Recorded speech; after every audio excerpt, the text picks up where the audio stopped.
India Cements Investment Services Limited is another feather in the cap of the India Cements corporate family.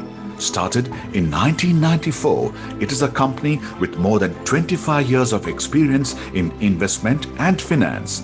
It provides services in cash, stock and index futures, stock and index options, commodity, IPO, FPO, mutual funds and bonds. They also provide advisory services for clients to build their business portfolio for better returns. The company offers excellent back office support using latest technology, well-versed staff, and an extremely competent team of analysts and experts. ICISL meets with all the requirements of SEBI and RBI guidelines. They are empaneled with United India Insurance Company, Can Bank Financial Services Limited, and State Bank of Mysore. Over the years, ICISL has earned its place in the industry, offering complete transparency, professional services, good returns, and total trust.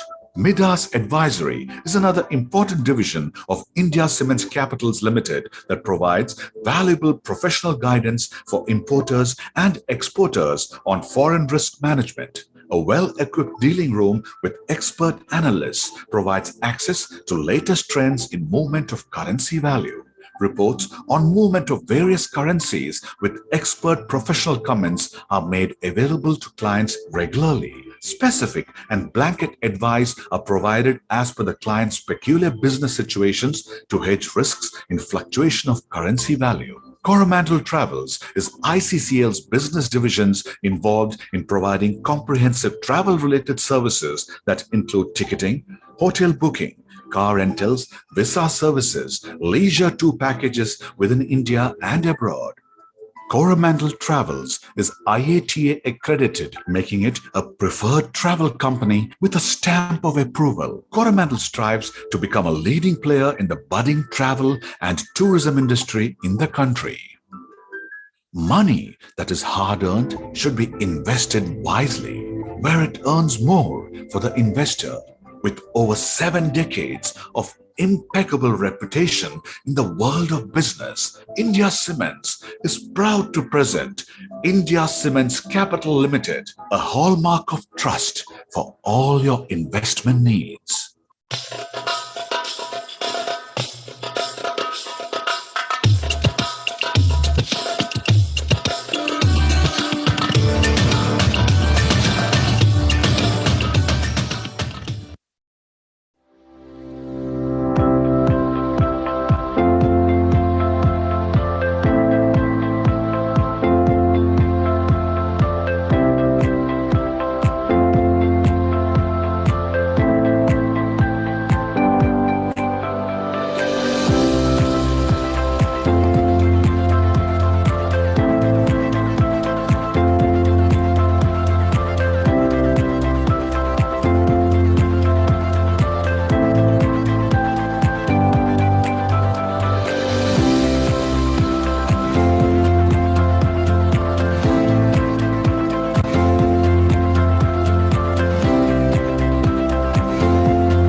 REIT was founded in 1994 to empower the poor, marginalized and unorganized sector of the society through promoting and strengthening community-based organizations and instituting capacity-building measures. To organize and strengthen the vulnerable group in rural women, REIT started promoting self-help groups through microfinancing. ஆரம்பத்தில் சுயஉதவி குழுக்கள் அமைச்சு அவங்களுடைய பொருளாதார முன்னேற்றத்துக்கு உதவி செய்வதற்காக அவங்களுக்கிட்டே சேமிப்பு கடன் கொடுத்து வாங்குறது இந்த பழக்கத்தை உருவாக்கி அதன் பிறகு வங்கிகளை இணைப்பு கொடுத்து வங்கி மூலமாக கடன் பெற்று அவர்கள் பொருளாதாரத்தில் முன்னேறணும்னு சொல்லிட்டு அவங்களுக்காக ஒர்க் பண்ணிட்டு இருக்கிறோம். REIT தொண்டு மூலமாக எங்களுக்கு வந்து குழு ஆரம்பித்து கொடுத்தாங்க. அவங்க மூலமா நாங்கள் 13 பேர் சேர்ந்து சேமிப்பு வசூல் எல்லாம் சேர்ந்து கட்டிட்டு இருந்தோம். ஹோட்டல் சின்னதாக ஹோட்டல் ஆரம்பித்து எங்களுக்கு வருமானம் போதுமான வருமானம் வந்துட்டு இருக்கு. அதனால் எங்களுக்கு எந்த பிரச்சனை எங்கள் குடும்பமும் முன்னேறி எங்கள் குழுவில் மொத்தம் 13 பேர் இருக்காங்க. REIT தொண்டு நிறுவனத்துல லோன் வாங்கி 10 பெண்களுக்கு தையல் பயிற்சி வச்சு சொல்லி கொடுக்குறேன். நான் பயனடைஞ்சது இல்லாம 10 பெண்களும் என்னால பயனடைகிறாங்க. 1999 ஒருங்கிணைந்த பெரம்பலூர் அரியலூர் மாவட்டத்தில் மன வளர்ச்சி குறைந்த குழந்தைகளுக்கான சிறப்பு பள்ளி முதலாக ரீடு தொண்டு நிறுவனத்தின் மூலமாக தான் ஆரம்பிக்கப்பட்டது. 2002 பெரம்பலூரில் மன வளர்ச்சி குறைந்த குழந்தைகளுக்கான சிறப்பு பள்ளி ஆரம்பிக்கப்பட்டது. Programs that provide employment skills, vocational training and entrepreneurship development for people with disabilities are operational in these schools. The vocational trainings like handmade greeting card making, typewriting, tailoring, bookbinding, agarbatti making, basket making, candle making are given in Reed's Community Resource Center. இங்க வந்து 56 குழந்தைங்க இருக்காங்க, மனவளர்ச்சி பாதிக்கப்பட்ட குழந்தைங்க. காலையில பாத்தீங்கன்னா 9:30க்கு school ஆரம்பிச்சு reading skill, writing skill, numbers, time, money, curricular activities எல்லாமே வந்து காலையில 12:30 வரைக்கும் நடக்கும். மதியம் 12:30க்கு மேல கோ கரிக்குலர் ஆக்டிவிட்டிஸ் சொல்லி கொடுப்போம். Indoor game, outdoor game, song, story telling, vocational training சொல்லி கொடுக்குறோம். அதுல வந்து ஊதுவத்தி, ஃபினாயில், மெழுகுவத்தி அந்த மாதிரி ஒகேஷனல் ட்ரைனிங்லாம் கொடுத்து பண்ணிட்டு இருக்கோம். நல்ல முறையில் ஒரு சிறப்பான படிப்பை கொடுக்கறதுனால இங்க உள்ள பெற்றோர்கள் எல்லோருக்கும் ஒரு வசதி வாய்ப்பா இருக்கு. பிறந்ததுல இருந்து 9 மாசம் வரைக்கும் எந்த ஒரு மூவ்மெண்ட் இல்லாம பிளாட்டா தான் இருந்தா. ஸ்கேன்லாம் எடுத்து பார்த்துட்டு குழந்தைக்கு வந்து மூளையில பிரச்சனை, அந்த பொண்ணால இனிமேல் நடக்க முடியாது, ஒன்றும் செய்ய முடியாதுன்னு சொல்லிட்டாங்க. 2016 வந்து கேம்ப் போட்டிருந்தாங்க. அப்போ வந்து நான் மரியா டீச்சரை மீட் பண்ணினேன். எங்க ஸ்கூலுக்கு வா, நான் தெரப்பி கொடுத்து நான் நடக்க வைக்கிறேன்னு சொன்னாங்க. நான் 2 வயசுல பாப்பாவை வந்து இங்க அழைச்சிட்டு வந்தேன். படுத்த படிக்காதான் இருப்பா. இங்க வந்து பிசியோதெரப்பி கொடுத்ததுக்கு அப்புறம் 5 வயசுல நடந்தா. அதுக்கப்புறம் இப்ப நல்லா நேர்ச்சி நடக்கிறா, பேசுறா, எல்லாம் செஞ்சிட்டு இருக்கா. Reed also sponsor for HIV treatment in addition to providing capital investment for the families of HIV victims. எனக்கு வந்து HIV பாதிக்கப்பட்டது வந்து 2006 கவர்மெண்ட் ட்ரீட்மெண்ட் எடுத்துக்கிட்டேன். அந்த மாத்திரை வந்து நான் சரிவர வந்து சப்போர்ட் பண்ணல. என்னால் வந்து மாதம் 4000 4500 என்னால் பணம் கட்டி வாங்க முடியல. அப்போ தான் வந்து தொண்டு நிறுவனத்தை கான்டாக்ட் பண்ணேன். அவங்க எனக்கு உதவி செஞ்சாங்க. இப்போ ஸ்பான்சரும் பண்ணிட்டு இருக்கிறாங்க. என் பையன் படிக்கிறதுக்கும் உதவி பண்ணுறாங்க, எனக்கு மெடிசனுக்கும் உதவி பண்ணுறாங்க. இன்னைக்கு நான் ஒரு நல்ல நிலைமையில இருக்கிறேன்னா அதுக்கு காரணமே அவங்க தான். எங்கள் வீட்டுக்காரர் HIV பாதிக்கப்பட்டு 2000 இறந்துட்டாங்க. எனக்கு 2 பொம்பளை பிள்ளைங்க. அவங்க இறக்கும்போது ஒரு குழந்தைக்கு 5 வயசு, ஒரு குழந்தைக்கு 3 வயசு. எங்களுக்கு ரீடில் வந்து கூப்பிட்டு அனுப்பிச்சாங்க. நாங்கள் இங்கேருந்து போனோம். அதுல இருந்து ரீடு மூலியமா எங்களுக்கு எல்லா நன்மையும் கிடைச்சிது. அது மூலியமா என் பிள்ளைகளை 2ஐயும் நல்லா படிக்க வச்சேன். ஒரு பொண்ணு டிகிரி முடிச்சுது. 2 பிள்ளையுமே நல்ல முறையில் கல்யாணம் பண்ணி கொடுத்துட்டேன். இன்னைக்கு எல்லா வகையிலுமே எங்களுக்கு ரீடு தான் ஒரு சப்போர்ட்டா இருந்தது. எங்களுக்கு சொந்தக்காரங்களை விட எங்களுக்கு ரீடு சப்போர்ட் தான் அதிக சப்போர்ட். HIV பாதிக்கப்பட்டவர்கள் இறந்து போறாங்க அப்படிங்கிறதுனால அந்த இறந்து போனா அந்த குழந்தைகள் பாதிக்கப்படுறாங்க. ஸ்பான்சர் வாங்கி அந்த குழந்தைகளை படிக்க வைக்க ஆரம்பிச்சேன். 2003 இன்னைக்கு 2021 வரைக்கும் கிட்டத்தட்ட ஒரு 18 ஆண்டுகளாக இந்த பணியை வந்து தொடர்ந்து செஞ்சுட்டு இருக்கிறோம். அப்பா எனக்கு 2 வயசு இருக்கும் போதே இறந்துட்டாங்க. அம்மா வந்து கூலி வேலை தான் செய்யறாங்க. எங்க 3 பேரையும் பாத்துக்கிறது அம்மாவுக்கு கொஞ்சம் கஷ்டமா இருந்துச்சு. கஷ்டப்பட்டு தான் எங்களை படிக்க வச்சாங்க. நான் 8th படிக்கும் போது எனக்கு இந்த ஸ்பான்சர்ஷிப் ரீடு தொண்டு நிறுவனத்தோடைய ஸ்பான்சர் வந்து கிடைச்சது. அப்பையிலேருந்து நான் 12th முடிச்சு BA BEd எல்லாம் முடிக்கிற வரைக்கும் எனக்கு எல்லா செலவுகளையுமே இந்த ரீடு தொண்டு நிறுவனம் தான் ஏத்துக்குச்சு. இந்த சமுதாயத்துல ஒரு டீச்சிங் ப்ரொஃபஷனல் லைன்ல நான் போறேன்னா அதுக்கு முழு முக்கிய காரணம் வந்து இந்த ரீடு தொண்டு நிறுவனம் தான். Reed is working towards creating a sustainable livelihood possible for women and differently abled people, along with the poor and marginalized people.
company name is Sri Chakra Engineers. We are basically into sheet metal fabrication. This company is principally funded by Tamil Nadu Investment Corporation. We are a big company, and right now we have achieved a turnover of around 2.5 crores per year. I'm lucky that I've got a very good team on my back, and for this initial 2 years also they have been TIC has supported me in an enormous way. Like they have given me a lot of confidence, and they have advised me in certain sections on how to approach the government offices and everything. So I'm benefited from this team. Thank you. My name is Amit Gupta. I'm the founder CEO of Conclave Industries. I founded this company in 2017, and we started this company from Vanagaram, Chennai.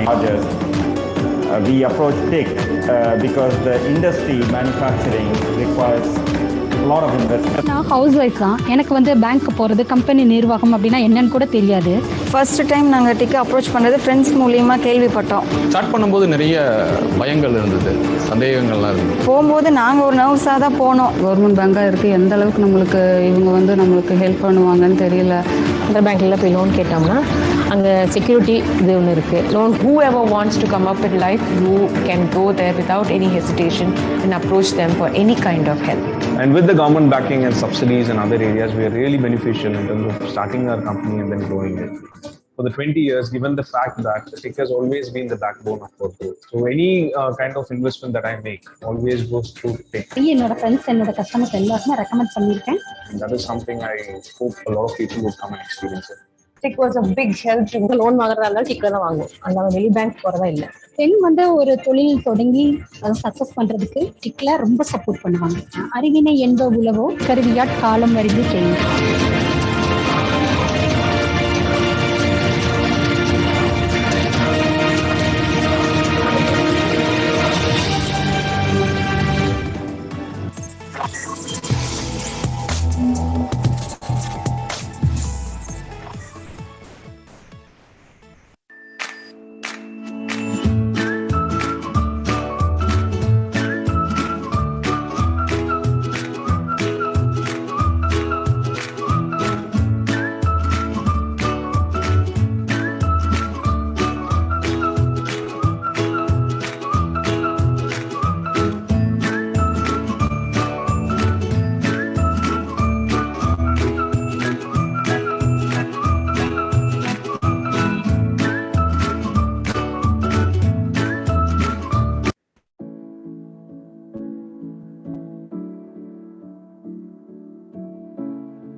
Many great visionaries laid foundation to a robust and independent India, and the vision of two great men cemented the foundations of this great nation.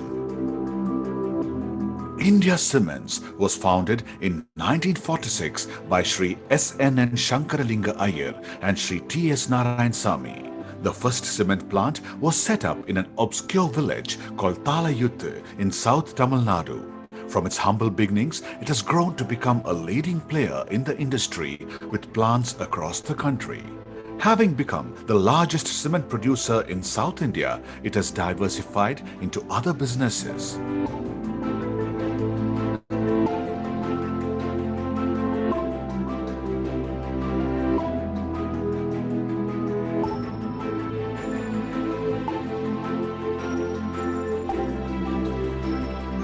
India Cements Capital Limited is a pearl in its treasure chest.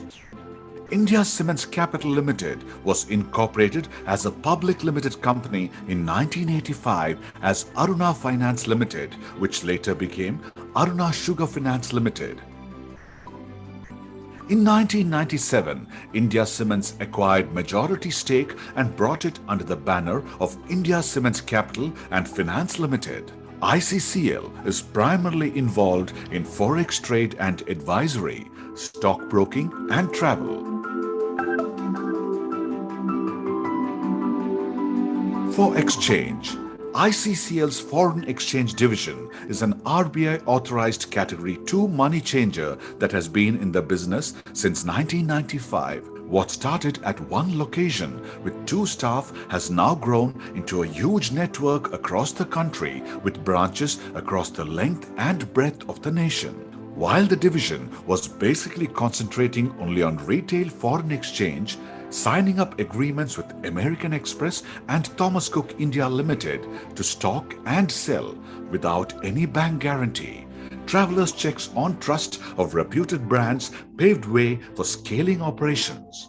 With a growing demand for plastic, the company signed agreements with Citibank for prepaid cards in 2001, with Axis Bank in 2003, American Express in 2012, with HDFC in 2013, and with Thomas Cook in 2019. The need to add allied services was felt, which necessitated the inclusion of money transfer services like Western Union, a sub-agent of Reliance Money, formerly Sita's, in 1999, Matrix calling cards in 2005, and travel insurance with Tata AIG in 2010. We have added up Reliance and Religare since 2018. It currently has branches in various states across the country, serving thousands of travelers and businessmen traveling across the globe. Travelers to and from the country can buy and sell international currencies instantaneously at the best rates available, hassle-free, that too at your doorstep. All transactions are totally transparent and happen as per government guidelines.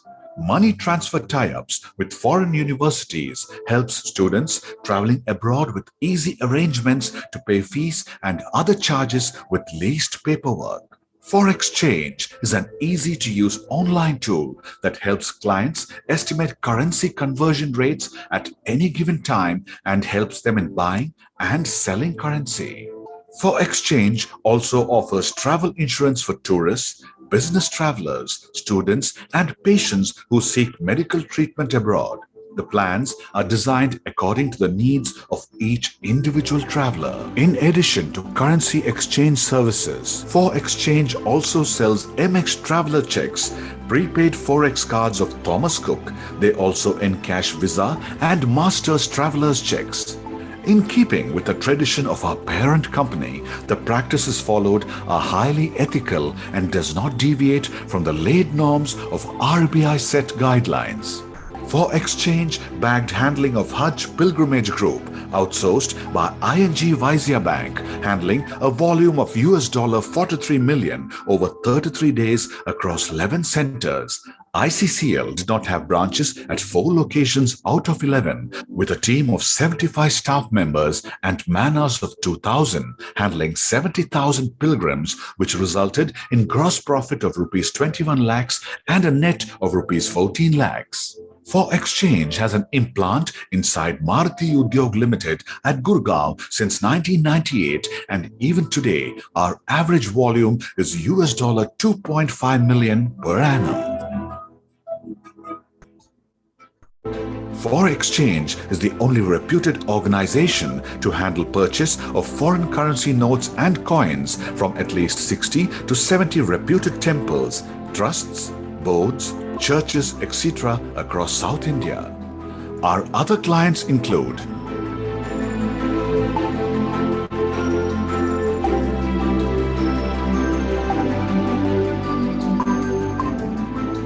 India Cements Investment Services Limited is another feather in the cap of the India Cements corporate family.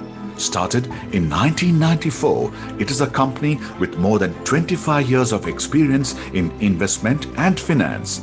It provides services in cash, stock and index futures, stock and index options, commodity, IPO, FPO, mutual funds and bonds. They also provide advisory services for clients to build their business portfolio for better returns. The company offers excellent back-office support using latest technology, well-versed staff, and an extremely competent team of analysts and experts. ICISL meets with all the requirements of SEBI and RBI guidelines. They are empaneled with United India Insurance Company, Can Bank Financial Services Limited, and State Bank of Mysore.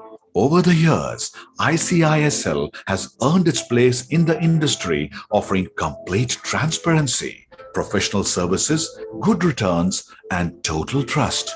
Midas Advisory is another important division of India Cements Capitals Limited that provides valuable professional guidance for importers and exporters on foreign risk management. A well-equipped dealing room with expert analysts provides access to latest trends in movement of currency value. Reports on movement of various currencies with expert professional comments are made available to clients regularly. Specific and blanket advice are provided as per the client's peculiar business situations to hedge risks in fluctuation of currency value. Coromandel Travels is ICCL's business divisions involved in providing comprehensive travel-related services that include ticketing, hotel booking, car rentals, visa services, leisure tour packages within India and abroad. Coromandel Travels is IATA accredited, making it a preferred travel company with a stamp of approval. Coromandel strives to become a leading player in the budding travel and tourism industry in the country. Money that is hard-earned should be invested wisely, where it earns more for the investor. With over 7 decades of impeccable reputation in the world of business, India Cements is proud to present India Cements Capital Limited, a hallmark of trust for all your investment needs.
REID was founded in 1994 to empower the poor, marginalized and unorganized sector of the society through promoting and strengthening community-based organizations and instituting capacity-building measures.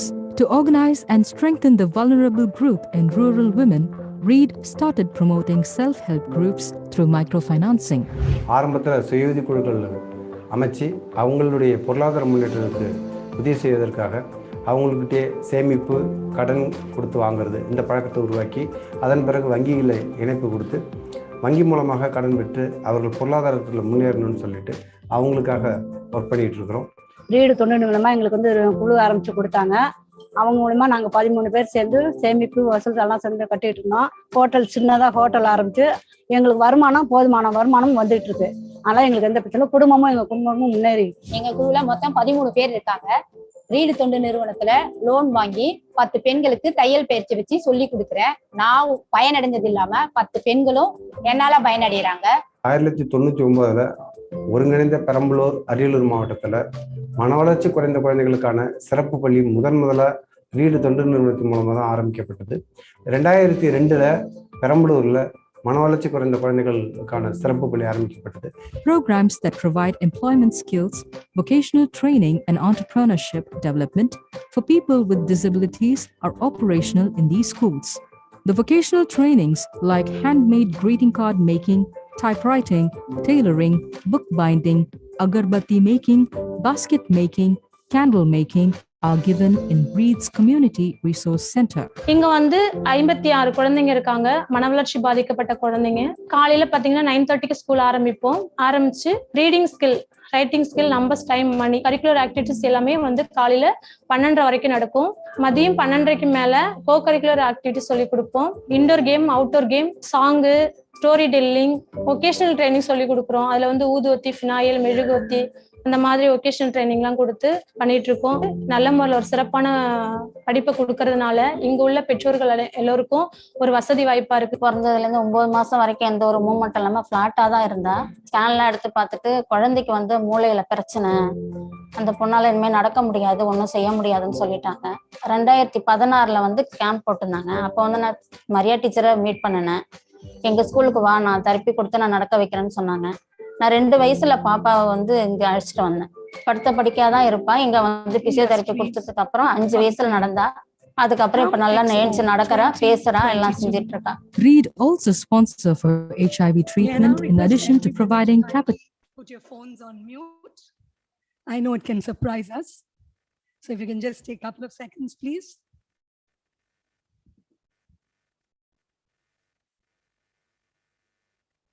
Welcome to all the lovely guests who have made this morning and the dignitaries here.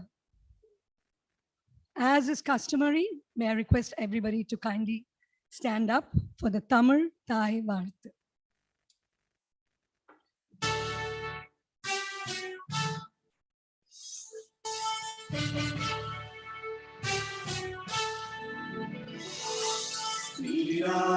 கடலுடுத்த நிலமடந்தை கெழிலொழுகும் சீராரும் மதனமென திகழ்வரத கண்டமிது எக்கணமும் அதில் சிறந்த திராவிடனல் திருநாடும் தக்க சிறு திரை முதலும் தரித்தனரும் திலகமுமே அத்திலக வாசனை போல் அனைத்துலகும் இன்பமுற எத்திசையும் புகழ் மணக்க இருந்த பெரும் தமிழனங்கே தமிழனங்கே உன் சீரிழவை திரும்பி எந்த செயல் மறந்து வாழ்த்ததுமே வாழ்த்ததுமே வாழ்த்ததுமே.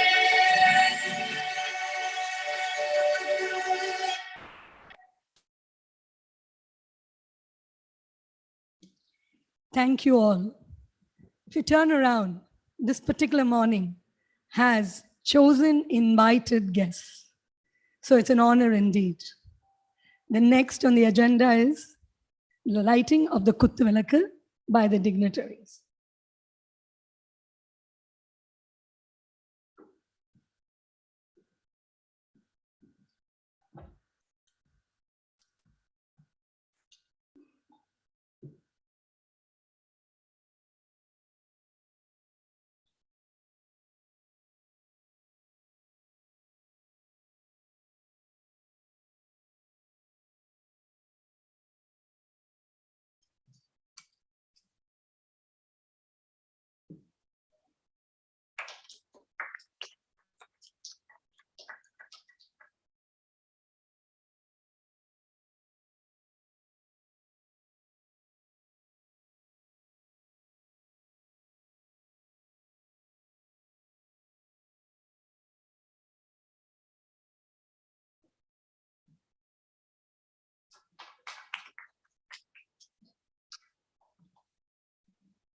I'm sure all of us can clap for this. It's a very auspicious moment.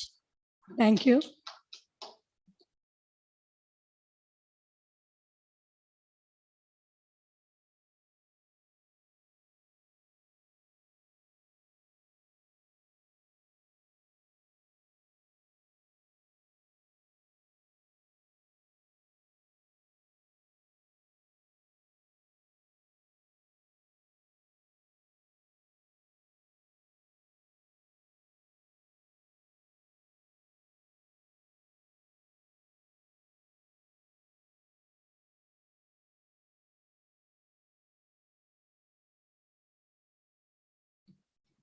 Nandri.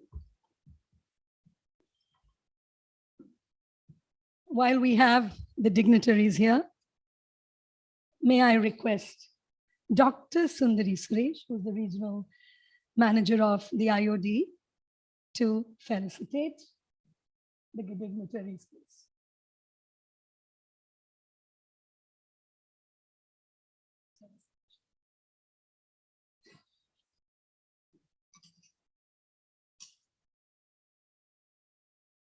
Today's conclave is a Conclave-cum-Expo of 2022.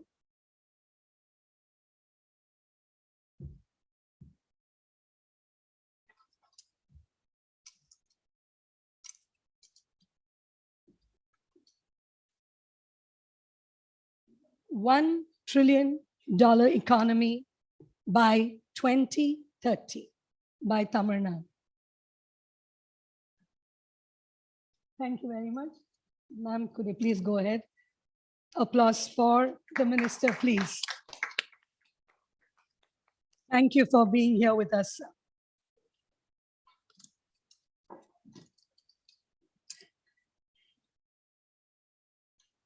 Thank you, Dr. Kalanidhi Veerasamy, MP, North Chennai Lok Sabha constituency. Thank you for being here. Thiru Hansraj Verma, IAS, CMD. Thank you.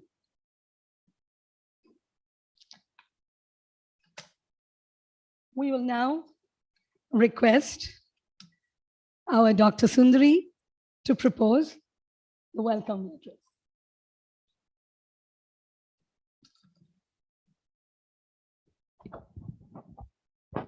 Thank you, Ms. Jyoti.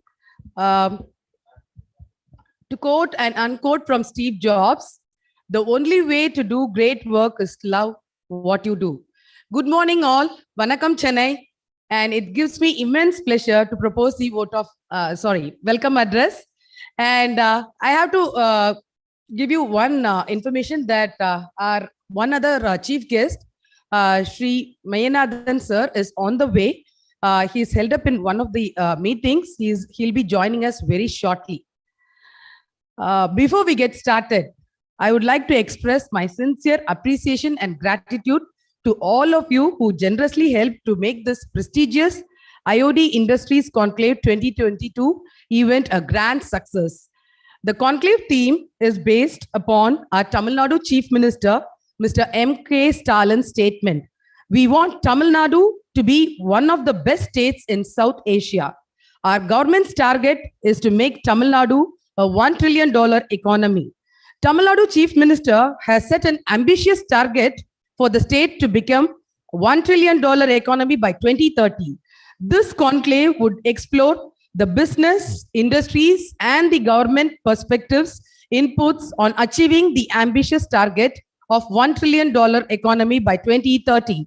IOD proudly says that it has put in diligently the most potential contributing central and state government representations and leaders of the industry to explore and deliberate on the above theme to realize the dream of our Tamil Nadu CM. To quote and unquote from Henry Ford, if you think you can do a thing or you think you can't do a thing, you are right. So as per the sayings, I would welcome our IOD President, Lieutenant Colonel J.S. Aluwalia, PVSM retired, who is conveying his greetings message virtually from our HO Delhi. along with our CEO, Mr. Manoj Rawat, DO, Mr. Reggie Matthew, VP, Mr. Pradeep, and all our dear and near ones from our IOD family. Welcome you all, IOD family. And average leaders raise a bar on themselves. Good leaders raise a bar for others. Great leaders inspire others to raise their own bar. First and foremost, my special honorary welcome to our inaugural speaker and our special guest and the keynote speaker. All together are there. First, I will welcome our Honorable Thiru T. Mano Thangaraj, Minister of Information and Technology, Government of Tamil Nadu, for his valuable presence and who is going to deliver his inaugural address on the topic of contribution of IT sector towards achieving $1 trillion economy. A special note about Mano sir, like he's just traveled from his hometown to attend this particular program, and morning only he reached Chennai to attend this program. Thank you so much, sir. Welcome you and thanking you, and he's a right fit for delivering on this particular topic. And I welcome our dear Member of the Parliament, Shri Dr. Kalanidhi Virasamy, for accepting our invitation and gracing the occasion as our keynote speaker. He plays the efficient role as a politician, a dedicated plastic surgeon, social activist, and at much ease. And he's known very close to me and to most of the ones, because he's very compatible and very friendly person. He is here to address on the topic of Tamil Nadu government's role in achieving $1 trillion economy. Welcome you, sir, and once again, thank you. To quote and unquote from Mahatma Gandhi, be the change that you wish to see in this world. That goes to our dear Shri Hansraj Verma IAS, sir. He's a very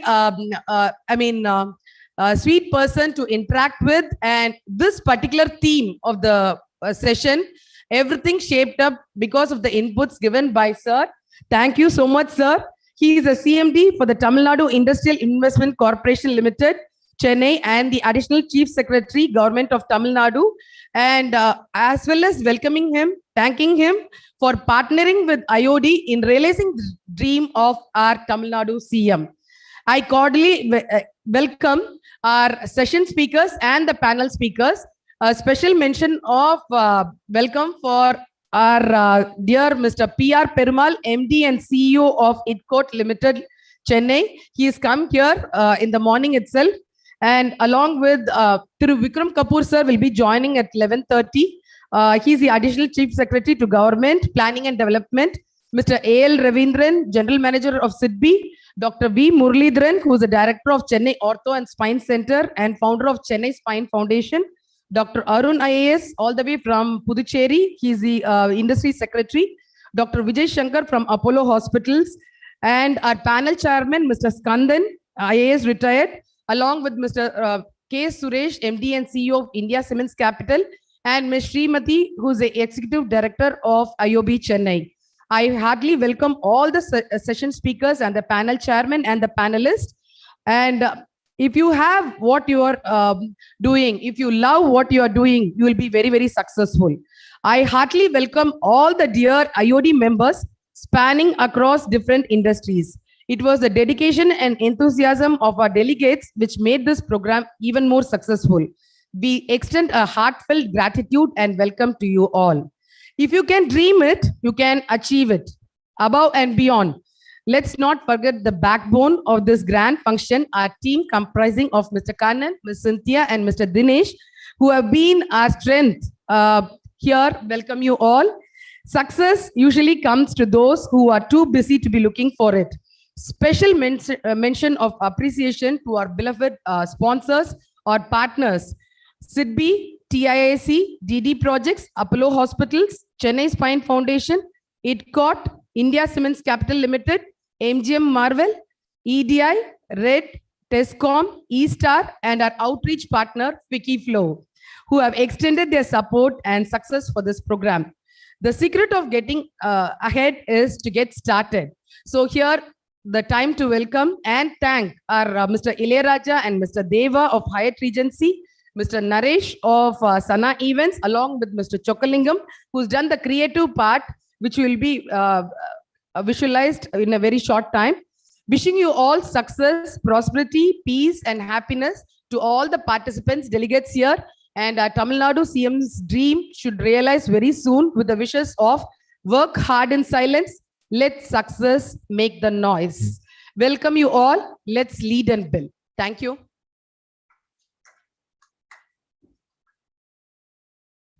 Thank you very much. Let success make the noise. Round of applause for this great occasion and for this Chief Minister's dream for Tamil Nadu. With that, can we have the AV of the Lieutenant General, Shri Aluvalaya, please? Special guests, Audio check.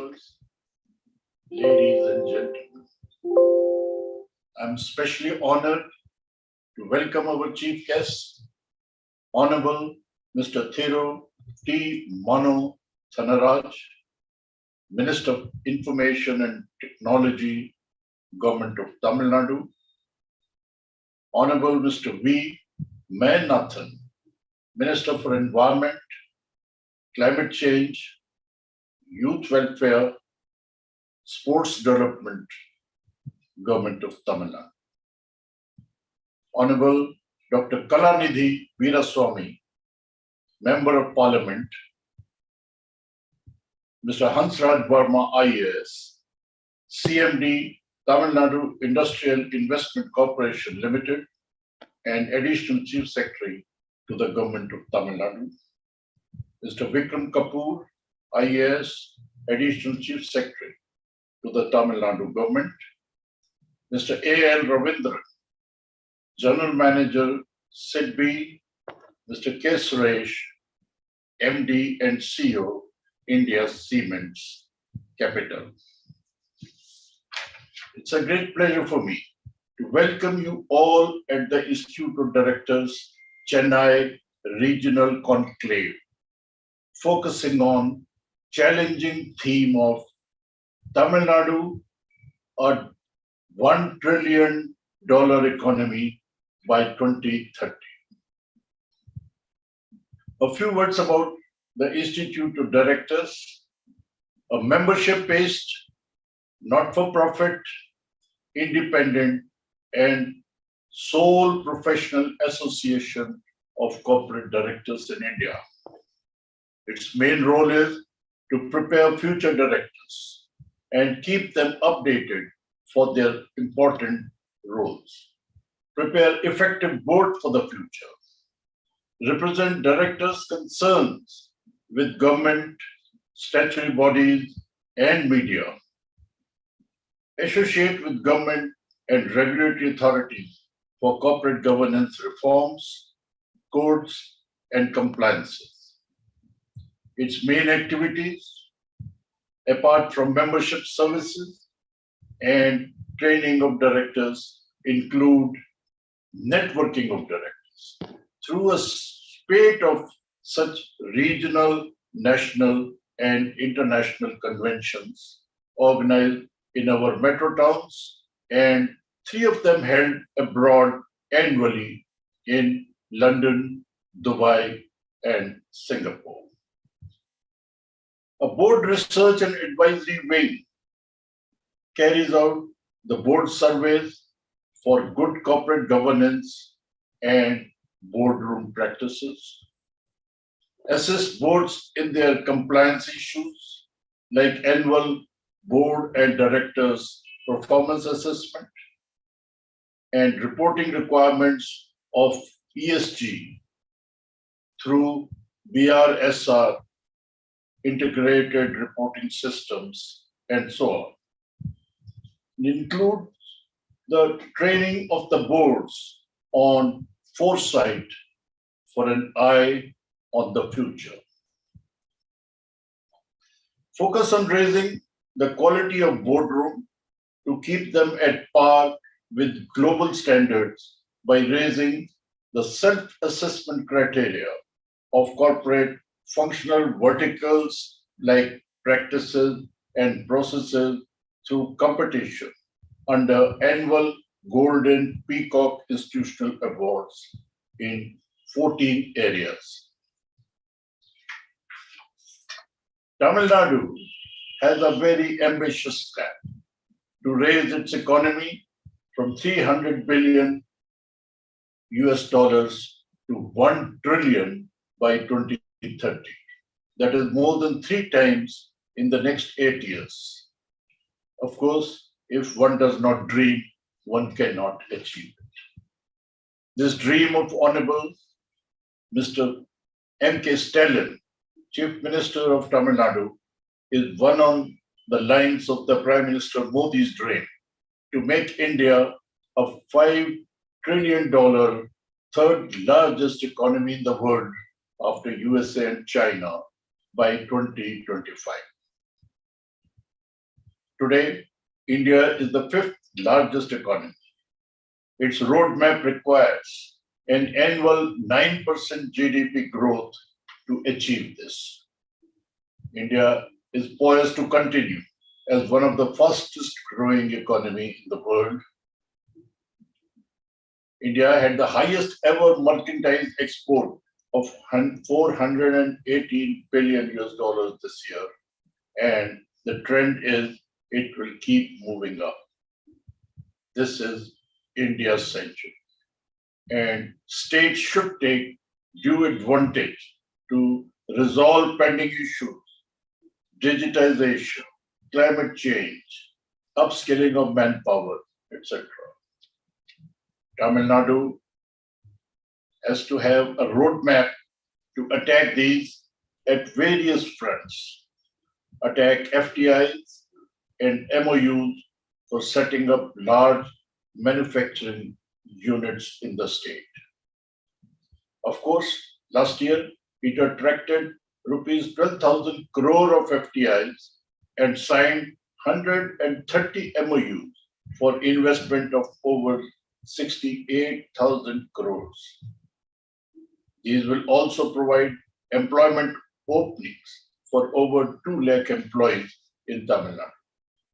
Its investment promotion organizations are actively organizing for growth in a wide variety of sectors like food processing, footwear, pharmaceuticals, textiles, furniture, electrical vehicle charging systems, and ensuring a balanced regional development in the total state. Tamil Nadu is the second largest state economy in India with a GDP of over 22 lakh crores. It will require to rein in inflation, reignite investment, provide highly trained and skilled workforce, and focus on state's infrastructure development. It will also need additional railroad connectivity to the ports. Its roadmap will also need to converge on special initiatives for multiple activities, such as good governance and resilient supply chains, fund public health and education through social welfare programs, focus on future technologies like artificial intelligence, blockchain, cloud computing, digitization, cognitive analytics, etc. It has to focus on water security, making farming viable through faster technology adoption and speedy transition to green energy. Tamil Nadu exports presently stand near 30 billion and will need to be raised to 100 billion US dollars by 2030. Similarly, the manufacturing sector will also need to grow from approximately 50 billion US dollars to 250 billion US dollars. That is at the rate of 25% annually.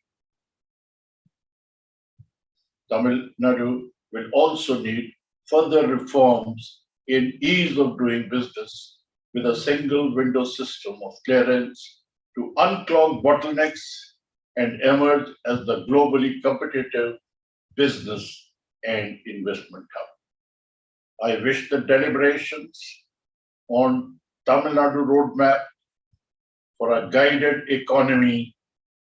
All the success. Jai Hind. Thank you.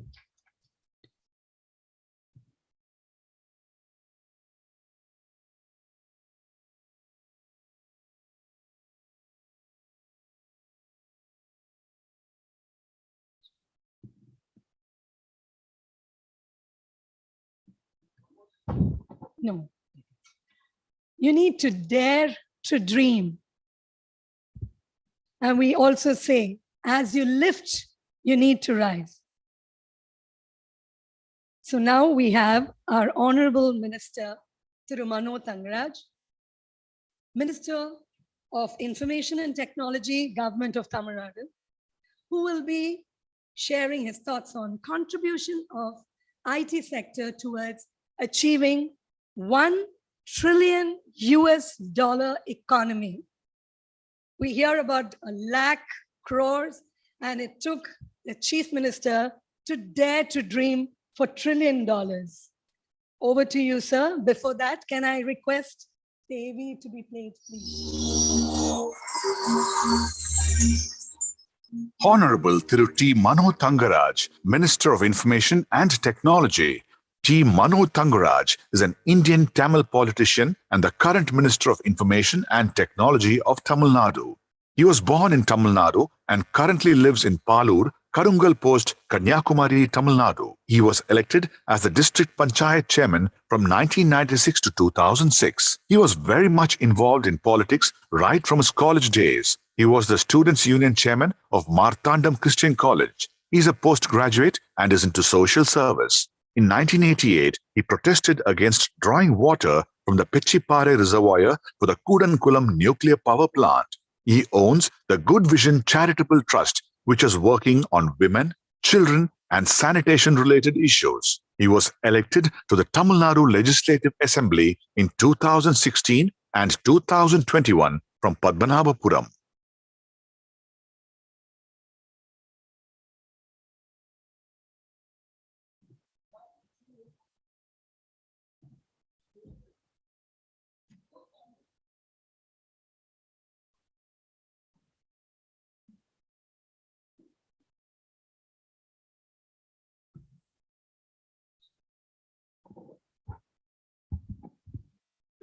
Respected Thiru Karanidhi Veerasamy, Member of Parliament, and respected dear Thiru Hansraj Verma, he is formerly Principal Secretary to IT Department, and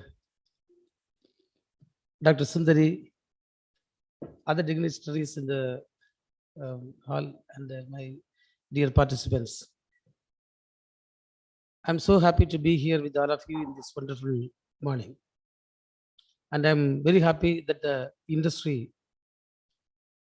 is also discussing about the vision of our Honorable CM and also the target fixed by our Honorable CM to bring Tamil Nadu to the top level in the country. And as we all know that if we need to bring some development, there should be a participation from all the sectors. Especially the need of the hour is there should be a strong, effort jointly by the industry, the government, the academia, and the people of Tamil Nadu. And I hope all of you are aware that every department now has started conversations with the industry of their respective field, and also the academic side to bring in changes, and also with the, especially with the student community to come up with the new technologies and kind of things. And as far as our IT department is concerned, in the last 1 year, we have brought in tremendous changes. And I hope you are aware, in the last assembly, during my speech, I have assured that 10% of the target that has been fixed by the Honorable CM, that is $1 trillion economy, the IT department will contribute at least 100 billion. That is 1/10 of the $1 trillion economy. So for this thing, we have identified certain areas, and we are trying to put all the efforts to bring this into reality. And as far as I am concerned, it is quite possible. It is not a mere announcement. It is possible to make it happen by 2030. Now the present growth rate, the CAGR, is 10% in the IT sector yearly. And if this continues to be the case, we will be able to achieve only 47 billion economy. But it is not enough.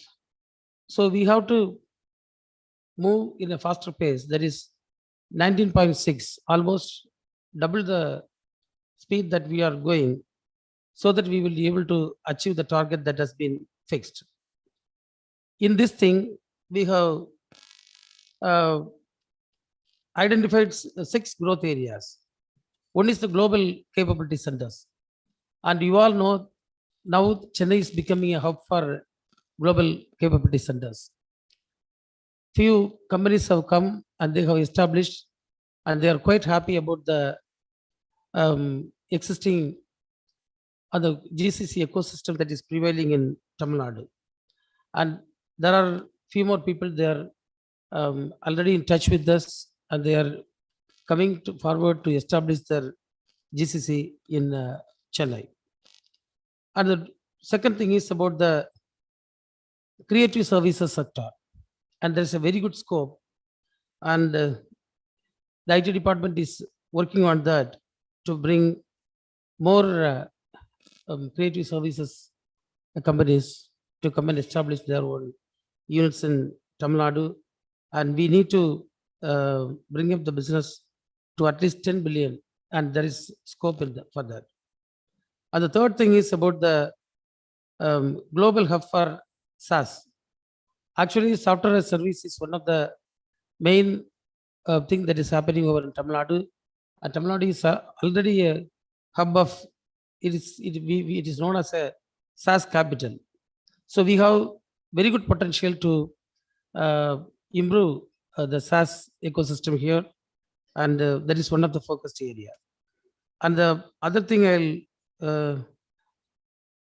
tell you about the focus we are giving for startups. With regard to startups, the number of startups that is existing in Tamil Nadu, when compared to few other states, we need to have much more give much more focus on startups. So the present government, we are planning at least there should we should assist 1,000 startups per year, so that over a period of 10 years, we will be able to bring the target which we have fixed. And we are conducting so many meetings. Say, for example, in Tier 2, Tier 3 cities also, I have conducted interactions with the startup companies. And we are finding that the people are so comfortable now. And we are trying to provide plug and play facilities for startups. And we are trying to, what I can say, the bridge some programs with the central government, so that we can give some incentives more to the startup companies. We are trying to bring in venture capitals and the angel investors to help them to come up. And there is a very good, there are a few very good success stories with regard to startups in Tamil Nadu. And whenever I go to some universities or something like that, I'm really surprised to see the creativity of the students. It's a very great strength in our part. That's what I'm trying to tell. And really, in the innovation sector also, the students are challenging. Come out with your problems and we will find a solution. That's a very great thing we are seeing. Amazing things they are doing. So that is also a very good area that we can leverage. and the government of Tamil Nadu is trying its best to find whatever best we can do with the startups. In my previous visit to Delhi, I met the Honorable Minister for Information Technology, and I discussed in length the opportunities we have in Tamil Nadu with regard to establishing of more startups. And in the last assembly also, we announced that we are going to provide plug and play facilities in all the existing Elco-SIS areas. That is, we have in Solinganallur, we have in Hosur, Trichy, Madurai, Tirunelveli, and so many other places. In Nagarjuil, we are going to establish this year. I think these things will give a better atmosphere for the people to come up with their plans. And the other area is about the data centers. You may be aware that the Tamil Nadu government has released the data center policy, and the policy is well accepted by the industry, and people are very happy. They appreciate it like anything with regard to the data center policy that we have released. And there is a queue of companies which are coming to establish their data centers in Tamil Nadu. Few of them have come and they have established, and many more are on the line to establish the thing. And finally, we are trying to build we are trying to bring in the skill part. When we had a discussion with the industry, especially during the Connect Conclave that we conducted, in the Connect Conclave, the industry is telling that we need human resource, talented skill we need more and more. In the international market also, there is a need for talented skill. But at the same time, wherever we go, we can see many youngsters without any job. Whenever we conduct a grievance addressal program or something like that, the most of the petitions we receive are from job seekers. Even though we have high literacy rates, we have so many colleges, and that is one of the assets we have. Every year we are producing 450,000 engineering students, that too 1.5 lakhs in IT sector itself. We have a lot of demand for more number of skilled human resource. So what the IT department is doing, we are strengthening the ICT academy. We have an ICT academy that provides a lot of training programs to the students. And after this, we assumed the charge, we have made a lot of changes in the ICT academy, and we have brought in people to get proper administration and deliver good services. And we are trying to tie up with so many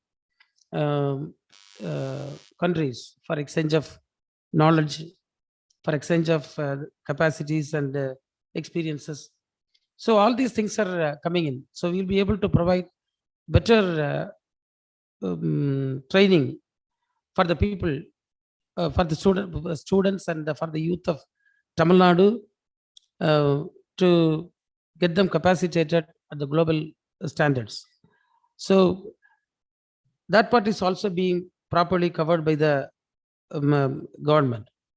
And the Tamil Nadu has a very good ecosystem. Everybody is appreciating. During my last visit to London, where I met a lot of Tamil entrepreneurs across the globe, they are all happy that we have a very good IT atmosphere in Tamil Nadu. But the sad thing is, in the last 10-15 years, the branding is not done properly. That's what I am feeling. So many people, when I met, even the Tamil entrepreneurs, they have gone to Pune or some other place for investing over there. So that trend is also changing, because now we are putting a lot of effort to brand Tamil Nadu. That is one thing that is happening around. And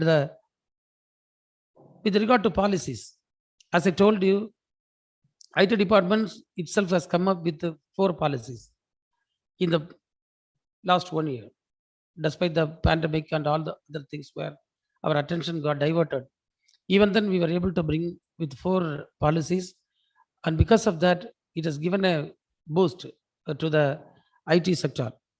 And with related to or unified support or cross-functional collaborations. Say, for example, previously the interdepartmental discussions were not happening. Now we have, under the guidance of our Honorable CM, he has told us to work horizontally with other departments. So we have started working with other departments too. So that is a very positive thing that I am seeing. So there is a very good interaction between the departments. Say, for example, in e-governance, for digitalization of all departments, IT department is having interactions with them. For finding out their problems and finding solutions also, we are using technology, we are trying to interact with other departments, and that is happening. So in these ways, that kind of collaboration has also come up, and there is a very good interaction that is happening between the industry and the department. So that is another good thing. And we are in touch with all the country consulate over here, and we are working out certain programs that will, of course, bring in very good results. And expanding the geographical area to Tier 2, Tier 3 cities of Tamil Nadu. So, for example, one advantage we have is we have very good infrastructure at the Tier 2, Tier 3 cities also. Everywhere we go, we have very strong, very good road facilities, water facilities, electricity connection, and all the things that are required. As far as connectivity problem is concerned, we have certain problems in certain areas, but that will be met with very soon.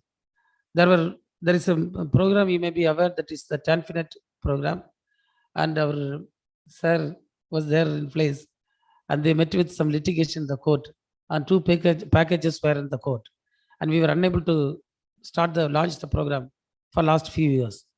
But once I assumed office, I requested the people to come for a negotiation, and we negotiated, and finally we came out with a good result.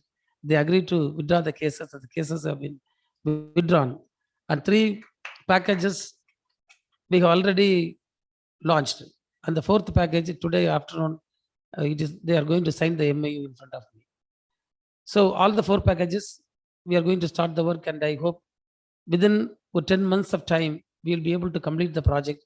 And once that is in place, Tamil Nadu will have very good connectivity, even in the last mile connectivity we will have for the villages throughout the state.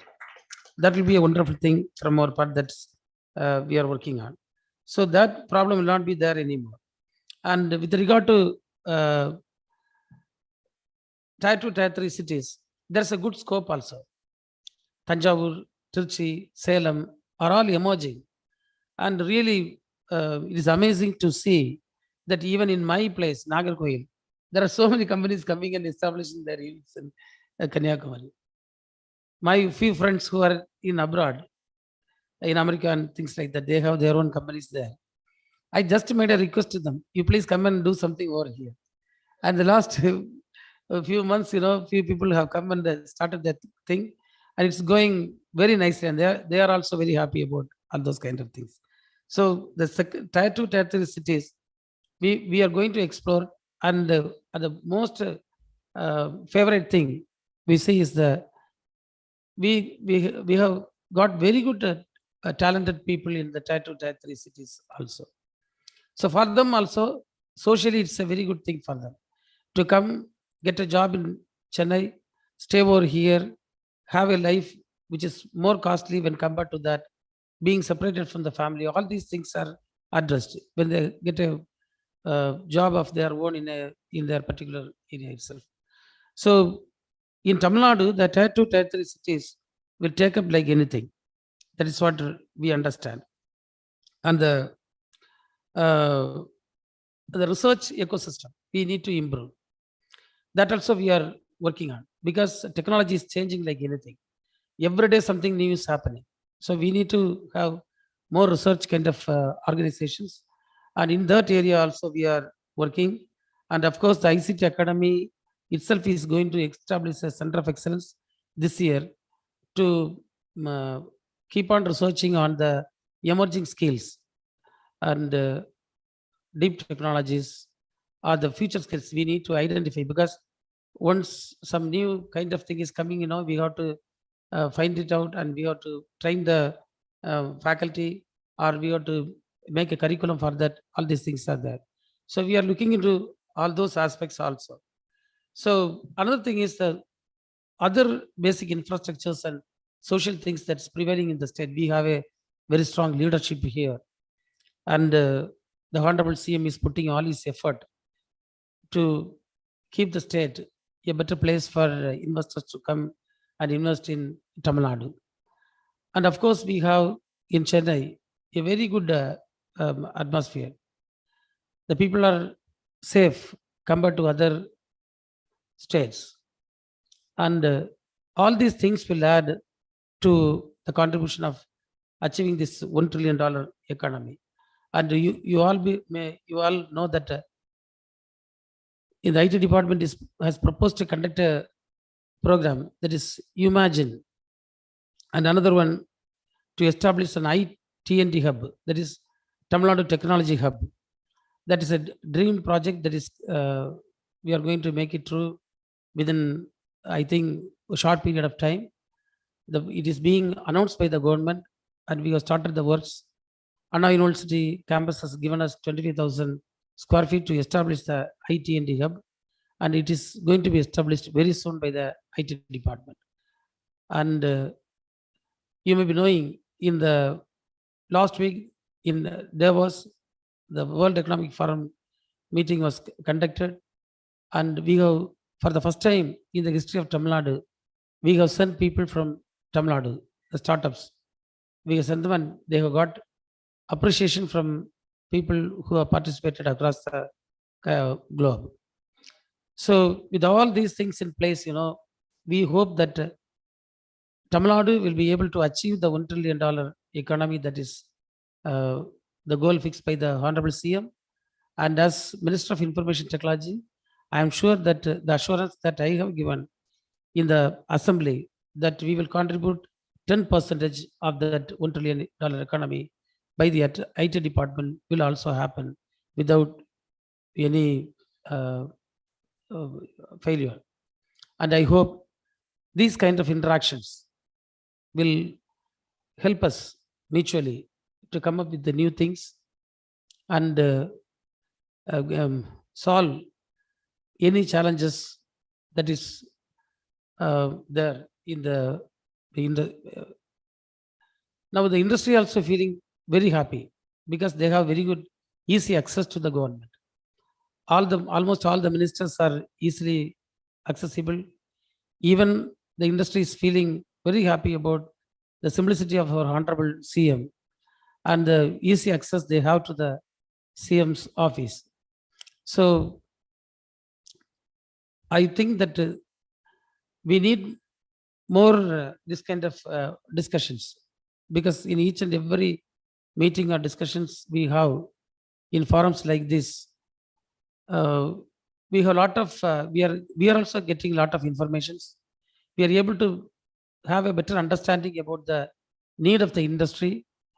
So all these things are really contributing much to the development of Tamil Nadu, and I am very happy that the IOD has organized this kind of meeting.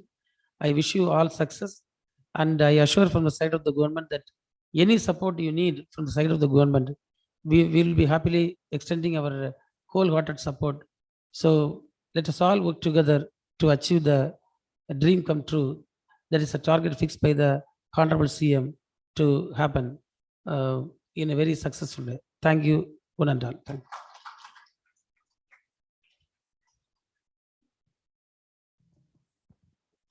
That was quite a speech. Thank you, sir. Seeing is believing, but listening directly from the Honorable Minister. So in Tamil, I can say, Olimayamane Edirgalam. There is a glorious future. Thank you for giving so much of highlights, especially there'll be many here who will be happy with the IT sector, blooming startups especially, the data center that they've planned, and not forgetting village sector, the tier 2 and 3 cities. Thank you very much. And for you to say that right here at the IOD forum is very heartening for us. Thank you so much. And that with so much of glory to Namma Chennai and Tamil Nadu. Round of applause for the Honorable Minister, please. Yes, it makes us all very proud. The next in line with a keynote address is none other than our very own dear Dr. Kalanidhi Virasamy, MP of North Chennai Lok Sabha constituency. His subject for the day is Tamil Nadu government's role in achieving $1 trillion economy. May we kindly have the AV for him, please. Thank you. Okay, we are going to go ahead. Thank you very much. Doctor. Okay, thank you.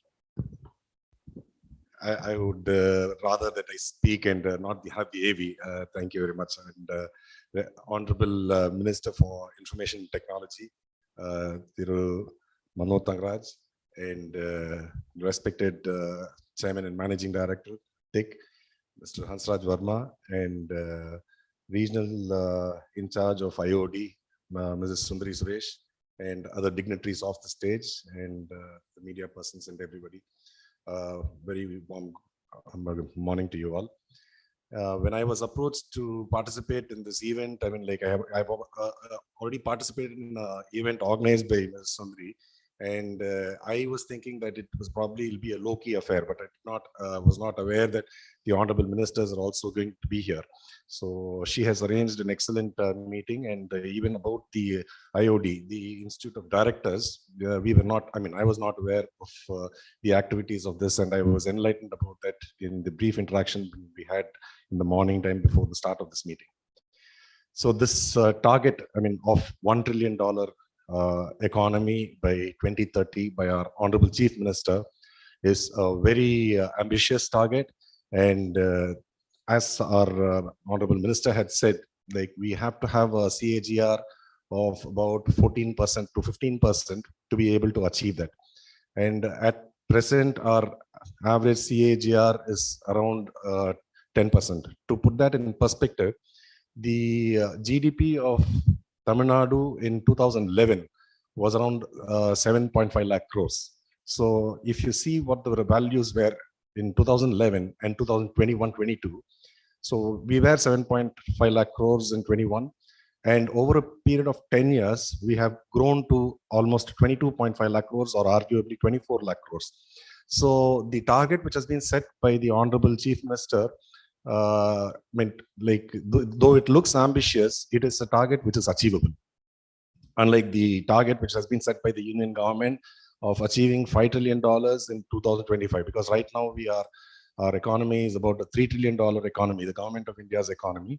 And if we look at 2025, we are looking at another 2 years, I mean like technically 3 years, where your CAGR of about 20%, whether we can reach that, because IMF has said, they have made a statement saying that a $5 trillion economy for the government of India would be achievable only in the financial year of 29-30.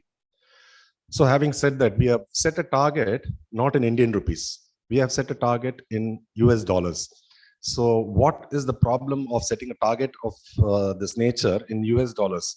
Because if you look at historically the exchange rate of a US dollar to the INR, in 1947, the US dollar, $1 was equivalent to about 3 rupees and 40 paisa. So a lot of people probably, I mean, are aware of this, but I'm sure that several youngsters would not even be aware of this. To the extent that during the 1920s and 30s, if you were born in India, I mean, like in South India, the education hub used to be Chennai. Then it was called Madras. And people from all over the South Indian states, I mean, like that time it was the Madras Presidency, which was comprising of parts of Karnataka, Andhra, and Kerala as well. So earlier, people who could not come and study in Madras were the ones who were going to US for their higher education. So you can imagine the cost of living and the quality of life which was available in Madras in the early part of the century. And today the value of the dollar has touched about 77, 78 rupees.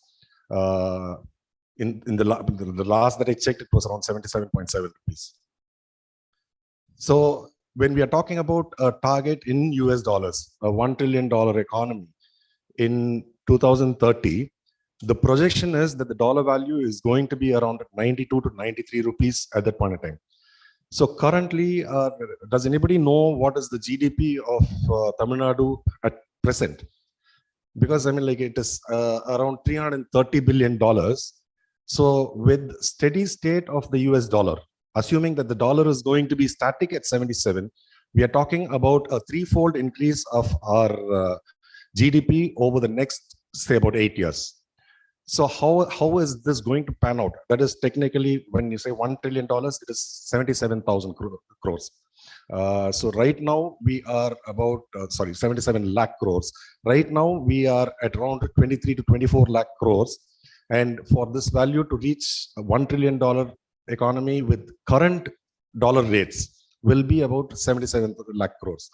But if we are going to see the value of the US dollar in the projections which have been put up, if it is going to be 92, we are talking about 92 lakh crores. So this is going to be something like increase of not 3 times. We have to technically grow 4 times the present value. Having said that, what are the initiatives which the government of Tamil Nadu has been taking to ensure achieving this target of $1 trillion US dollars by 2030? You have already seen our Honorable Chief Minister visiting Dubai, where he has interested people, investors, to come and invest in Tamil Nadu, and this is one positive way and a certain way by which the economy of this country is going to be growing. And already in this last 1 year, despite after assuming the role of the Chief Minister, he had to go through the problem of the pandemic, which was rampant at the point in time for the initial 3 months. And subsequently, we had huge floods in Chennai. So we had technically lost 4 to 6 months time. And in this period of 1 year, where 6 months were, I mean, like we were mired with so many natural calamities. Despite that, there has been, we were able to pull in investments to the tune of about 70,000 crores, which has already brought in positive employment, where 250,000 people will be employed using these opportunities which are going to be created over here. In a similar fashion, there are multiple sectors, like how the Honorable Minister had already explained. He said that how the government of Tamil Nadu is making it possible in each and every sector. I mean, like they're taking, because government is one of the biggest spenders. If you look at the GDP of Tamil Nadu, government of Tamil Nadu is the biggest spender, and the expenditure of the government is constantly increasing by about 15% every year. In fact, the budget of Tamil Nadu is around 330,000 crores, and they already have earmarked, and especially we have an excellent finance minister who is a person who is very knowledgeable about these numbers and what are the problems that the government's treasury will be facing. So he is taking positive steps to ensure that this development of this state is going to be definitely happening. And we also heard yesterday when our Honorable Prime Minister and Honorable Chief Minister shared a stage to inaugurate several infrastructure projects in terms of railways, pipelines, and housing schemes, where about 31,000 odd crores was being inaugurated, and that is definitely going to add up to the development and the GDP growth of the state. And apart from that, when we are talking about GDP, we always have a comparison. I mean, like, in fact, our Honorable Chief Minister had said that Tamil Nadu should stop talking about its GDP in comparison to the rest of the states of the country, I mean, of India. And he said that we should look at comparing GDP to other countries in this world. So if going by that, Tamil Nadu is the 16th largest economy if you look at the countries. I mean, like if you look at USA, China, and all the other countries, Tamil Nadu's GDP stands at the 16th position. So that itself is a very great achievement that has happened over the past several decades. And if you look in India, Maharashtra is the highest, has the highest GDP of about $430 billion. So several people keep asking me, why is it that Tamil Nadu is not able to, go past Maharashtra? But if you take the GDP of Maharashtra, the problem with that is if you take out the Mumbai GDP out of the equation, and if you take Chennai, similarly, GDP of Chennai out of Tamil Nadu's GDP, you will find that the GDP of Tamil Nadu is actually higher than Maharashtra if these two cities are eliminated. So what does this show? This shows that the GDP of Maharashtra is concentrated mostly in a place, in a single capital city of Mumbai. Of course, Mumbai has a population of about 2.2 crores. Chennai has a population of about 65-70 lakhs. And if Tamil Nadu's had concentrated only on Chennai, it would not have had inclusive development. See, apart from targeting a GDP, we also should see how the development is inclusive. It is not that the people in Chennai alone should be the ones who will be prospering. So we have ensured that other tier 2 cities, Honorable Minister was also talking about that. He was talking about Tanjavur and other tier 2 cities, how they have been, they have ensured that these tier 2 and tier 3 cities are also going to be a part of it. And I also feel that if you can have handicrafts from villages, you can target, because the government of India also has a project where Tamil Nadu government also will be implementing it, saying one district, one product, where you can focus on development of certain specific goods, which is, a specialty of that particular district should be focused and more incentives should be given. Having said that, is GDP the best indicator of development and growth? I personally feel that there have been a lot of arguments among economists and others whether GDP alone, because if you say that Tamil Nadu has got a GDP of $1 trillion, what does it say about the below poverty line? What is the infrastructure? What is the environment? What is the quality of life which is being provided to the people? So there are multiple other indicators and parameters. The Honorable Minister has come. Vanakkam, sir. Welcome.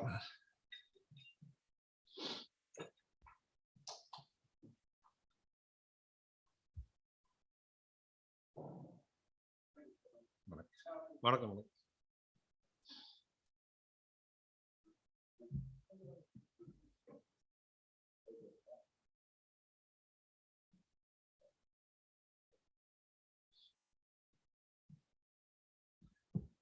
Vanakkam, sir. So as I was saying, are we talking about the GDP as the only best indicator? Definitely not. So we have certain other indices like Human Development Index, which takes into consideration the education and life expectancy and the poverty and all those things. And they also have another indicator called as a Gini coefficient, which talks about the difference between the highest paid person and the lowest paid person. What is the number of people who fall into this category? So not only is it important to achieve a target of $1 trillion, but it is also important that we ensure that we take even the downtrodden people, be it socially or economically downtrodden people, along with us. Because if we are talking about a state of Tamil Nadu, which has a population of about 7.5 crores, if you empower the downtrodden and women, straight away, if you empower 50% of the women, you're going to get that amount of revenue, which is going to be contributing to the growth of the state. And I had the opportunity to, after our Honorable CM had visited Dubai, I had an opportunity to go to Delhi to meet up with the former Prime Minister of Australia, Mr. Tony Abbott. And Australia, especially now, I am sure that a lot of people are aware that there is a geopolitical issue which is going on in the Pacific region, where Australia and China have a lot of political and defense tensions. And because of the South China Sea exploits, and Australia slowly has a trade which is being withdrawn from China, and it is looking at other countries for developing a trade opportunity. And the Prime Minister had promised that he will visit Chennai in this month because they had their elections recently concluded and a new government has come into place over there in Australia. So the former Prime Minister has said that he will be coming here and visiting up with our Honorable Chief Minister, and he was indicating that there is a possibility of getting a 50,000 crore investment which will happen in India, where they are specifically interested in having Australia, Tamil Nadu tie-up with some twin sister city deals. So we are very positive that these things will be maturing in the next 2 to 3 years time. And now that we are hopefully out of the grasp and claws of the pandemic of COVID, I think we should be seeing a bounce back of the economy where these targets which have been set of $1 trillion should be achievable. And like our Honorable Minister had already said, I think all of us should work. And the main concept of achieving this, one of the main important points is to achieve a $1 trillion economy. You will be aware that our GDP, it's about 50% is through service sector, and manufacturing is about 30% and agriculture forms 15%. It does not mean that we don't have agriculture happening. It is just that our economy is so strong that we have our services and manufacturing much higher than the national averages. So to make this happen, I think it is in your hands. Like, you are going to be a body of Institute of Directors to be going into companies and ensuring that the companies are going to be performing well. And those who are there in the education sector, like Honorable Minister said, that 450,000 engineers are being are passing out every year. We are all aware of that. But how many of them are being employed? And what is the quality of education which is being imparted to them? If you look at that, now that we have the numbers, I think we need to focus on ensuring quality education is being provided, because everybody who is passing an engineering graduate does not have the same level of competence. It is our vision to ensure that parity of educational knowledge should be brought in by everybody concerned in this segment, because the more qualified and skill developed our future generations are going to be, the greater it is going to help us in achieving this target of $1 trillion. Thank you very much.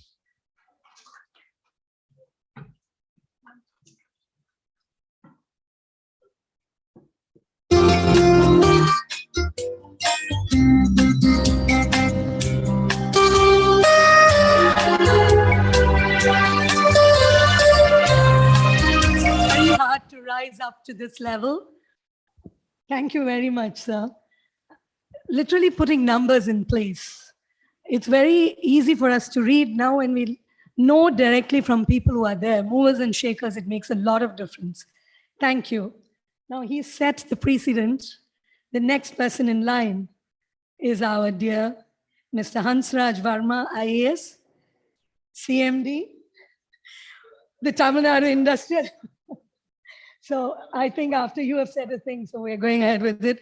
So he will be speaking on very, very important things. So let's just go ahead and invite him, because he will talk about the pivotal role as a growth catalyst in harnessing Honorable Chief Minister's vision of making Tamil Nadu $1 trillion economy 2030. Over to you, sir. And as requested, we have just your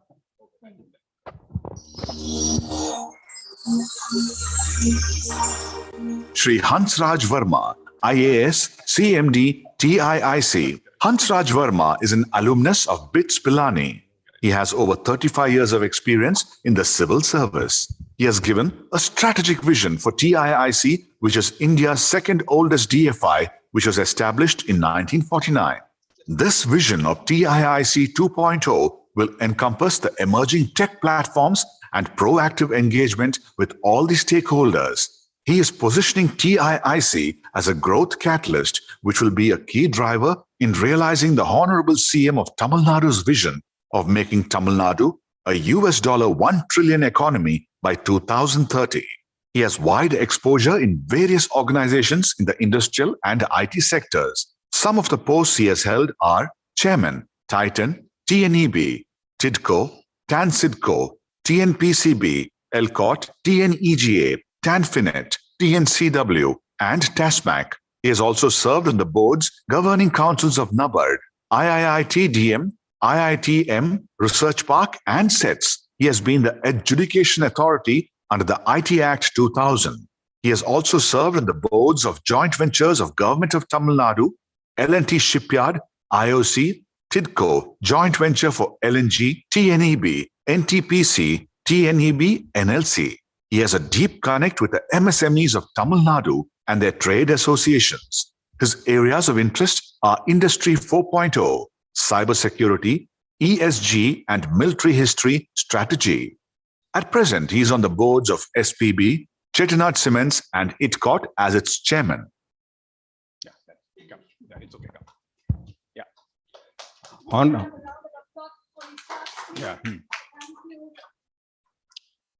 Honorable Minister for Information Technology, Government of Tamil Nadu.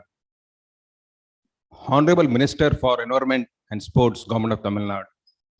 Respected Member of Parliament, North Chennai. Respected General Aluwalia, President of the IOD. Respected my colleague, Shri Vikram Kapoor. Respected Thur Perumal, MD ITCOT. Respected Sundari, Regional Director, IOD, and distinguished delegates. This event, IOD Industry Growth Conclave and Expo 2022, has come at the right time. Friends, we are all guided by the vision, the dream of our Honorable Chief Minister of Tamil Nadu to make Tamil Nadu economy a $1 trillion economy by 2030.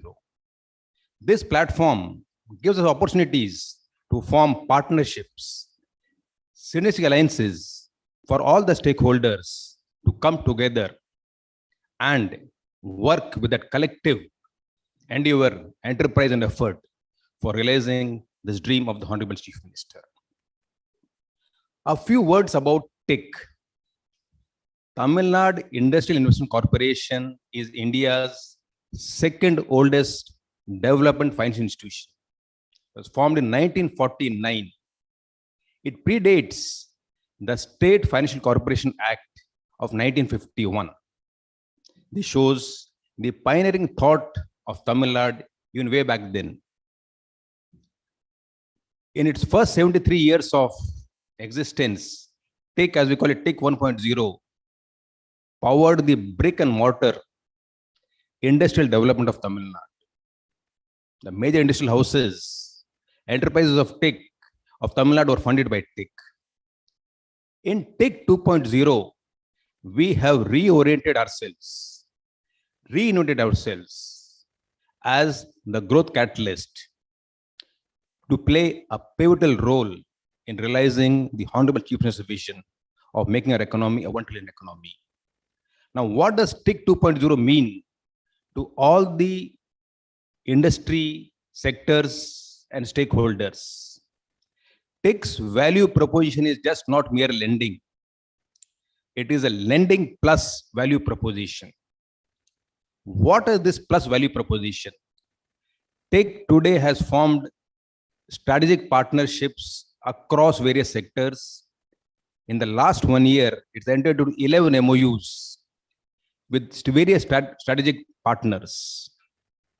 And as part of this, TIC 2.0 gives you trade facilitation, raw material sourcing, competency building, technology guidance, GST facilitation, interface with the various state government agencies as a part of its value proposition. TIC is not a mere lender. TIC is invested in the long-term and sustainable success of its clients. It stands by its clients through their ups and downs. Last year, TIC has scripted history. We have grown by 54%. Today, we are a 2,000 crore plus asset under management company with an employee throughput of 7.11 crores per employee. In this very, very intense competitive landscape of the financial world, tech is standing on its own and has created a niche for itself as an institution of significance. Three speakers before me mentioned few key points. I'd like to elaborate on them. The first point was by General Ahluwalia, President of IOD. He mentioned about ESG with the eye on the future, environmental social governance frameworks for businesses. In future, climate change is going to be a real challenge. All our enterprises have to factor in the ESG framework in their sustainability plans. If you have to do well on the world map, then this is the imperative. Tech guides its clients and prospective clients on various aspects of ESG. The other point mentioned by our Honorable IT Minister is jobs. Friends, India is a young nation. Our median age is 29 years. Our youth are aspirational. We have to create jobs for them which meet their aspirations. That is imperative for all of us today. The next point is adoption of technology. All the businesses in Tamil Nadu, in fact, Tamil Nadu is the MSME capital of India. We are pioneers in various sectors. Our MSMEs were always thought leaders and thought of the future. Today, tech is facilitating them in adoption of Industry 4.0. If we have to be competitive on the world stage, then we, as all stakeholders, have to guide our MSMEs in a seamless adoption of Industry 4.0, which enables them to compete on the world stage. Friends, this is the value proposition of tech. So using the platform, I make an appeal to all the stakeholders. Come, let's forge partnerships. Let's cement synergistic relationships and partnerships in realizing the dream of our Honorable Chief Minister. Collectively, all of us can make this vision happen of making Tamil Nadu economy a 1 trillion economy.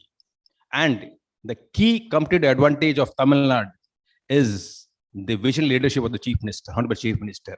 So collectively, let's leverage that competitive advantage, come together on this common platform, forge partnerships. Tech is always there on any aspect of industry, on any aspect of any technology, any guidance. Tech is there to handhold you. Tech is there to facilitate you, your ventures, your endeavors, and tech is there for you. Thank you. Good day.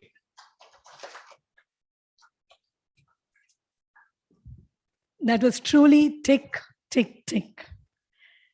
Come, let's coach, cement, synergize, and dream globally according to our Chief Minister's vision. Thank you for keeping the youth of tomorrow in mind. And I think that was very, very significant. The youth are going to be our tomorrow's nation. With those words, I have great honor of inviting our Minister, Honorable Minister of Environment, Climate Change, and Youth Welfare and Sports Development, Government of Tamil Nadu. He will be addressing on $1 trillion economy of Tamil Nadu, a green perspective. Thank you very much, sir. And you will definitely have the AV played for you. So we, AV, please.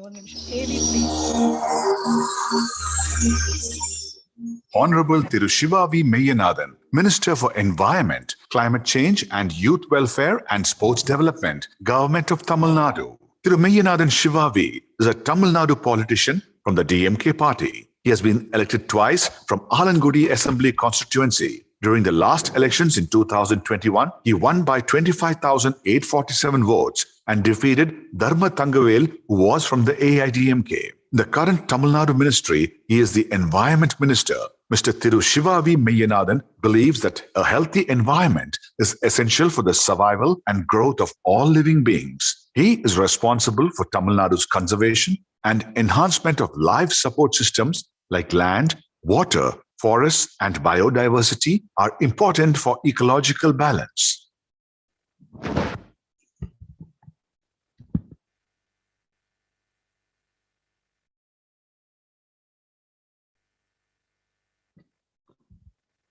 சிறப்பு வாய்ந்த நிகழ்வில்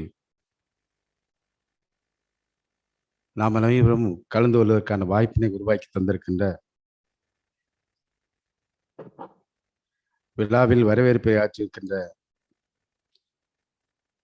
regional manager IOD doctor சுந்தரி சுரேஷ் அவர்களுக்கும் மற்றும் இந்த விழாவில் கலந்து கொண்டு மிகச் சிறப்பான உரையாற்றி சிறப்பு சேர்த்திருக்கின்ற மாண்புமிகு தமிழக தகவல் தொழில்நுட்ப துறை அமைச்சர் மாண்புமிகு அண்ணன் மனோ தங்கராஜ் அவர்களை, மாண்புமிகு வடசென்னை நாடாளுமன்ற உறுப்பினர் மரியாதைக்குரிய அண்ணன் டாக்டர் கலாநிதி வீராசாமி அவர்களை, மற்றும் மாண்புமிகு தமிழக முதலமைச்சருடைய தொலைநோக்கு திட்டத்தை உருவாக்கி இன்றைக்கு ஒட்டுமொத்த தமிழக இளைஞர்களுடைய வாழ்க்கையில் நம்பிக்கையை ஏற்படுத்தியிருக்கின்ற திரு Hansraj Varma IAS, Tamil Nadu industrial investment corporation limited Chennai மற்றும் additional chief secretary government of Tamil Nadu, மற்றும் இந்த நிகழ்வில் பங்கெடுத்திருக்கின்ற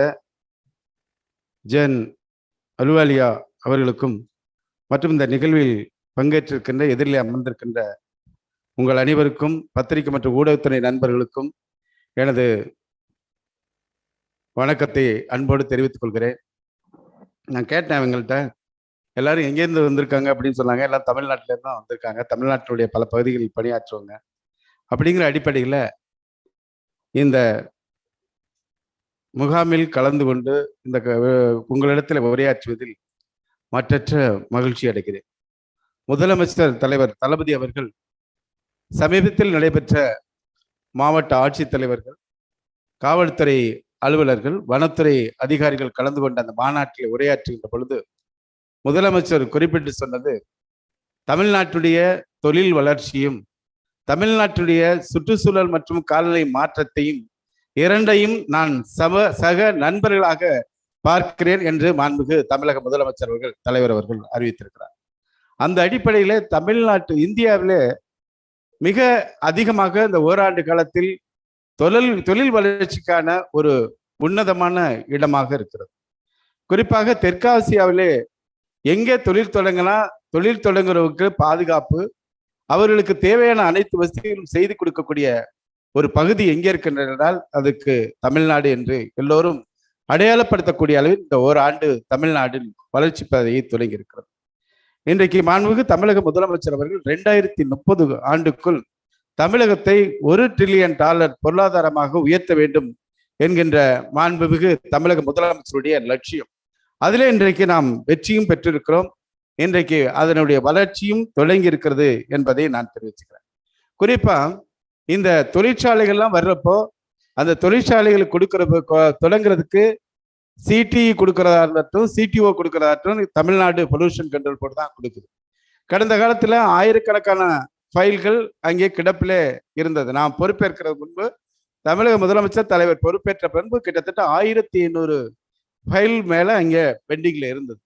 உடனடியாக தலைவர் வந்து அந்த கூட்டங்களை புதிய கமிட்டி அமைத்து கடந்த ஆட்சியில் அந்த கமிட்டி கூடுவது 3 மாதத்துக்கு ஒரு முறை கூடியது.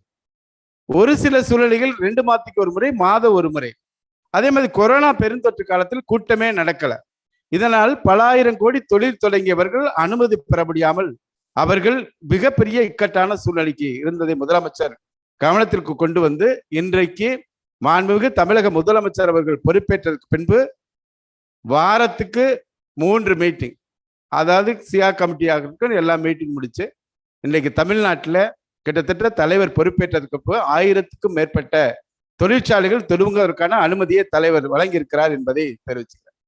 அதே மாதிரி தொழிற்சாலைகள் இப்போ இயங்குகிற தொழிற்சாலைகள் தமிழ்நாடு பொல்யூஷன் கண்ட்ரோல் போர்டில் வருஷம் வந்து ரினியூவல் பண்ணணும். இது எவ்வளோ சிரமங்கிறது தெரியும். கடைசியா 2 மாதத்துக்கு முன்னாடியே நீங்க அந்த பணிகள்லாம் தொடங்கினா தான் அதை வந்து ரினியூவல் பண்ண முடியும். ஆனால் அதை வந்து இன்றைக்கு தமிழக முதலமைச்சர் அவர்கள் ரொம்ப எளிமைப்படுத்திருக்கிறார். அதாவது ரெட் கேட்டகரி இண்டஸ்ட்ரீஸ் வச்சிருக்கவங்களுக்கு அவங்க ரினியூவல் வந்து வருஷம் இன்னைக்கு செய்ய தேவையில்லை. 5 ஆண்டுகளுக்கு அவர்களுக்கு ரினியூவல் பண்ணி கொடுத்துட்றாங்க.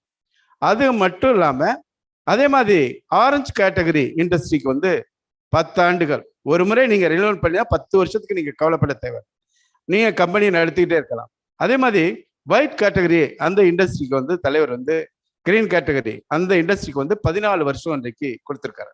அந்த அடிப்படையில் இந்த ஓராண்டு மட்டும் எவ்வளவு இண்டஸ்ட்ரி புதுப்பிச்சிருக்காங்கன்னா தமிழ்நாட்டில் ஒட்டுமொத்தமா ரெட் கேட்டகரி வந்து 12,500 கம்பெனிகள், ஆரஞ்சு கேட்டகரி வந்து 27,500, அதே மாதிரி கிரீன் வந்து 12,500, இப்படி 52,500 கம்பெனிகள்ல இந்த ஓராண்டில் மட்டும் தாங்களாவே புதுப்பித்துக் கொண்டது 11,280 இண்டஸ்ட்ரி இன்றைக்கு புதுப்பித்திருக்கிறார்கள் என்பதை நான் தெரிவிச்சுக்கிறேன்.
இப்படியாக தமிழக முதலமைச்சர் தொழில் தொடங்குவர்கள் எந்த இடத்திலும் அரசினுடைய அனுமதியை பெறுவதில் எந்தவித சிக்கல்களும் இருக்கக்கூடாது என்பதை முதலமைச்சர் அதை கொண்டு வந்திருக்கார். இதுல இன்னொரு விஷயம் என்னன்னா, இன்றைக்கு தமிழ்நாடு மாசு கட்டுப்பாட்டு வாரியம் தன்னிச்சையா செயல்பட தொடங்கி இருக்கிறது. அதனுடைய சேர்மன் உதயன் IFS என்கின்ற ஒரு நேர்மையான அதிகாரியை நியமித்து உடனுக்குடன் அவருடைய கோரிக்கை நிறைவேற்றி எளிமைப்படுத்தி தந்திருக்கிறார். அதற்கு அடுத்த கட்டமா இந்த $1 trillion பொருளாதாரத்தை எட்டுவதற்கு தமிழக முதலமைச்சர் அவர்கள் ஒரே போர்ட்டல்ல எந்தவித தொழிற்சாலைகள் தொடங்கினாலும் ஒரே போர்ட்டல்ல ஒற்றை சாளர முறையில அனுமதியை தொடங்குவதற்கான அடுத்த கட்ட நடவடிக்கையும் மாண்புமிகு தமிழக முதலமைச்சர் அவர்கள் மேற்கொண்டு வருகிறார்கள். இப்படி யார் எந்த தொழிற்சாலைகள் தொடங்கினாலும் அதற்கான அனுமதியை கொடுப்பதிலும் சரி, அவர்களுக்கான பல்வேறு திட்டங்களை செயல்படுத்துவதிலும் இன்றைக்கு இந்தியாவிலே தமிழக முதலமைச்சர் அவர்கள் இன்றைக்கு மிக அற்புதமான திட்டங்களை உருவாக்கி தந்திருக்கிறார். இதுல ஒரு விஷயத்துல தெளிவாகவும் இருக்காங்க, சுற்றுச்சூழலை பாதுகாக்கணும் அப்படிங்கிறதான் முதலமைச்சருடைய மிக மிக முக்கியமானது. இந்த $1 trillion பொருளாதாரத்தை அடைவதில் முக்கிய பங்கு வகிப்பதற்காக மாண்புமிகு தமிழக முதலமைச்சர் அவர்கள் நமது இங்க இருக்கின்ற இண்டஸ்ட்ரியல் செக்ரட்டரி சொன்னது மாதிரி தமிழ்நாடு ஏற்றுமதி ஊக்குவிப்பு உத்தி என்கின்ற ஒரு திட்டத்தை தொடங்கியிருக்கார். அதே மாதிரி நமது IT மினிஸ்டர் அடிக்கடி சொல்றது, நமது இண்டஸ்ட்ரியல் மினிஸ்டர் தமிழ்நாடு பென்டெக் பாலிசி அதையும் புதிய கொள்கைகளாக இன்றைக்கு மாண்புமிகு தமிழக முதலமைச்சர் அவர்கள் உருவாக்கி தந்து தொழில் வளர்ச்சிக்கான அந்த பணிகளை தொடங்கி இருக்கிறார்கள் என்பதை தெரிவிச்சுக்கிட்டு, அடுத்த கட்டமா எனக்கு கொடுக்கப்பட்டிருக்கிற பொருளாதார வளர்ச்சியில பசுமை மையத்தை பின்பற்றுவது எப்படி என்கின்ற அந்த அடிப்படையிலும் நாம இன்றைக்கு மாண்புமிகு தமிழக முதலமைச்சர் அவர்கள் இந்தியாவிற்கு வழிகாட்டுகின்ற வகையில் 1,32,500 கோடி ரூபாயில புதுப்பிக்கத்தக்க எரிசக்தி ஆற்றலை உருவாக்கக்கூடிய ஒப்பந்தங்களை இன்றைக்கு மாண்புமிகு தமிழக முதலமைச்சர் அவர்கள் மின்வாரியம் மூலமாக இன்றைக்கு ஒப்பந்தம் செய்திருக்கிறார். அதன் மூலமாக சூரிய ஒளி ஆற்றல் மூலமாக அந்த சோலார் எனர்ஜி, அதே மாதிரி காற்றின் மூலமாக காற்றாலை மின்சாரம், நீர் மின்சாரம் உற்பத்தி செய்வதற்கான இந்த நடவடிக்கைகளை முதலமைச்சர் இந்த ஓராண்டு காலத்தில் முன்னெடுத்திருக்கிறார் என்றால், அது எதிர்காலத்தில் தெர்மல் பிளான்ட், அதே போல அணு உலைகள் மூலமாக தயாரிப்படுகின்ற மின்சாரத்தினுடைய அளவை குறைத்து இந்த புதுப்பிக்கத்தக்க எரிசக்தியை உருவாக்குவதன் மூலமாக ஏற்படக்கூடிய மற்ற எனர்ஜி மூலமாக உருவாக்க தயாரிக்கிற போல வெளியாறுகின்ற கார்பன் வெளியேற்றம் உள்ளிட்ட பல காரணிகள், அதே மாதிரி அணு உலையின் மூலமாக பயன்படுத்துகின்ற அந்த மின்சாரத்தில் நாம் அதற்கான கழிவுகள், அணுக்கழிவுகளை எங்கே கொட்டுவது என்ற இடம் தேடிக்கொண்டிருக்கோம். அதற்கும் தீர்வில்லை. இதற்கெல்லாம் வழிகாட்டுதலாக இந்த புதுப்பிக்கத்தக்க ஆற்றல் அந்த எனர்ஜியை உருவாக்குவதற்காக முதலமைச்சர் இன்றைக்கு நடவடிக்கை மேற்கொண்டிருக்கார். அது மட்டும் இல்லை, இப்போ சுற்றுச்சூழலை பாதுகாப்பதற்காக இன்றைக்கு பொருளாதார வளர்ச்சியோடு சேர்ந்து இந்த கார்பன் வெளியேற்றத்தையும் குறைக்க வேண்டும் என்கின்ற கருத்துக்களை IPCC ரிப்போர்ட் 4/4/2022 அன்று தந்திருக்கிறோம். ஒட்டுமொத்தமாக உலகமானது 2020 2030க்குள்ளாக 43% ஆக்சிஜன் அளவை வெளியேற்றத்தை குறைக்க வேண்டும் என்று சொல்கிறார். குறைப்பது சாத்தியமா என்றால் கேள்விக்குறிதான் என்றாலும், ஆனால் அதற்கான நடவடிக்கைகளை மாண்புமிகு தமிழக முதலமைச்சர் தமிழ்நாட்டிலிருந்து தொடங்கி இருக்கிறார். அது மாதிரி அதுக்கு என்னன்னா வெஹிக்கிள் இன்றைக்கு நடைமுறைக்கு கொண்டு வந்திருக்கிறார். இது போன்ற மின்சார புதுப்பிக்கத்தக்க எனர்ஜி. அதற்கு அடுத்தபடியாக பார்த்தால் இன்றைக்கு நமது தொழில்துறை அமைச்சர் அவர்கள் இந்த ஆண்டு அறிவிப்பு வெளியிடப்படுவது, சைனா போன்ற நாடுகளில் இன்றைக்கு பெட்ரோல், டீசல் இவற்றை தவிர்த்து இன்றைக்கு 2000 பார்த்தா ஒட்டுமொத்த தமிழ்நாட்டினுடைய வாகனங்களுடைய எண்ணிக்கை வெறும் 52 லட்சம் தான். ஆனால் இன்றைக்கு பாருங்க 3,10,00,000 வாகனங்கள் தமிழ்நாட்டில் அதிகமாயிருக்கு. ஆனால் அருகிலே இருக்கின்ற ஸ்ரீலங்காவில் இந்த பெட்ரோல் டீசல் இல்லை என்கின்ற நிலை இருக்கு. இந்த பெட்ரோல் டீசல் இருக்குமா இல்லையாங்கிற கேள்வி அடுத்து. ஆனால் இதிலிருந்து வெளியேற்றப்படுகிற கார்பனுடைய அளவு அதிகரிக்கிறது, அதை குறைக்க வேண்டும் என்று சொல்லியிருக்கிறார். அந்த அடிப்படையில் தான் மாண்புமிகு தமிழக முதலமைச்சர் அவர்கள் இன்றைக்கு முன்னோடி திட்டமாக இந்தியாவில் வேறு யாரும் சிந்திக்கவில்லை. இன்றைக்கு சைனா போன்ற நாடுகளில் கிரீன் ஹைட்ரஜன் எரிபொருட்களை பயன்படுத்த தொடங்கியிருக்கிறார். அந்த நாடு இன்றைக்கு கார்பன் வெளியேற்றத்தை குறைக்க தொடங்கி இருக்கிறது. நாட்டுடைய ஒன்றிய அமைச்சர் மாண்புமிகு அமைச்சர் நிதின் கட்காரி கிரீன் ஹைட்ரஜன் வெஹிக்கிள்ல நாடாளுமன்றத்துக்கு போயிருக்கார். நம்ம முதலமைச்சர் இந்த ஆண்டு தொழில்துறைக்கான அறிவிப்பு 4வது அறிவிப்பு என்னன்னா, கிரீன் ஹைட்ரஜன் தயார் பண்ணுகின்ற தொழிற்சாலைகளை கொண்டு வருவதில் அவர்களுக்கு முன்னுரிமை கொடுப்போம் என்று தமிழக முதலமைச்சர் அவர்கள் இந்த அறிவிப்பை தந்திருப்பார் என்பது எவ்வளவு தொலைநோக்கு பார்வை என்பதை நான் பார்க்கிறோம். அந்த அடிப்படையில் தொழிற்சாலைகள் அதிகமாக, பொருளாதாரம் உயர்கிறது என்கின்ற ஒரு பக்கம் இருந்தாலும், மாண்புமிகு தமிழக முதலமைச்சர் அவர்கள் இன்றைக்கு தொழிற்சாலைகளுடைய வளர்ச்சி, அதனால் ஏற்படக்கூடிய பாதிப்புகளிலிருந்து மீட்டெடுப்பதற்காக தமிழ்நாட்டுடைய வனப்பரப்பை அதிகப்படுத்துவதற்கான நடவடிக்கையிலும் தமிழக முதலமைச்சர் அவர்கள் மேற்கொண்டிருக்கிறார். அந்த அடிப்படையில் இப்பொழுது தமிழ்நாட்டு வனத்துடைய பரப்பளவு 22.71% இருக்கு. இது 10 ஆண்டுகளில் எப்படி $1 trillion பொருளாதாரத்தை உயர்த்த வேண்டும் என்கின்ற நோக்கமோடு இருக்கிறதோ, அதற்கு இணையாக பசுமை பரப்பை அதிகப்படுத்துவதற்காக 33% வனப்பரப்பை அதிகப்படுத்துவதற்கான திட்டங்களை மாண்புமிகு தமிழக முதலமைச்சர் அவர்கள் கொண்டு வந்து எல்லா துறைகளும் இதற்கான திட்டங்களை நிறைவேற்றிருக்கிறார்கள் என்பதை தெரிவித்துக் கொண்டு, இப்படியாக இங்கு இருக்கின்ற தமிழ்நாட்டுடைய தொழில்துறை வளர்ச்சிக்கு மட்டுமல்ல, பொருளாதார வளர்ச்சிக்கு மட்டுமல்ல, இயற்கையை பாதுகாப்பதற்கும் மாண்புமிகு தமிழக முதலமைச்சர் அவர்கள் இன்றைக்கு எண்ணற்ற நடவடிக்கைகள் மேற்கொண்டிருக்கிறார்கள்.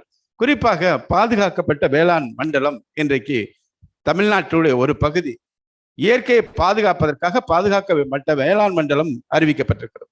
மயிலாடுதுறை, நாகப்பட்டினம், திருவாரூர், தஞ்சாவூர், புதுக்கோட்டை மாவட்டத்தினுடைய ஒரு பகுதி, கடலூர் மாவட்டத்தினுடைய ஒரு பகுதி, இவற்றையெல்லாம் பாதுகாக்கப்பட்ட வேளாண் மண்டலமாக கடந்த ஆட்சி காலத்தில் அறிவிக்கப்பட்டு அறிவிப்பாக இருந்தது. இப்போ ஒரு வாரத்துக்கு முன்னாக மாண்புமிகு தமிழக முதலமைச்சர் அவர்கள் அந்த கூட்டத்தை கூட்டி அதற்கான நடவடிக்கைகளும் மேற்கொண்டிருக்கிறார். ஓராண்டு முடித்து அதற்கான திட்டங்களை என்னென்ன செய்திருக்கிறோம் என்கின்ற அந்த திட்டங்களுடைய அறிக்கையும் தரப்படும் என்கின்ற உத்தரவாதத்தை முதலமைச்சர் தந்திருக்கிறார். அந்த பகுதியில நாம தொழிற்சாலை கொண்டு போக முடியாது. அந்த பகுதியில நாம பாதுகாக்கப்பட்ட வேளாண் மண்டல பகுதியில உணவு உற்பத்தி சார்ந்த தொழிற்சாலைகள் கொண்டு வந்து அந்த பகுதி மக்களிடத்தையும் பொருளாதாரத்தை வளர்த்தெடுப்பது என்கின்ற ஒட்டுமொத்தமாக தமிழ்நாடு முழுவதுமாக ஒரு கொள்கை முடிவை முதலமைச்சர் அவர்கள் ஒருபுறம் தொழில்துறை வளர்ச்சி, ஒருபுறம் அந்த பசுமையினுடைய பாதிப்பை உயர்த்துவது அப்படி என்கின்ற இரு தளங்களில் நம் முதலமைச்சர் அவர்கள் சாதித்திருக்கின்றார்கள். நான் உங்கள் அனைவருக்கும் அன்போடு தெரிவித்துக் கொள்வது, நம் முதலமைச்சர் அவர்கள் தமிழ் பொறுப்பேற்ற இந்த ஓராண்டு காலத்தில் இந்தியாவில் எந்த மாநிலங்களில் என்ன திட்டம் நடக்கிறதோ தமிழ்நாட்டில் வளர்ச்சி பணிகள் நடைபெறுகிறது, பொருளாதாரத்துக்கான வளர்ச்சிகள் மேலோங்கி இருக்கிறது. இதையெல்லாம் தாண்டி நம் முதலமைச்சர் அவர்கள் ஒரு நேர்மையான ஆட்சியை தந்து கொண்டிருக்கிறார். இந்த அரசு என்பது ஒரு டிரான்ஸ்பரன்சி கவர்மெண்ட். எல்லோரும் வந்து என்னிடத்துல பாராட்டுகிறார், எப்படி சார் சாத்தியம், எல்லாத்துக்கும் அனுமதி காசு இல்லாம கொடுக்குறீங்களே அப்படின்னு. காசு இல்லாம கொடுக்கணுங்கிறதா தலைவர். இது தமிழ்நாட்டில் ஆளுங்கட்சியா இருந்தாலும் எதிர்கட்சியா இருந்தாலும் தலைவர் தளபதி அவர்கள் மனுநீதி சோழனை போல தவறு செய்தவர்கள் யாராக இருந்தாலும் தண்டனை உண்டு என்கின்ற அந்த தத்துவத்தின் அடிப்படையில் ஆட்சி செய்கிறார்.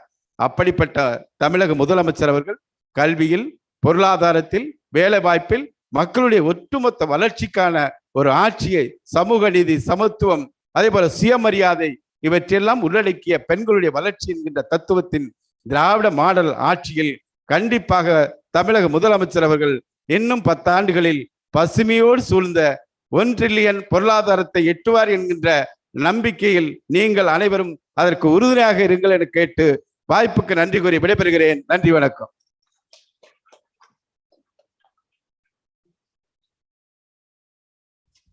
Very beautifully put by the Honorable Minister. பசுமை சென்னை தமிழ்நாடுன்னு சொல்றதோட ஐ திங்க் குளோபலாவே போயிட்டீங்க. யாம் பெற்ற இன்பம் பெருகை வையகம் சொல்ற மாதிரி நீங்க ரொம்ப இம்பார்ட்டண்டா சில சொன்னீங்க. நிறைய பேர் இண்டஸ்ட்ரி ஸ்டார்ட் பண்ண தேர் ரெடி.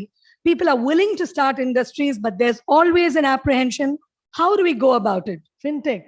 எங்க பைசாக்கு போ ஸோ டிக் சொல்லிட்டாரு. எல்லாம் நீங்க என்ன சொன்னீங்கன்னா முக்கியமா சோலார் எனர்ஜி, சூரியனோட உதவி எல்லா விதத்திலும் சூரியன். ஸோ சீஃப் மினிஸ்டர் சொன்னதை வச்சு பார்த்தா நமக்கெல்லாம் திருப்பி சொன்ன மாதிரி ஒளிமயமான எதிர்காலம் through green hydrogen. Thank you very much, sir. Really appreciate your encouraging message to every person here who are tomorrow's leaders. They're going to be bringing in a lot of youth for this wonderful vision of our Chief Minister. With this, we will be, before we move on to the plenary session, may I request Dr. Sundari to felicitate the Honorable Minister.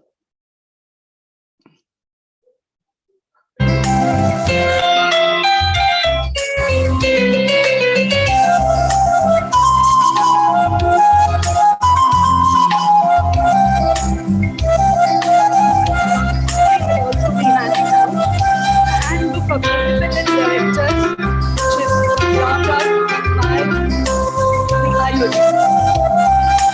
To the delegates, and it will also be given out to those who are present.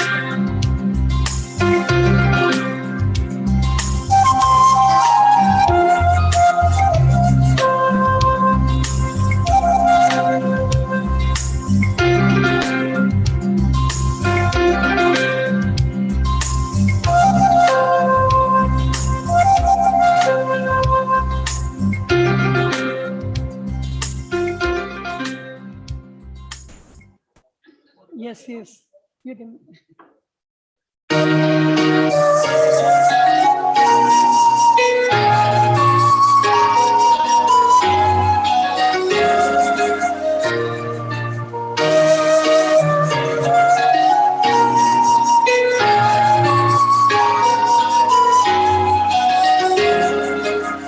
Thank you all. The coffee is being served at the table, standing.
index futures, stock and index options, commodity, IPO, FPO, mutual funds, and bonds. They also provide advisory services for clients to build their business portfolio for better returns.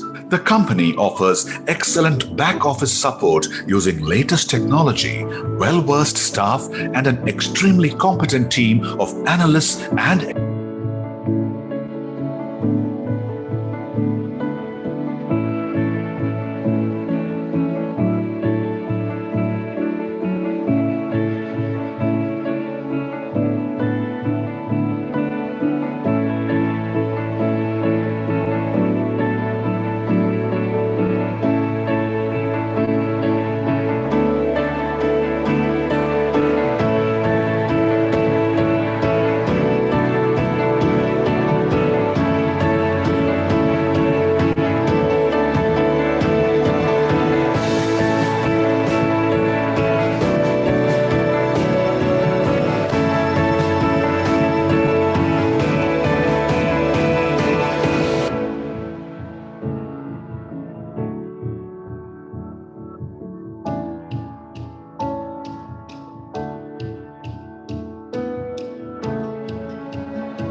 great visionaries laid foundation to a robust and independent India. And the vision of two great men cemented the foundations of this great nation. India Cements was founded in 1946 by Sri S.N.N. Shankaralinga Iyer and Sri T.S. Narayan Sami. The first cement plant was set up in an obscure village called Talayuttu in South Tamil Nadu. From its humble beginnings, it has grown to become a leading player in the industry with plants across the country. Having become the largest cement producer in South India, it has diversified into other businesses.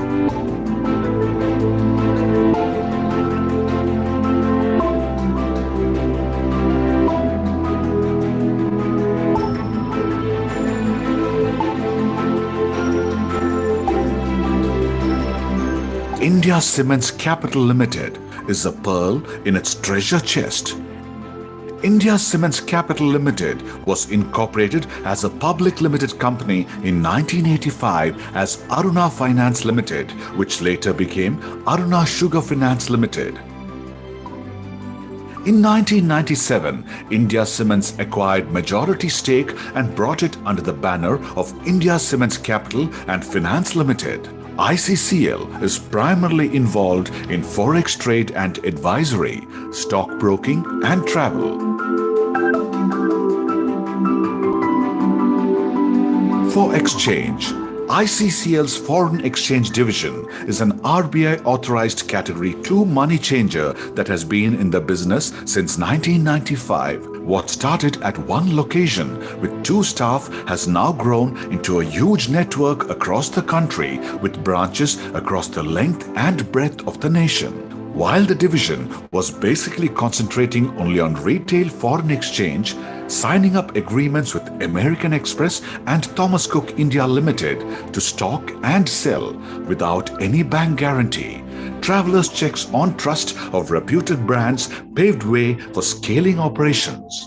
With a growing demand for plastic, the company signed agreements with Citibank for prepaid cards in 2001, with Axis Bank in 2003, American Express in 2012, with HDFC in 2013, and with Thomas Cook in 2019.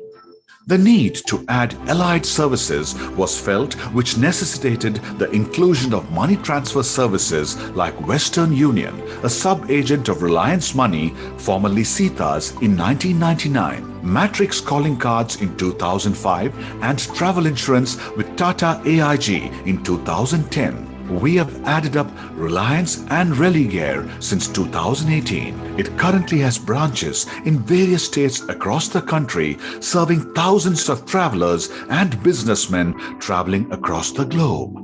Travelers to and from the country can buy and sell international currencies instantaneously at the best rates available, hassle-free, that too at your doorstep. All transactions are totally transparent and happen as per government guidelines. Money transfer tie-ups with foreign universities helps students traveling abroad with easy arrangements to pay fees and other charges with least paperwork. ForExchange is an easy-to-use online tool that helps clients estimate currency conversion rates at any given time and helps them in buying and selling currency. ForExchange also offers travel insurance for tourists, business travelers, students, and patients who seek medical treatment abroad. The plans are designed according to the needs of each individual traveler. In addition to currency exchange services, ForExchange also sells MX Traveler checks, prepaid Forex cards of Thomas Cook. They also encash Visa and Masters Travelers checks. In keeping with the tradition of our parent company, the practices followed are highly ethical and does not deviate from the laid norms of RBI set guidelines. ForExchange bagged handling of Hajj Pilgrimage Group, outsourced by ING Vysya Bank, handling a volume of $43 million over 33 days across 11 centers. ICCL did not have branches at 4 locations out of 11, with a team of 75 staff members and man-hours of 2,000, handling 70,000 pilgrims, which resulted in gross profit of rupees 21 lakhs and a net of rupees 14 lakhs. For Exchange has an implant inside Maruti Udyog Limited at Gurgaon since 1998, and even today, our average volume is $2.5 million per annum. For Exchange is the only reputed organization to handle purchase of foreign currency notes and coins from at least 60 to 70 reputed temples, trusts, boards, churches, etc. across South India.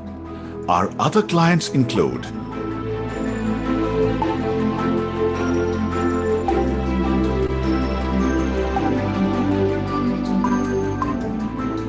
India Cements Investment Services Limited is another feather in the cap of the India Cements corporate family. Started in 1994, it is a company with more than 25 years of experience in investment and finance.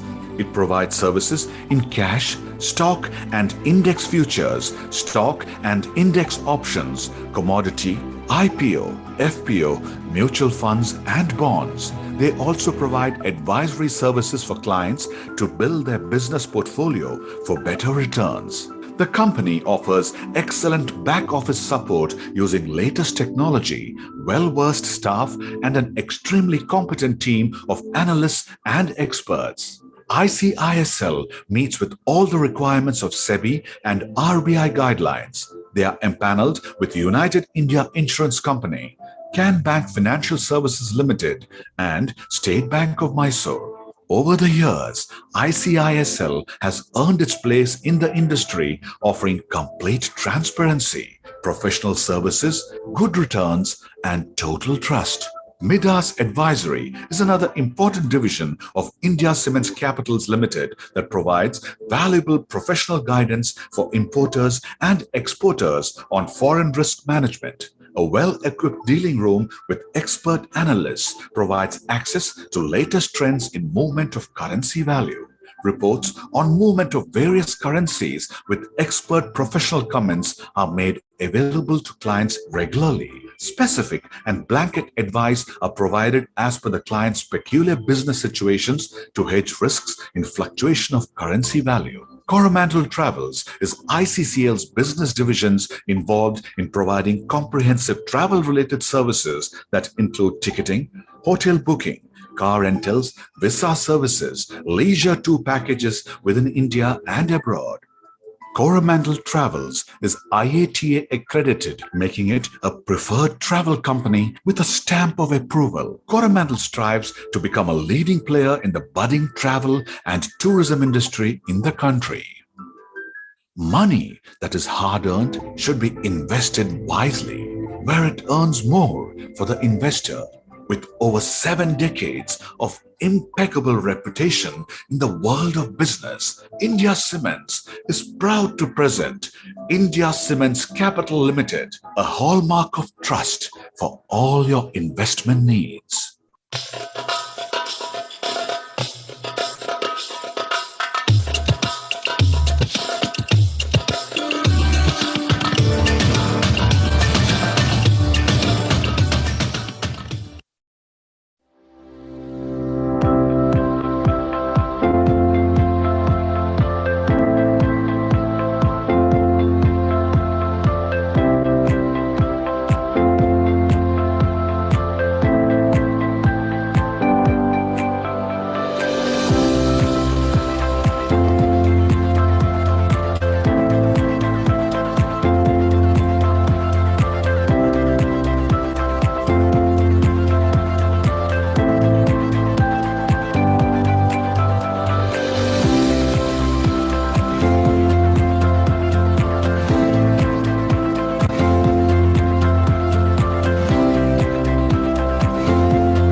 READ was founded in 1994 to empower the poor, marginalized, and unorganized sector of the society through promoting and strengthening community-based organizations and instituting capacity-building measures. To organize and strengthen the vulnerable group in rural women, READ started promoting self-help groups through microfinancing.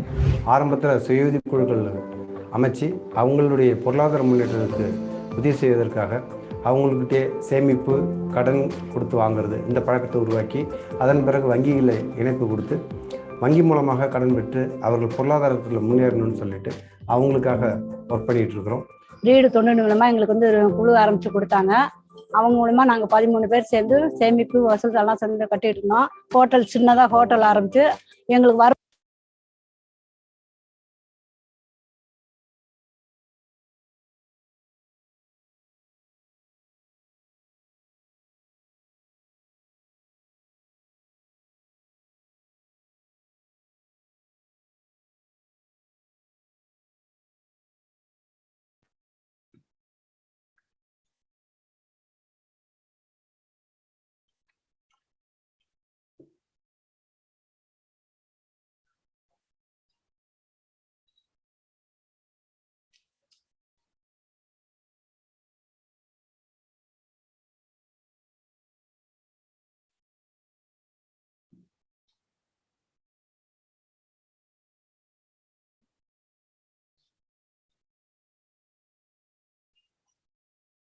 We're still waiting.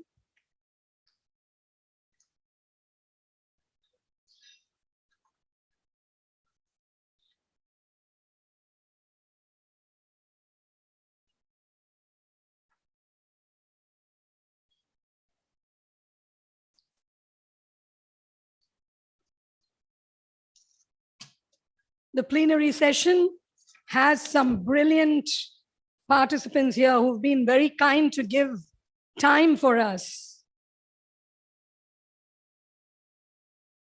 We have IAS through Vikram Kapoor. We'll have Mr. A.L. Ravindran, Dr. V. Muralidharan, IAS Dr. Arun, and Dr. Vijay Shankar, neurologist from Apollo. This is a brilliant lineup for all of us to listen to.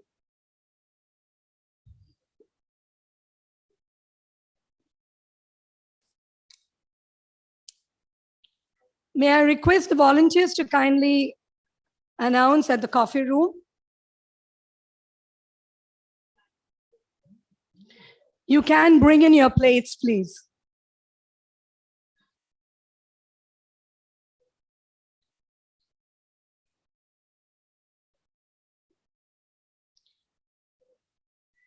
May I request the AV of IOD to be played till we have everybody here?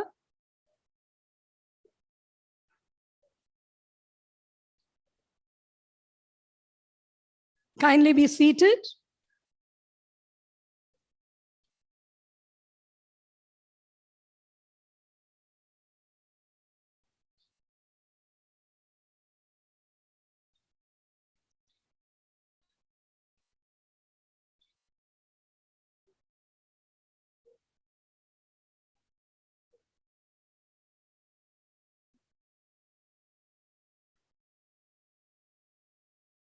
IOD is the apex body for corporate directors in the country.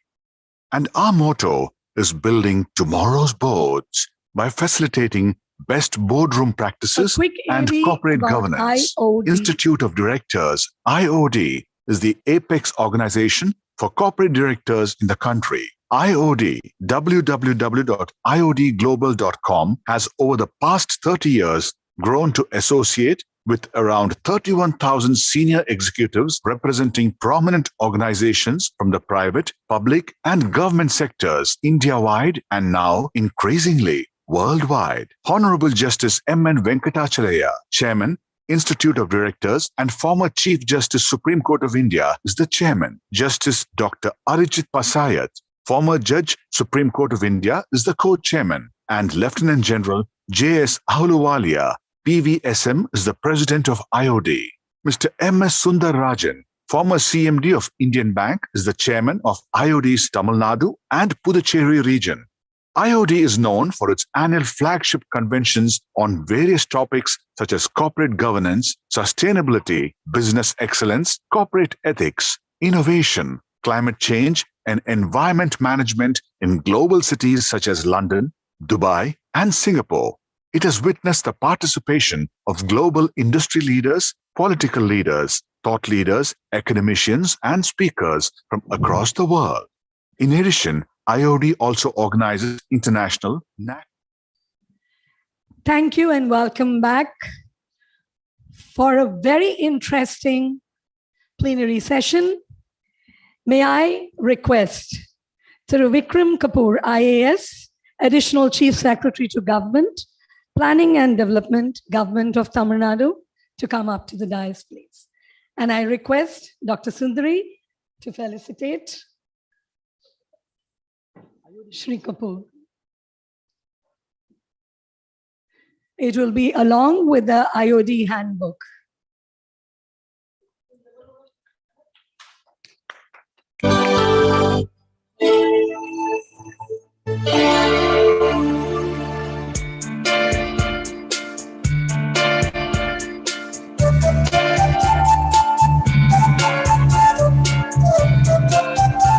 AV, please, before we have Shri Vikram. Shri Vikram Kapoor, IAS. Vikram Kapoor is a 1988 batch officer of the Indian Administrative Service born on the Tamil Nadu state cadre. He graduated in physics honors from St. Stephen's College, Delhi in 1987 and was selected to the IAS in his first attempt. Later, during the course of his career in the civil service, he did his post-graduation in public policy and management from the Indian Institute of Management, Bengaluru, and the Maxwell School of Citizenship and Public Affairs, Syracuse University, New York. During his service, he has worked in various capacities, including that of District Collector, Dindigul, Executive Director, T-Board, Government of India, CEO, Tamil Nadu Urban Development Fund, Member Secretary, Chennai Metropolitan Development Authority, Chairman, Tamil Nadu Pollution Control Board, Principal Secretary, Industries, Energy, Tourism and Culture Departments, Commissioner, Corporation of Chennai, Managing Director, Chennai Metropolitan Water Supply and Sewerage Board, and Chairman, Tangidco and Tan Transco, the power utilities of Tamil Nadu. He is currently Additional Chief Secretary, Planning and Development Department, Government of Tamil Nadu. During his 3 decades of public service, Vikram Kapoor has faced several challenging assignments, including the turnaround of an ailing tea industry during 2000-2005, implementation of the second master plan for Chennai during 2008-2010, managing the unprecedented floods that ravaged Chennai in 2015, and the speedy restoration of power infrastructure in several coastal districts that was devastated by Gaja cyclone in 2018.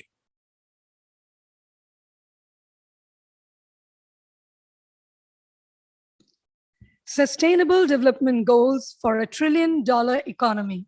Over to you, sir. Thank you.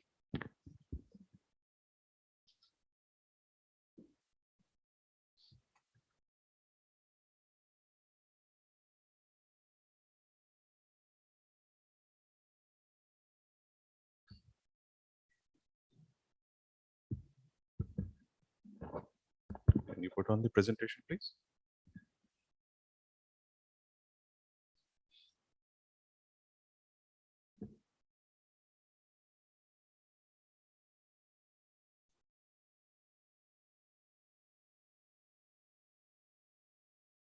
Good morning, everyone. President and members of the Institute of Directors, ladies and gentlemen.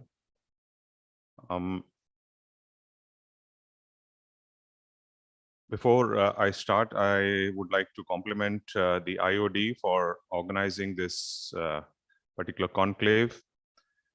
It's extremely timely, and I think the theme is very relevant in the context of the vision of the Honorable Chief Minister of Tamil Nadu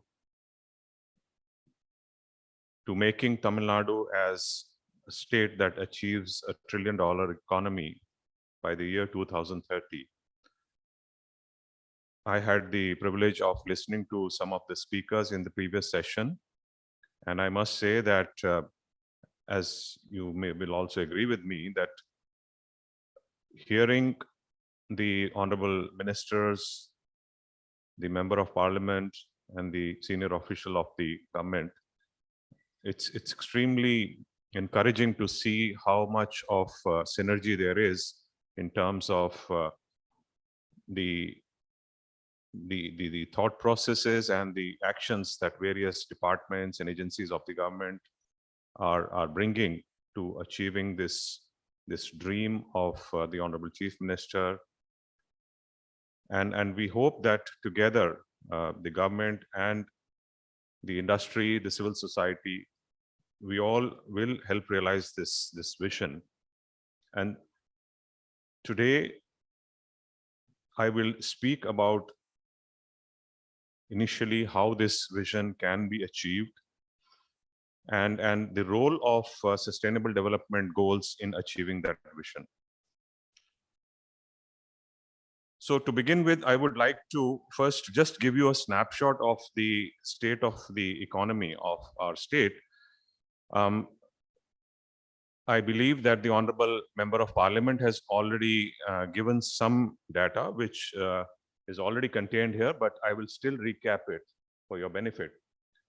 So I know he spoke about, a 22 lakh crore economy, but the figures, of course, I have is only up to 2021. The next year figures have not yet been finalized, but the published figures show that, yes, we are nearly about 20 lakh crore in terms of our GDP size. Actually, it's 19.02 at current prices. And if you were to compare with the prices in 2011-12 at constant prices, it is about nearly 13 lakh crore. And if you recall what the Honorable MP said, I think during that time, the actual economy was about 7.5 lakh crore. So from there, it's almost doubled. If constant prices, we have reached about 13 lakh crore. And he also talked about the CAGR, the growth rate. So I've tried to, over the past 10 years, work out the CAGR, and it's also touching about 10% in nominal terms, which is exactly what the Honorable MP also mentioned. And in real terms, it's about 5.6% growth. And I think it's well known that Tamil Nadu consistently outperforms the national average growth. So we are one of the economic powerhouses of the country, as he had mentioned. If you exclude the year 2021, which is basically an outlier because of the corona, for the previous 9 years, if you take the compounded and average growth rate, annual growth rate, the state's GSDP was 10% in nominal terms and about 6% in real terms. Broadly, as you well know, that there are 3 sectors that contribute to the GSDP: the primary, secondary, and the services sector. The size of the primary sector of Tamil Nadu is about 13%. And as you all know, mostly it comes from agriculture and the animal husbandry sector. Mining has a very small contribution to play. The next bigger portion is the secondary sector. About a quarter of our state's economy comes, is accounted for by the secondary sector, which broadly has manufacturing. Out of this 33, 20% is basically from manufacturing and about 11% from construction. So these are the 2 big contributors to the secondary sector. And obviously the services sector, which has the bulk of the state's economy. So more than half the economy comes from services sector. And the big players in this services sector, the big sectors, subsectors are real estate, trading, and then of course, transportation, communication, financial services, and other services. So this is broadly what the snapshot of the Tamil Nadu's economy is. Next one, please. So what I've tried to do in this slide is to just capture the growth, the same thing which I told in my previous slide. The 3 sectors, primary, secondary, and the services sector, the gross value added has been worked out in lakh crores. So the blue is at 2011-12 and the orange is 2021. I have put both the current prices and at the constant prices, current prices growth and the constant price growth of the economy. And the yellow figures at the bottom just gives the CAGR, both in either in current and in the constant prices. And as you can see, very interestingly, although the secondary sector has the lowest growth rate over this decade at 8.43% in current price terms, at constant prices, it has the highest among the three, which is 5.53. But you can see that whether it's the primary or the services sector, the range is always, between 8.5 to about 10.5 in nominal terms. But if you look at real terms, at constant prices, it's about between 4 to 5.5%. So this is broadly what the growth figures look like. Next. If you look at the goal of achieving the $1 trillion economy, if we were to take the current dollar price, the exchange rate, and if we were to reach that target in dollar terms by 2030, the Honorable MP was spot on when he said that Tamil Nadu's economy needs to grow at a 14% CAGR. But more importantly, it has to grow every year for the next 8 years at this phenomenal 14% growth rate, which incidentally has never been achieved in the past. The maximum we got was in one of the years around 13.5%. But here is the catch. See, the nominal growth is always, a sum of the real growth and the inflation rate. So if you were to discount or deflate it to the real terms, the real rate of growth of the economy has to grow by at least 10%. So today, the average growth, if you recall my previous slide, the average over the past 10 years in the real growth rate was about 6% of the economy. Now we have to step it up to 10%. Now that's huge. So, and this has to happen year on year. So that itself is a very, very ambitious target, but we are confident that with the vision and the support of the government and with the cooperation of all of you, it is possible, it is doable, provided, we put our heads together. One way that the government can do, of course, is, as he rightly said, it's one of the biggest spenders and about the budget sizes over 3 lakh crores. But what is important is the quality of that spending, the nature of that spending. So typically, as you know, government spends on revenue items of expenditure, which is like salaries, pensions, interest payments, subsidies, and so on.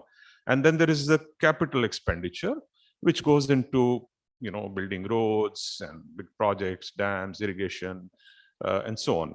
Now, if you look at the budget of the government, the average spend, and this year included, is about 40,000 crores on the capex.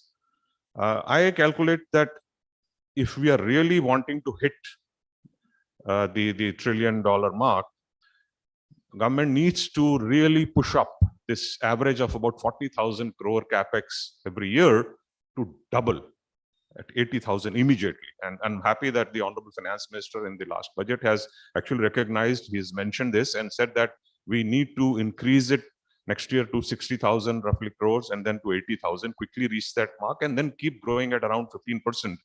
So we really need to step up now the capex on the government side. And I'm quite confident that we can find the resources for this kind of a capex. But the real, I think, constraint would be the capacity of various agencies of the government to ramp up their expenditure. Because it's very important, one must understand that every rupee that government spends on capital expenditure has a multiplier effect on the economy. Typically, it's a factor of 2. So if I spend 1 rupee, 2 rupees actually is the benefit to the state's GDP. So therefore, government spending, especially on capital expenditure, on good projects which have huge long-term benefits, is crucial for the state to achieve the $1 trillion goal. And it's not just about capacity enhancement in implementation of projects. of schemes, but also accompanied sectoral reforms as well as simplification of our processes. Well known that land assimilation, aggregation is a very tough nut to crack. Very often projects get delayed because the land cannot be assembled due to land acquisition procedures, litigation, and resistance from owners. So we need to simplify these processes. There are sometimes environmental clearances to be obtained. I'm very happy to hear what the Honorable Minister for Environment said, how quickly this government is now kind of clearing these proposals for consent and also giving long-term approvals. The state environmental agencies also regularly meeting to clear projects. So very important that we simplify processes, we give clearances in time, and reduce the scope for rent seeking so that business can flourish, projects can go ahead fast. But more important, and this is again touching on what the Honorable MP also mentioned, I'm very happy to listen this from a public representative. It's not just about growth alone. It's also got to do with the growth being equitable. And this is, I think, the fundamental principle of the direction given by the Honorable Chief Minister to the State Planning Commission and to all the departments of the government, that it has to be inclusive growth. It has to be a growth that touches the last individual. It cannot be about growing only a particular sector or a particular part of the society. Every citizen of this state has to have their lives have to be touched. We have to ensure that growth is equitable, and importantly, growth with employment. We cannot have growth, a jobless growth. Our youth need jobs. We need to reap the demographic dividend and ensure that people are able to get jobs. And most importantly, as the Environment Minister also said, this growth has to be environmentally sustainable. And without this kind of sustainability in the environment, without looking at job creation, without ensuring that there is equity, any kind of growth is meaningless. And this is where I now come to the second part of my presentation. Next one. Friends, as you know, the United Nations had come out with its Human Development Index, and it continuously publishes the performance of various countries on the UNDP index. And basically, it was worked out to emphasize that people and their capabilities should be the ultimate criteria for assessing the development of a country, and not just economic growth. It's also, they worked out this this measure, this particular index, as a measure of the average achievement over certain key parameters. And they put it into three basically, the parameters. One is on the quality of life, your life expectancy at birth, and how healthy that life is going to be. Second is the knowledge parameter. So measured again in terms of the expected years of schooling, the mean years of schooling. And third is a decent standard of living, which is captured by the gross national income per capita, again on purchasing power parity. So based on these parameters, these indicators, indices are worked out: a life expectancy index, an education index, and the GNI index. And these three indices come together to form the Human Development Index. So this is how this particular index works out. However, this does not really capture inequalities and poverty and human security empowerment issues. But at least as a starter, this is a good one. Covers your life, your education, and your income. Next one. Next slide, please. So on this HDI, where does India fare compared to the world? Unfortunately, our rank is only it's a 131st rank with an index score of 0.645, which means that India still has a long way to go. But the good news is that states like Tamil Nadu are already above the national average, and even on a global platform, we are pretty high at 0.708. That is our index value for the world. If you see the circle, the HDI value, we have a global average is 0.737. So we are already there. And as was mentioned in one of the speakers, I mean, our aspiration is not just to compete with the states of this country, but with the developed countries of the world. Of course, there are individual values also given, but I'm just referring to the HDI. And if you see the trend, India as a country has been increasing, and so has the HDI of Tamil Nadu, but we still have a lot of catching up to do. Next one, please. So the State Planning Commission a few years ago came out with the state's own HDI report in 2017, and it worked on certain indices which were actually segregated at district level. And these were covering the Human Development Index, the Gender Inequality Index, Child Development Index, Food Security Index, and the multidimensional poverty. So these 5 indices were worked out at district level. I'll just quickly go one by one. I won't spend too much time for want of, next one, please.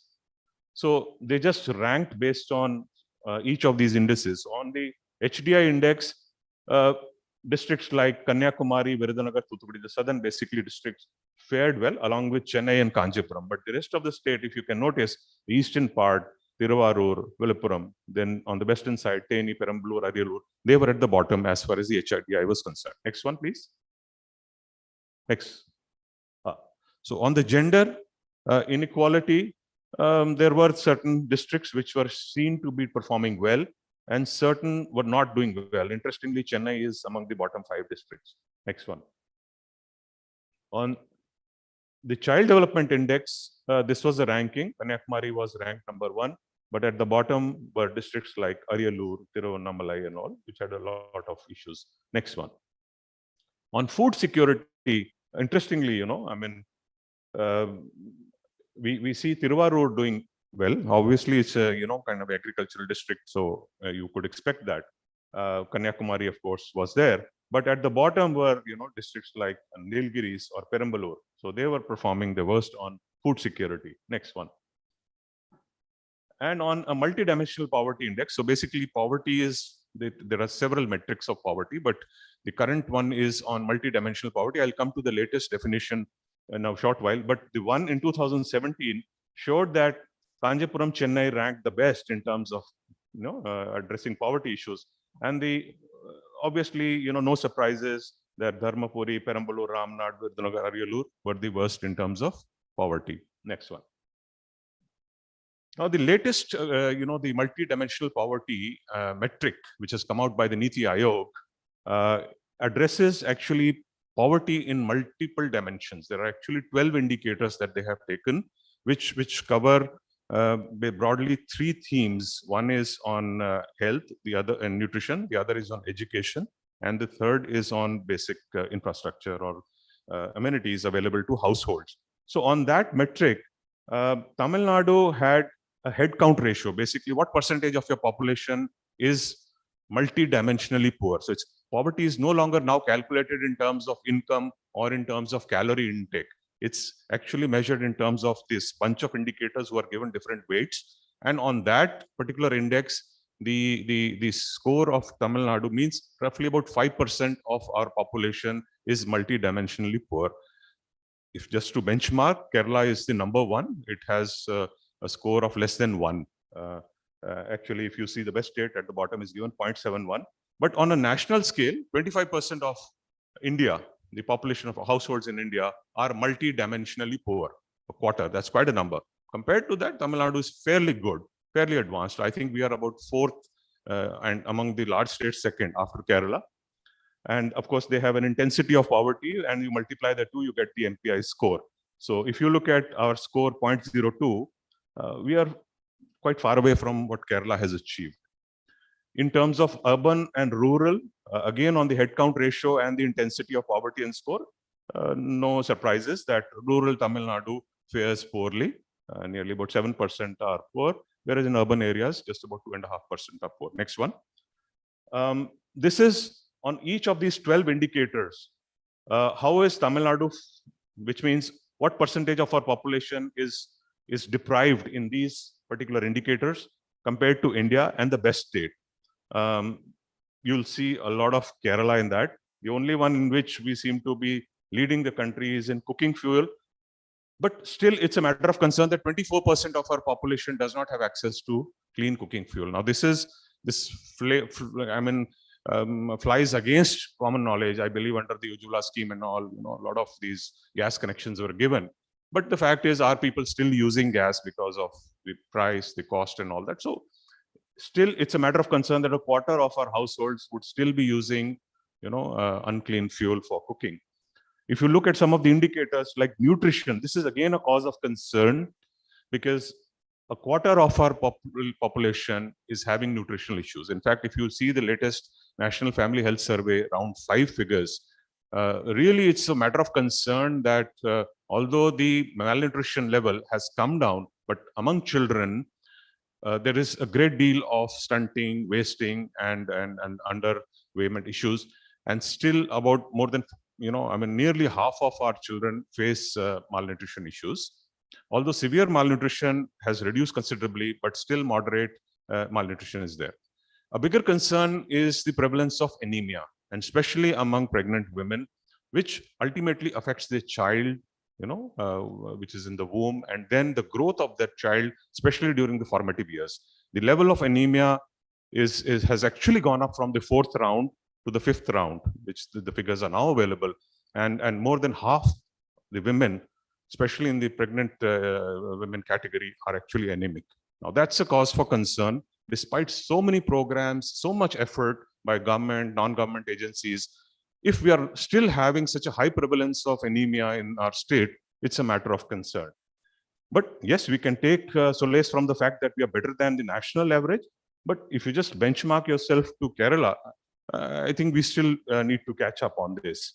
The other area of concern is sanitation, item number 7, and compare it with Kerala. Kerala has practically, I think, cracked the sanitation issue. But Tamil Nadu, nearly 47, almost half our households don't have access to clean sanitation. Now, this is based on surveys. I know that we have been building individual household toilets, we've been having public toilets, Swachh Bharat campaign, and so on and so forth. But the fact is, somewhere I think we are not able to ensure. What's the point in, for example, constructing a toilet if you can't get water to it, right? So I think this is an area of concern again for us. And finally, on housing, 10th item. Again, despite so many years of investment in social housing, providing free houses to the poor, etc., the survey shows 1/5 of our households still don't have a pakka house. So I think this is a matter of concern. Of course, nationally the figure is worse. But if you were to benchmark with Kerala, no, I think we still have a lot of catching up to do. So this shows that all these contribute to poverty, and therefore it's not enough for us to rest on our laurels and say that we are a very advanced state and we have very low levels of poverty. There are within these indicators certain areas that need attention. Next one. So this is again just a snapshot of the NPI.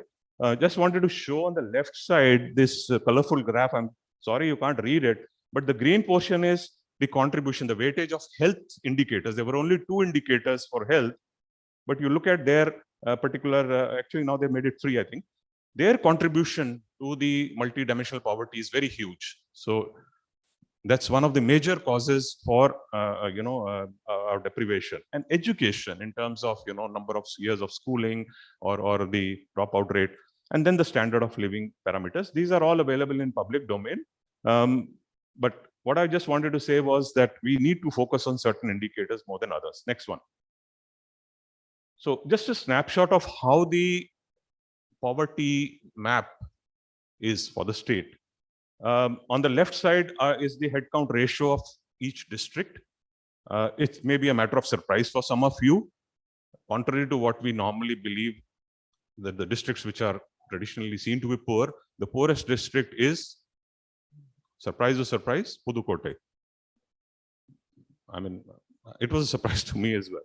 And if you look at the right side, the red, the oranges are districts which are poor, relatively poor compared to the greens. So you can easily make out that the eastern and the southern districts are poor, whereas the western, the northern, and of course part of the central belt is more prosperous. So this is broadly the challenge that we have. Next plan, please. Of course, this is in terms of rural and urban. Again, Pudukkottai, in the rural poverty leads the whole chart, followed by Virudhunagar, Thoothukudi, etc. I'll skip this and go to the next one. Next slide. So it's very clear that poverty is more concentrated on the eastern and the southern parts of our state. And it's also no coincidence that these so-called poorer districts are also industrially less developed.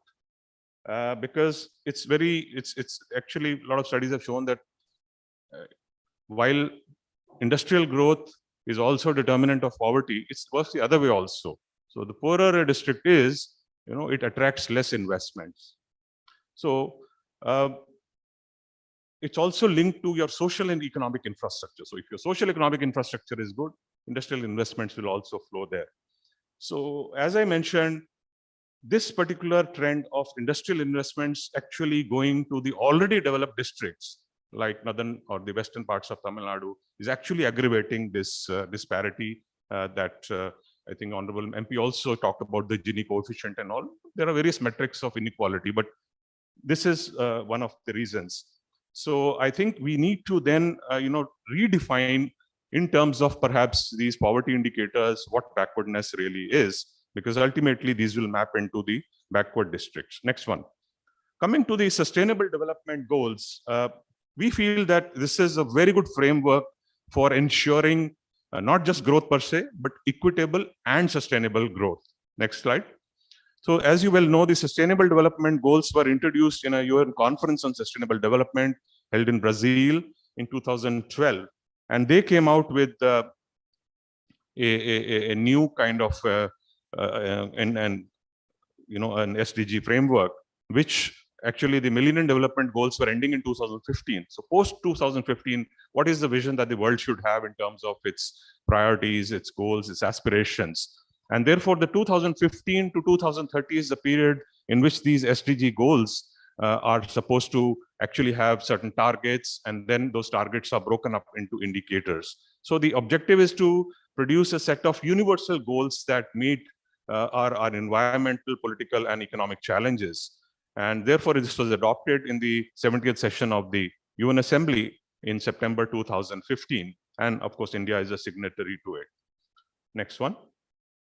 As I mentioned, these goals, there are actually now 15 years in which to achieve these 17 odd goals. These have been broken down into 169 individual targets, which are addressing global change, poverty, protecting the environment, our planet, and ensuring prosperity, leaving nobody behind. So these are very clear targets, and each of these targets are broken up into indicators, and these indicators are actually measurable, and unless you measure something, you cannot monitor it. Next slide. These are the all 17 SDGs, starting from poverty and hunger, health, education, gender, clean water, sanitation, so on and so forth, and right up to partnerships. Next one. So how has Tamil Nadu been performing on this particular, on these SDGs? So Niti Aayog in 2018 came out with its first index, Sustainable Development Goals, SDG Index 1. That was the baseline. After that, it has had a second and a third index. When the first index came, we were ranked at a third rank, and the best states were Himachal Pradesh and Kerala. When the second index came into 2019-20, this is just before Corona, our rank continued at the third level. But the good news is that when the third index came out during the Corona period, 2020-21, we've stepped up to the second rank, and our score is 74, just 1 point behind Kerala. So we are almost there, but there is every possibility that Tamil Nadu can best Kerala or any other state and reach the top spot. So we've done pretty well in terms of these indices. Next slide. This will show which are the areas we've done well. You just have to see 18, 19, 20. How is Tamil Nadu's performance? The rank is given, and in the brackets, it's the actual score on a scale of 100. And the arrows show where we've improved compared to previous year, and which is the best performing state. So on each of the goals, for example, on poverty, we are already the best, in terms of, although our rank is, as I showed you in the MPI, we are like behind Kerala. But on the SDG, the way the indicators are measured, we are the best performing state, and we've improved even over the previous year. On hunger, we've really improved quite a lot. As you can see, from 10th rank, we've improved to 6th rank. On health, improved. We've slightly gone down in the ranking, but score we've improved. But the best performing states are still ahead of us. Education, we seem to have slipped down a bit. On gender, there's been an improvement, but there's still a long way to go. So like this, we have mapped each and every indicator, each and every goal. Next slide. I won't go into the details for paucity of time, but there are indicators which are of concern. For example, the reds, if you see life below water, life on land, and peace, justice, and strong institutions, we seem to be really slipping, and with a lot of catching up to do with other states. Next one. And this is just again a snapshot of all these goals except the 17th goal. On 16 goals, the red actually indicates the best performing state, and the bars are what Tamil Nadu has achieved in each of these. So we do need to do some catching up in some of the goals. Next one. Now, what I want to tell you all is that SDGs is not about government alone. Government can only prepare an indicator, prepare a scorecard for the state, but it's all about the people, you and I, the civil society, industry, common people. Everyone needs to do their part. It's not just about governments. It's about all of us, putting our heads together and working. Next one, please. So what can corporates do to improve, the ranking of the state and, ensure growth that is equitable and sustainable? Next one. So broadly, I think what corporates bring to the table is one, of course, it is the main source of employment. It's the engine of employment. And no doubt about that. Government can only provide some amount of employment, but it's the private sector that, provides the jobs. Then it is really where all the technology and the innovation happens. So this is which can really catapult the state, to a higher growth trajectory. And third is source of finance. Government cannot finance growth all the time. It's the private sector that brings in finance and generates wealth. So on all these three pillars, I think there is a critical role to be played by the corporate world. Next one. There are certain goals which can really amplify the corporate influence and deliver greatest value. So I tried to pick out those goals which really can be impacted by corporate intervention. One is the second goal on zero hunger, the third goal on good health and well-being, the ninth goal on, of course, industry, innovation, and infrastructure, and 11th on sustainable cities and communities. So on all these goals, by various pathways, through food and agriculture production facilities, innovation and value chain sophistication, you can address hunger. For health, healthcare, big data, biometric simulation, IT drug design, these are just examples of how corporate India and in Tamil Nadu can attain our goals.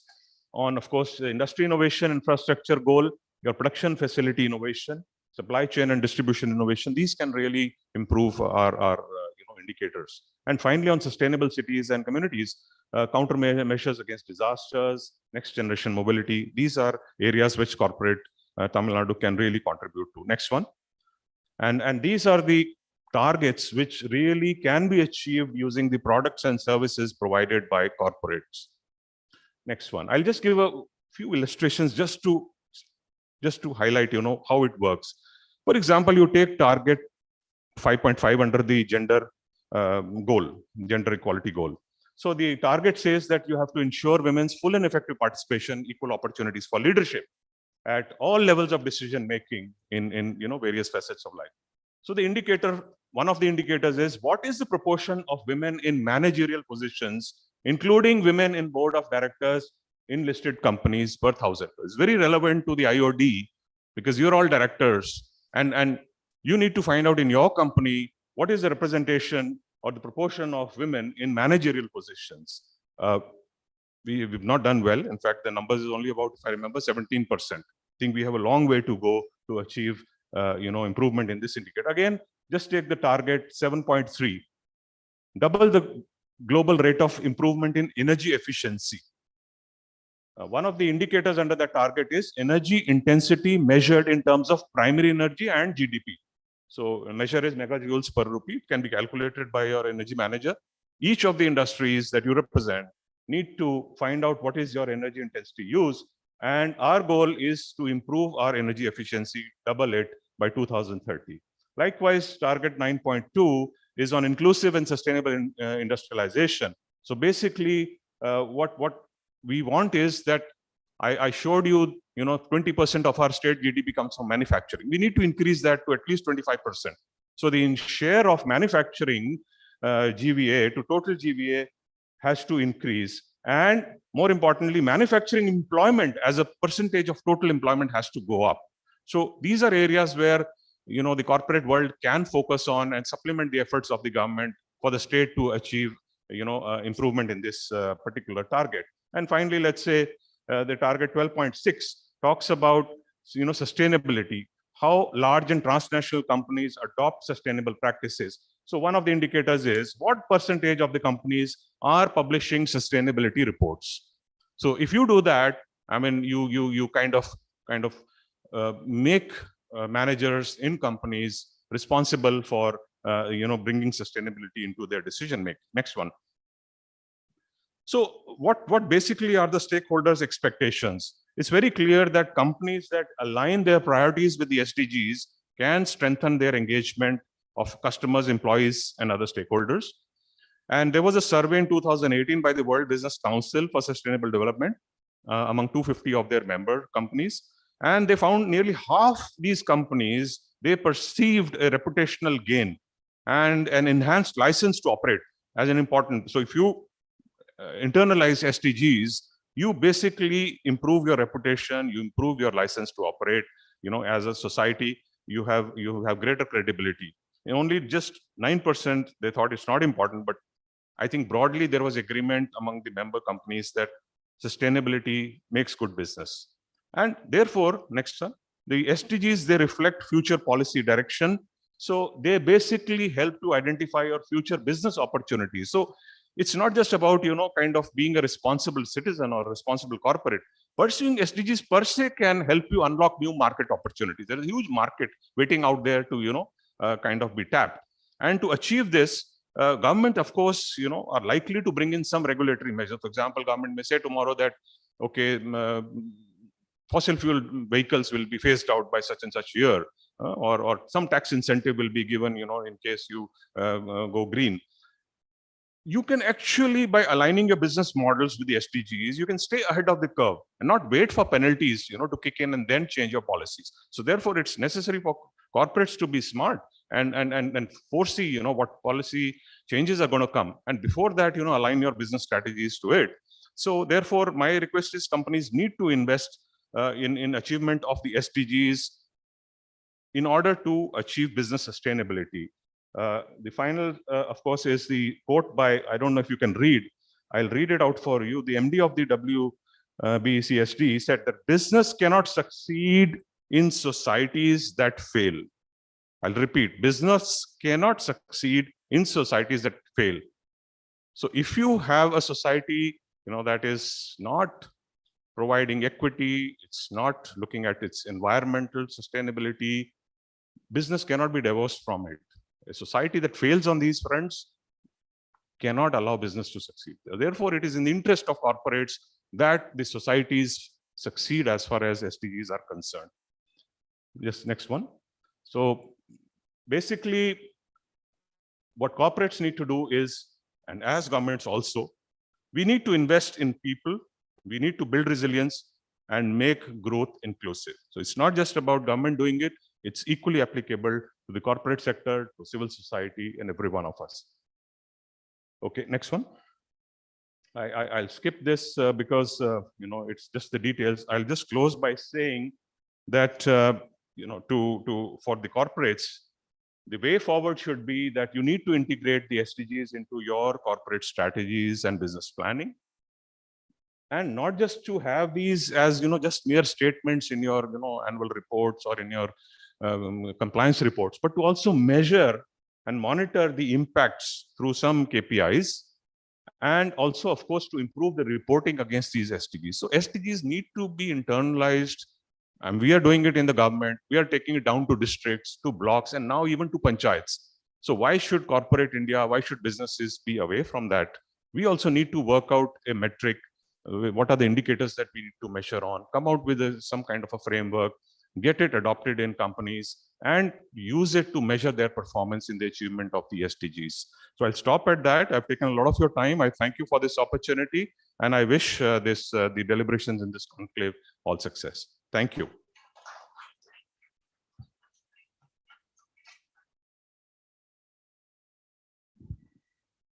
That was something which takes months for us to even comprehend. Sir, your ending message, business cannot succeed in societies that fail, is where we have to start with. Like the author John E. Deere, he mentioned, measure what matters. And at this IOD, we have a message today to take back to all the women directors to see where they're going to come in. Very clearly, people resilience for your KPI. We can go on. How did we even think there was something called as ranking for poverty?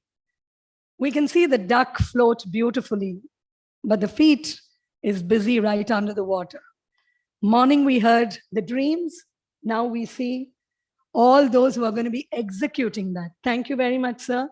And it was indeed a very insightful, informative presentation.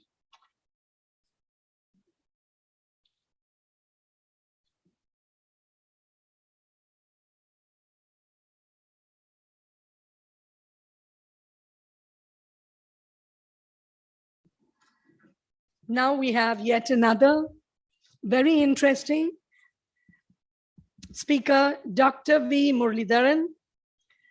His qualifications can go on. He's the director of Chennai Ortho and Spine Center, founder, Chennai Spine Foundation, mitigating sickness, absenteeism, and presenteeism on the roadmap to $1 trillion economy. Over to you, doctor. Thank you. Good afternoon, ladies and gentlemen.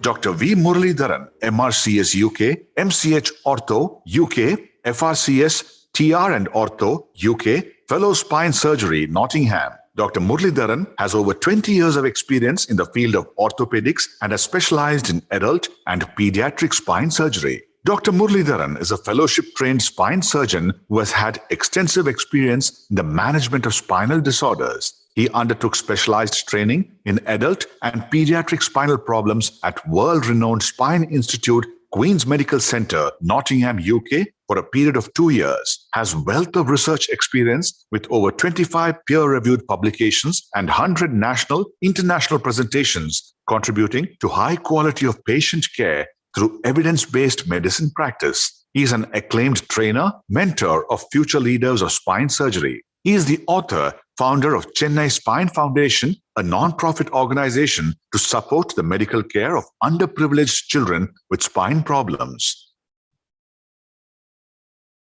Good afternoon, ladies and gentlemen, and respected speakers. You might wonder what an orthopedic and spine surgeon has got to offer for the big dream, $1 million economy of the state. By the end of the talk, you will know what I have got to offer. Basically, I'm here to highlight the scale of a problem, what we call sickness absence among the workers. There is a silent hindrance to our economic growth. Can I have the first slide, please?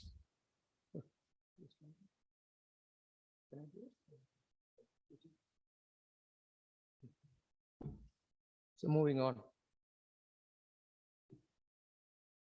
As we all know, we have a visionary CM who has set a big objective to our state with a big vision to reach the $1 trillion economy by 2030. And he wants TN to be one of the best states in South Asia. Earlier on, the IOD director, Lieutenant General Aluwalia, during his talk, he was alluding to that only when we think we can achieve, we will dream. So CM has dreamed about it. That means we will be able to achieve it. And when our ministers in their talks, they were saying about the investments, environment, infrastructures, not only in the tier 1 cities, they mentioned about tier 2, tier 3 cities. So they want to create an environment infrastructure which will attract the investors for our TN. There is no doubt about it. There's a lot of planning. You heard all the way through the morning, a lot of planning strategies happening, and several nodal agencies have been set to achieve this target. So it is big race to stay tall, and this dream is achievable.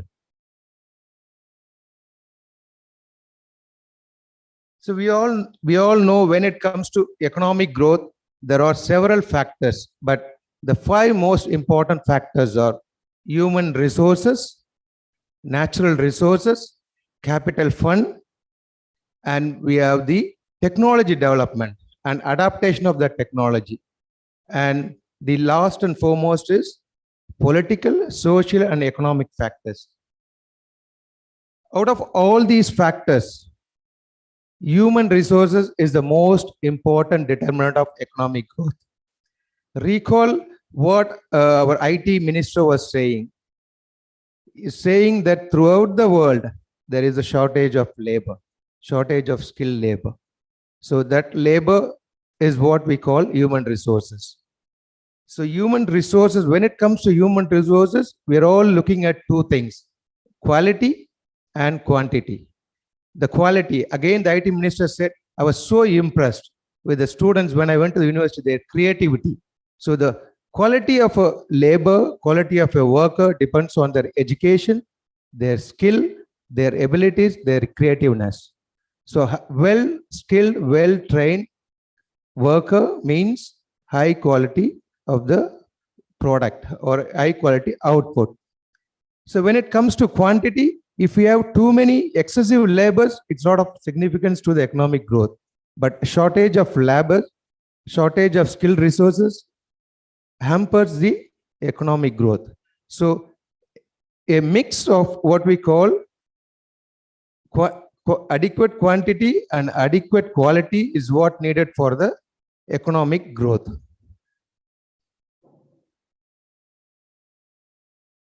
So we were listening to our additional chief secretary talk. He was mentioning about human development index.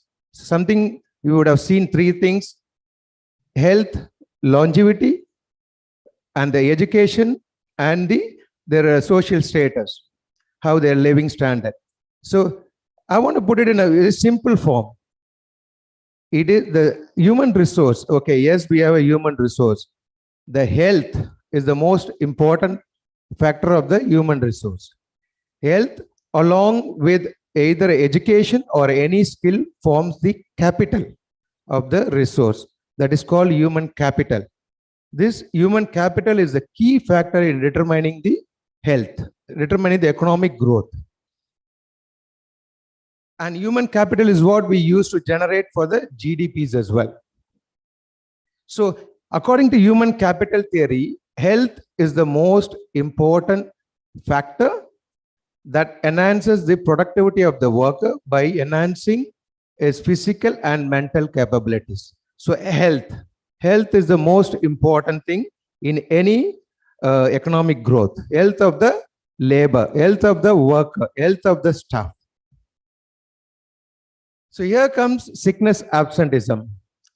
This is one of the biggest global pandemic problem. I will highlight the scale of the problem. So you might ask, what is sickness absenteeism? So someone is not at work when they should be. It is either because they are feeling ill, they're not feeling well, or they have an injury at the workplace, or for some other reasons, they are not at work. So sickness absenteeism, we all seen in every firm, whether it's industry, factories, admin office, any firm has got this sickness absence. And this is one of the major occupational health problem. So what are the consequences? Why should I bother? Because at an individual level, if I'm taking sick, then I may lose the wages for the day. And if I'm sick, I have to look after, I have more medical expenses. That puts me into financial stress. I may not concentrate on my work and quality of life. So there are a lot of things on the individual level. What happens to the organization? There is reduced productivity and there is reduction of the quality. Because a skilled worker is not there, even you can hire and replace someone, but they may not produce the same quality as the worker who has been sick. So there is a reduction in the productivity and quality. When a worker is suddenly off and he doesn't turn out suddenly at last minute, it impacts on the flow of the work. Like other co-workers might feel overburdened. And it also affects the relation between the employer, employee, co-worker, and a lot of other things. So if you look at it, short, frequent absences are more disruptive to any organization like a long plan. If I'm going for 2 months, there is going to be full coverage, full everything. But if I go off 1 or 2 days every week, every month without notice, last minute, that's more disruptive to my organization compared to my planned holidays or planned any leave. So not only it affects individual or organization, ultimately it impacts the economy of a state, nation, and globally. So coming to the scale of sickness absence, it's a global pandemic. It's a very global pandemic that has been in any firm decades and decades and decades. If you look at this study which reported sickness absence among European countries, European Union countries, you could see average, sorry.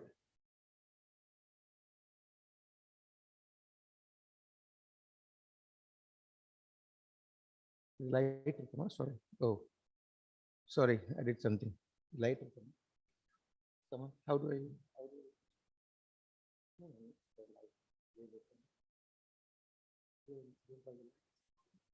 Where is the point? Is there a point? Yes.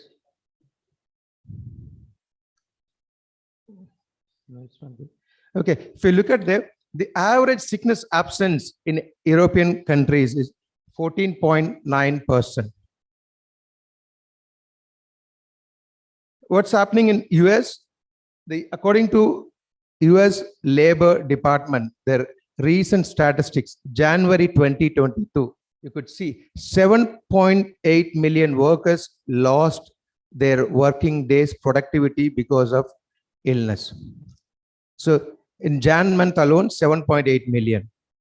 If you look at this time series graph, so where the x-axis is the years and y-axis is the workers in millions.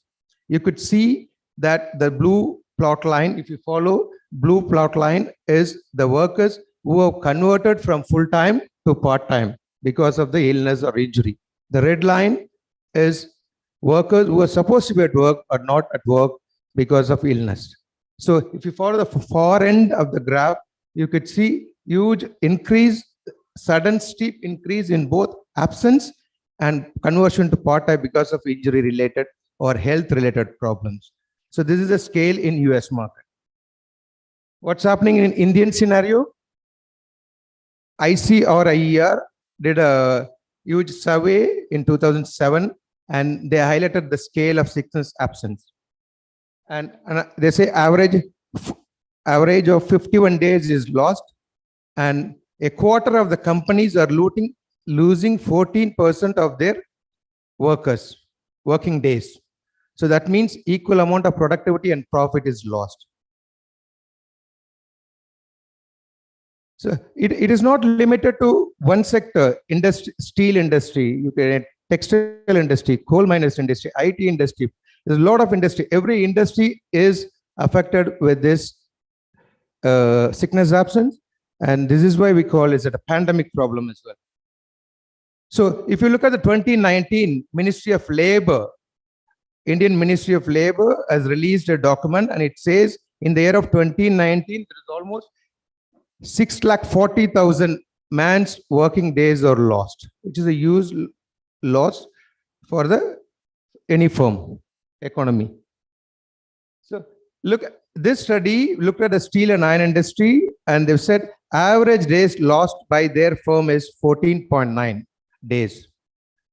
And equally, it's not only the blue collar, intense labor work, even white collar managerial positions does have that sickness absence, but lesser rate, but still it is there. And pharma industry, they've looked at it the same. They say if a worker is absent for more than 3 days in 12 months, quoting sickness as a reason, then he is a frequent sickness absentee guy. So he is the one who has to be monitored. So they looked at the various reasons, and clearly one of the topmost ranking reason is musculoskeletal injuries. What does it mean? I'm sitting too long, wrong position, my back is hurting. I'm sitting long time, my neck is hurting, working with computer. That's white collar job. But what happens in the industries where they have to move, stand, walk, lift, do things, they come with injuries, back injuries, neck injuries, coal miners, they have to go, very awkward positions. They have it. So it is there in every industry. So that is why I'm here, because I get every other day, I get a IT worker coming and sitting, doctor, I have back pain. Can I avail sickness leave let for a week? So this is common scenario we face. It is either work related or stress related or something to do with the working environment and job dissatisfaction, what we call. So if you look at it, they've looked at various causes to see the association between sickness absentees.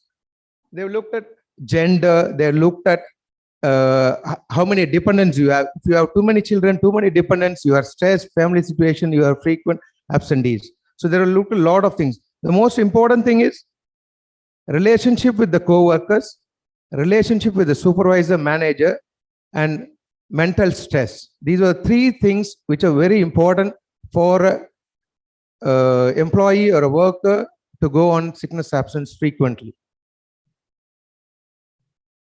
Sickness absence is not because I am ill, is not because I have fever, I have cold, I have diarrhea, or cough. No, that is only one of the problem. Second, maybe injury. That's fine. Workplace injuries or something happens. That is only a portion, but it has a lot of other things contribute to sickness. If I don't like my workplace, if I don't like my manager, I can call in sick, take a rest Monday morning, let him struggle. Okay, this is a typical situation. It's all coded. So don't look at the health, look at the other factors as well. So it's all there. And again, there are a sector where, immediate child care, family care, I'm the carer, I have festivals coming, I'm not getting leave. Oh, it's a summer season, so I have to take children. So there are a lot of other things. If the organization doesn't look as other things, then it is very difficult to mitigate and reduce that. And other most important thing, what we call is economic factor. See, our law and regulations is very, very liberal, generous for the employees and workers. Okay, you are entitled for sick leave for 3 days a month. So that gives you 50 paid leaves in a year. So it's a public or private big corporations, they're all entitled. But that doesn't mean I can take that every month, 3 days of sit at home. So that is being abused as well. And that is one of the reasons why people think, okay, I have sick leave, I can take Monday sick leave, I can take Tuesday sick leave and sit at home, sort these work. So this is one of the things that is affecting. They're abusing our law and entitlement. So these also has to be factored in. But they're not realizing when their absence is going to affect the co-workers' productivity, flow, and everything. You might wonder, what is presentism? You all know absenteeism. Most of them know. Some of them may know presentism. When I said this talk, my friend, is a well-renowned neurologist. He said, "What is presentism?" So presentism is someone is ill, they have to be at home.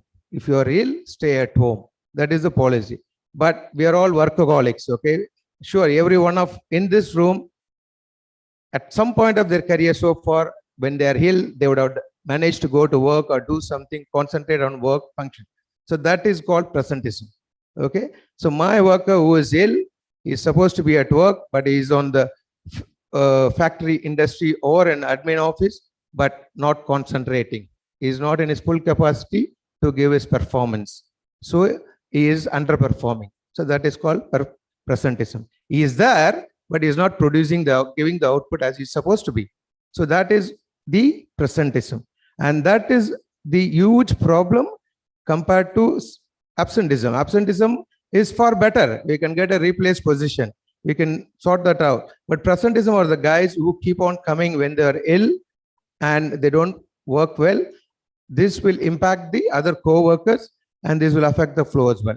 And there has been huge studies done across the globe, and they have said clearly, I'm not worried about sickness absenteeism. I can counsel that person, I can sort it out. But sickness presentism is the huge burden, and it costs more to the individual and to the organization and to the economy. So where there was a survey done among the blue collar, because sickness presentism is more in blue collar jobs. So the things they came out with, I get paid only I'm working. Okay, I'm not entitled for paid sick leave. So that means even I'm ill, I have to be there. Otherwise, I will not have money to feed my family. So that is one of the reasons. Or second thing is they are not aware of their health benefits. They are not aware of their full benefits they are entitled to. Or the other thing is there is not regular preventive health checks, health checks concern or health awareness programs, packages for them. So if we address these things, probably sickness presentism could be avoided. And sickness presentism is a poor factor. To say they are underperforming, they have physical and mental ill, is not stable, and they have to be addressed. Presentism is the problem you have to pick in your organization and work address. I could only pull out what is the economic cost to a nation. So UK has clearly said sickness, absenteeism, presentism affects 1% of their GDP. So for example, today everyone is saying our GDP currently is 300 billion. So we should be losing 3 billion on the sickness. So that should be the economical impact on our, if we take roughly transpolate, extrapolate from UK. But ours is a vast economy compared to them. So this impact might be even more.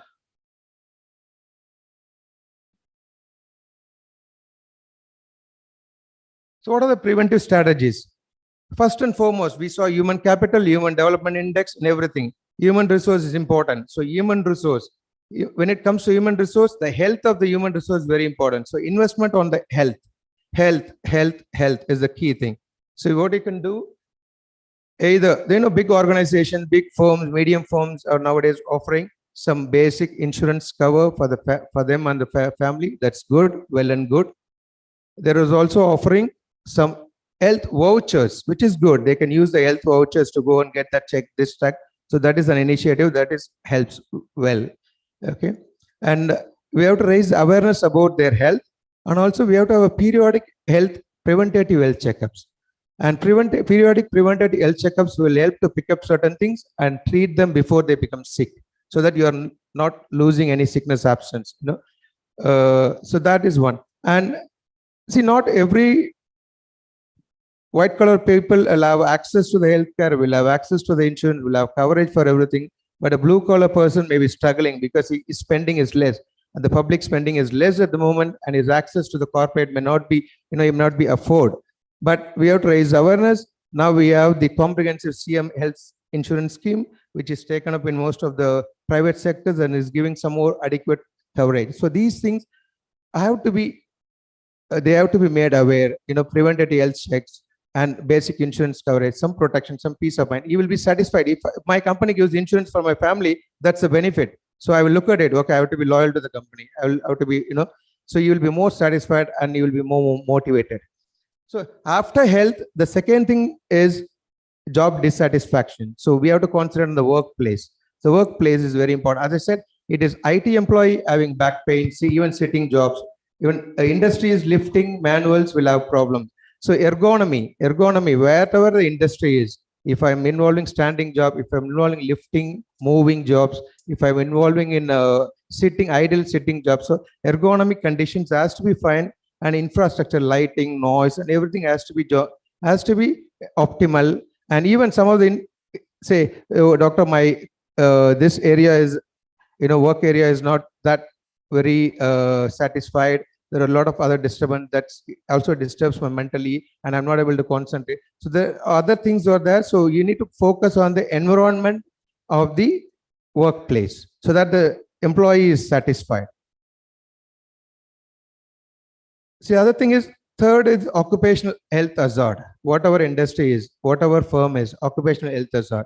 So we have to make measures to prevent any accident, injuries, or anything. I may be in a posh 7-star office, but still I can trip and fall if the cable is lying over down. So it does not need to be in industry or heavy manuals. It's also been in every sector. So health and safety has to be taken care. Measures has to be in there to prevent any work-related injuries. Occupational hazard awareness has to be raised among the employees. And we have to ensure the employees wear all the protective wears, especially industries, factories, chemicals, wherever they're dealing with. And at any cost, the organization firm should not ignore the health and safety laws and regulations. Compliance with it is 100%. There is no shortcut for it. Strengthening the team spirit, work spirit. I'm sure a lot of IT companies and everything is sector is doing the team bonding activities, weekend meets, weekdays, meal and everything. But it's not happening in the lower level. Okay, when it comes to blue collar, not much is done. So probably we'll have to focus on that. We have to have some incentives, some team bonding activities, incentives, and it is very, very important to make them aware about the impact of sickness absence. Okay, if you are sick, it's only going to affect your brother, your co-worker, your team, your productivity. So just we have to educate them, and it's not blame them. It's going to cost me. It's going to affect our negatively on the business. You have to sensitize them in a way that he understands sickness absence and he comes to the normal mode of cycle. Flexible working hours is already there in most of the firms, but we have to understand the workers' need. If it's a skilled worker, good resource, whether it is a blue or white collar, we have to look at their physical and life and work balance. If they need something, we have to adjust the working hours for them. Because if that adjustment is done and he is not overwhelmed, he feels motivated, less stressed, and good concentration and good productivity. See, the more it's very important, the HR and everyone, whatever the firm HR or whatever it is, they record attendance records and monitored regularly and see who is taking frequent offs and what is the reason why they are it. So you have to look at the cause for it, anything, any inciting factor within the environment, or it's just his personal physical. Somebody has to sit, look at it, and have to work on it. So monitoring is very important. Work absence, you have to analyze. Again, the same. HR will have full details and who is taken off last year, last month. So that has to be looked at periodically, and they have to be counseled and they have to be given support. You have a lot of work health management access, like you have HR giving information about who is taken leave, why taken leave so many times. Then you know what is the common problem affecting in your industry, common medical problem or common reasons given. You can look at all those things. You have companies, a lot of companies have a doctor, factories have a doctor's institute. You can take their help. You can take health and safety advisor. So you have to analyze that periodically. Never ignore this sector. This has to be focused. Sickness absence has to be reduced to boost up the economy and productivity. So last is when you choose, you have to be very careful. I'm sure most of you will do that. You'll have to see whether this person will do the task, will fit the team. Yes, most of the times the sickness absence, as I said, is a psychosocial. The frustration, motivation, lack of motivation, and unhappiness are the ones. So the psychosocial we call malingering or dismotivated people. If you choose the wrong person, then that means your sickness absence goes up. So you have to be very careful. You have to pick that yearly. You have to give counsel, and then if not fitting in, then you'll have to look for alternative.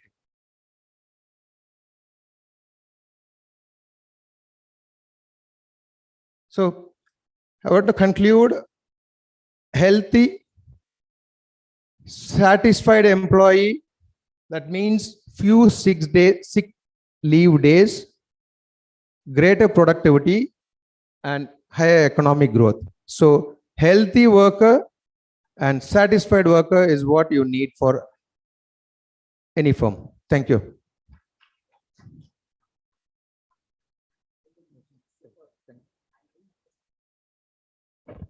Thank you very much, sir. That was in detail.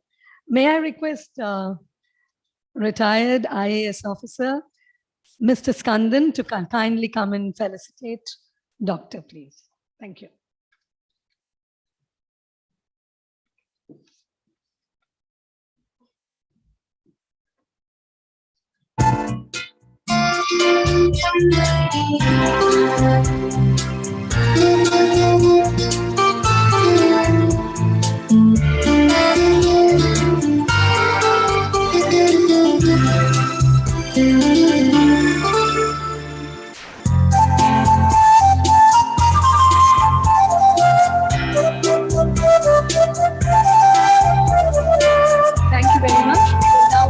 Lunch, and we will assemble here at 2:25. We request you all to be back in the room at 2:25. Thank you.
many great visionaries laid foundation to a robust and independent India.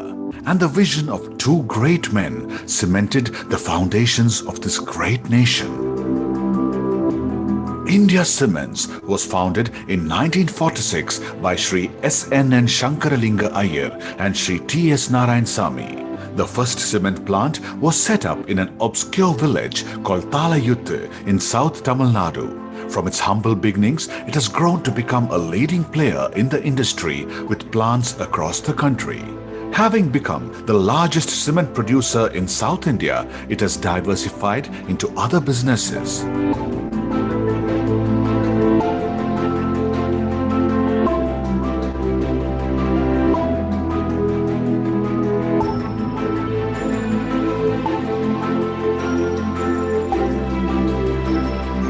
India Cements Capital Limited is a pearl in its treasure chest.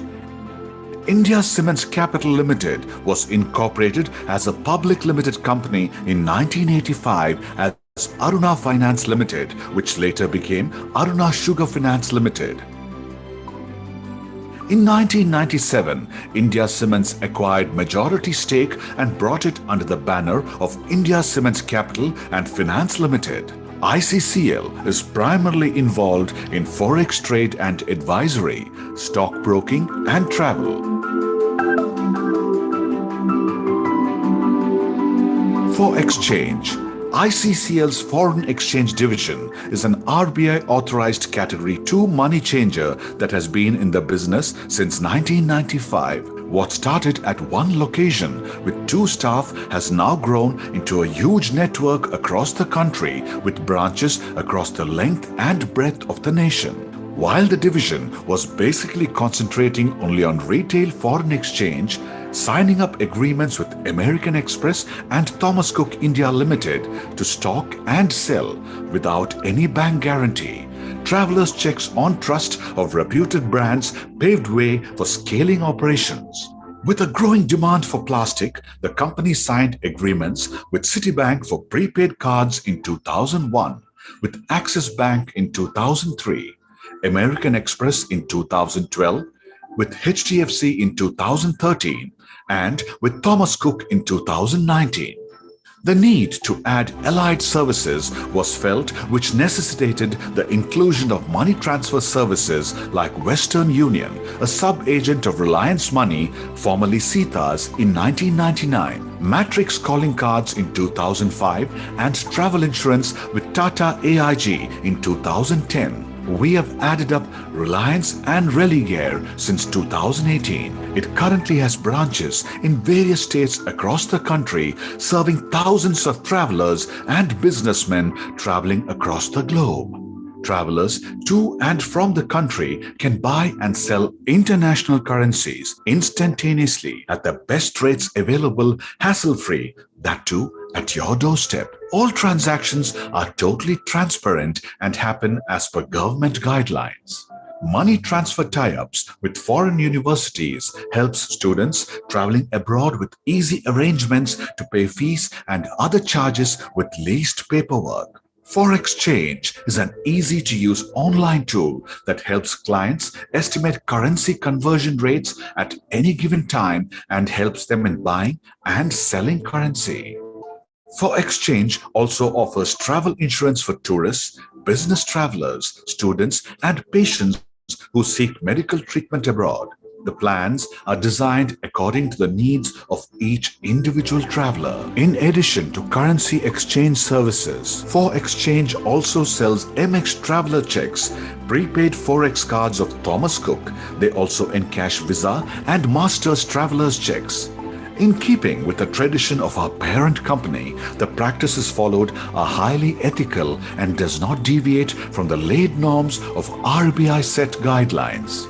ForExchange bagged handling of Hajj Pilgrimage Group, outsourced by ING Vysya Bank, handling a volume of $43 million over 33 days across 11 centers. ICCL did not have branches at 4 locations out of 11, with a team of 75 staff members and man-hours of 2,000, handling 70,000 pilgrims, which resulted in gross profit of rupees 21 lakhs and a net of rupees 14 lakhs. For Exchange has an implant inside Maruti Udyog Limited at Gurgaon since 1998, and even today, our average volume is $2.5 million per annum.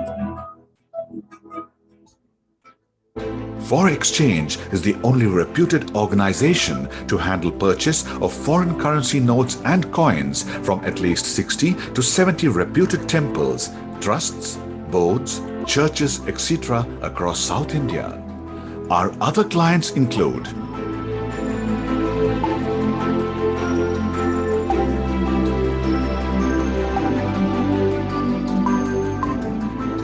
India Cements Investment Services Limited is another feather in the cap of the India Cements corporate family. Started in 1994, it is a company with more than 25 years of experience in investment and finance.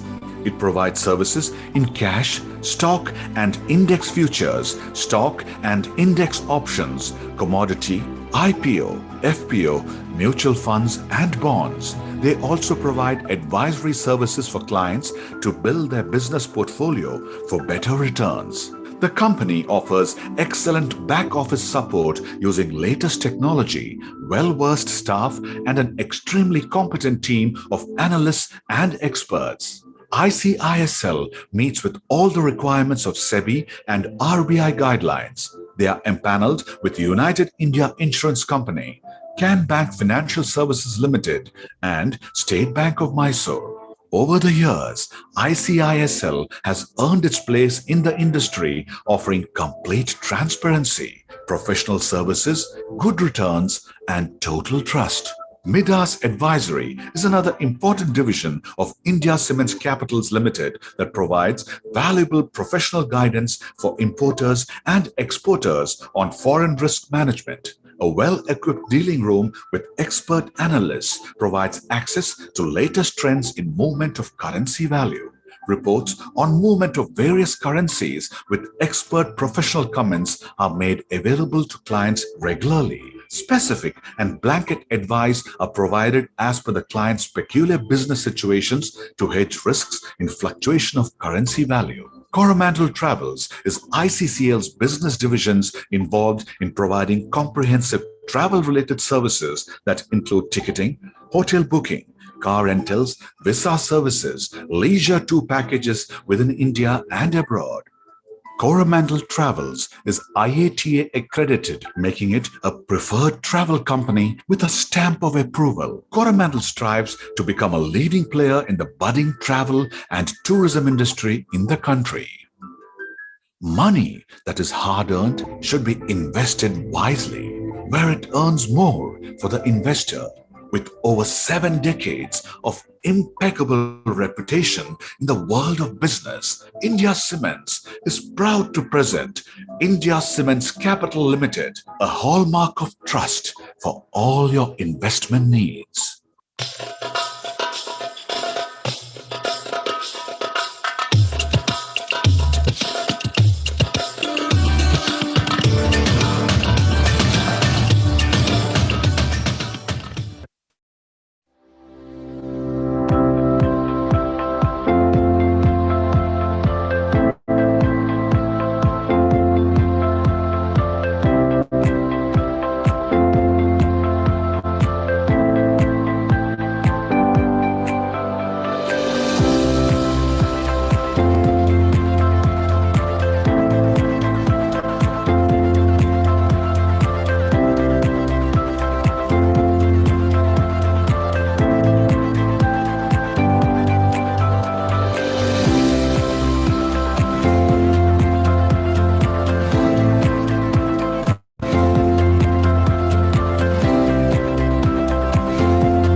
REIT was founded in 1994 to empower the poor, marginalized and unorganized sector of the society through promoting and strengthening community-based organizations and instituting capacity-building measures.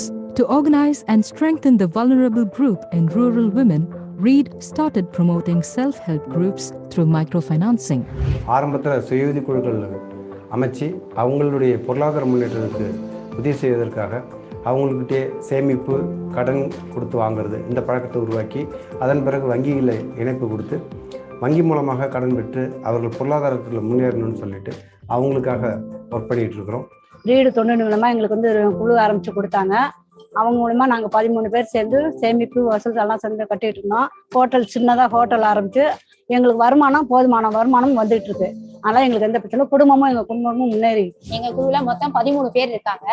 Read தொண்டு நிறுவனத்துல loan வாங்கி 10 பெண்களுக்கு தையல் பயிற்சி வச்சு சொல்லி கொடுக்குறேன். நான் பயனடைஞ்சது இல்லாம 10 பெண்களும் என்னால பயனடைகிறாங்க.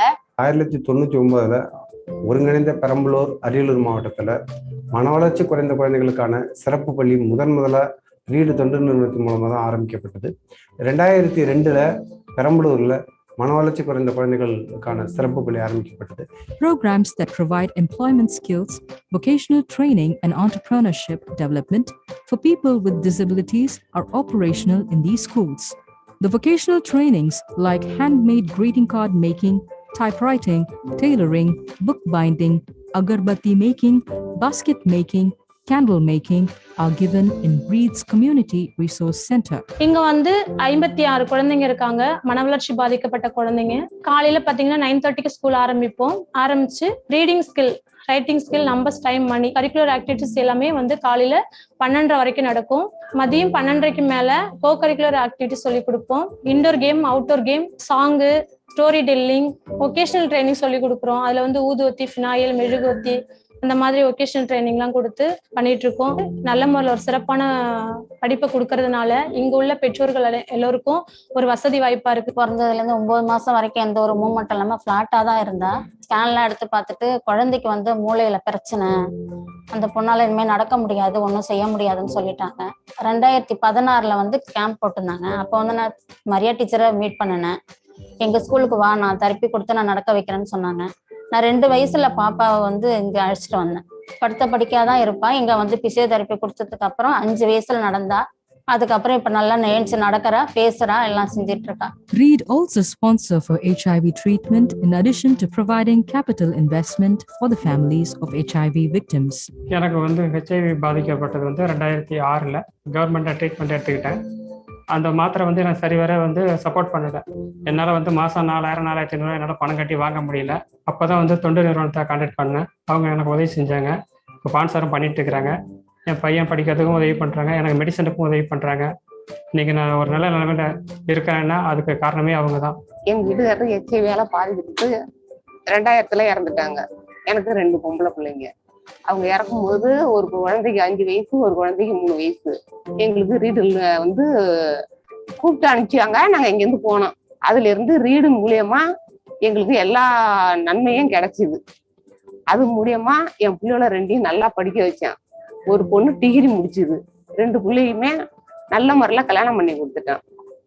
இன்னைக்கு எல்லா வகையிலுமே எங்களுக்கு ரீடு தான் ஒரு சப்போர்ட்டா இருந்தது. எங்களுக்கு சொந்தக்காரங்களை விட எங்களுக்கு ரீடு சப்போர்ட் தான் அதிக சப்போர்ட்.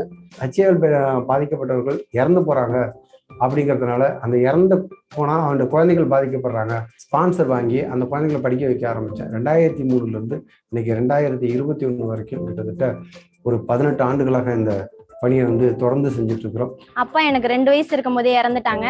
அம்மா வந்து கூலி வேலை தான் செய்யறாங்க. எங்க 3 பேரையும் பாத்துக்கிறது அம்மாவுக்கு கொஞ்சம் கஷ்டமா இருந்துச்சு. கஷ்டப்பட்டு தான் எங்களை படிக்க வச்சாங்க.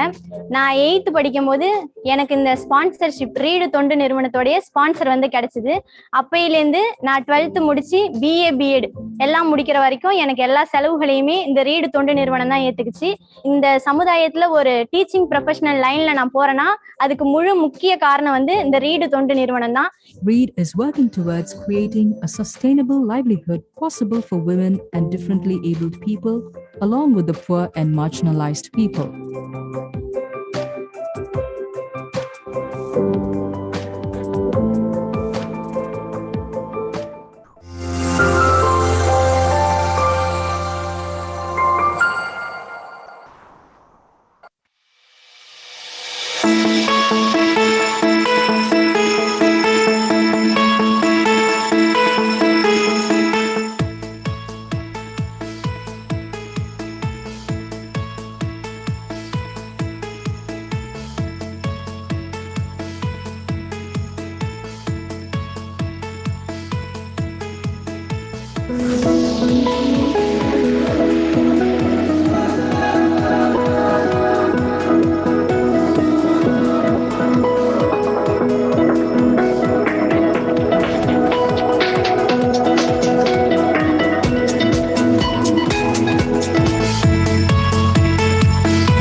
company name is Sri Chakra Engineers.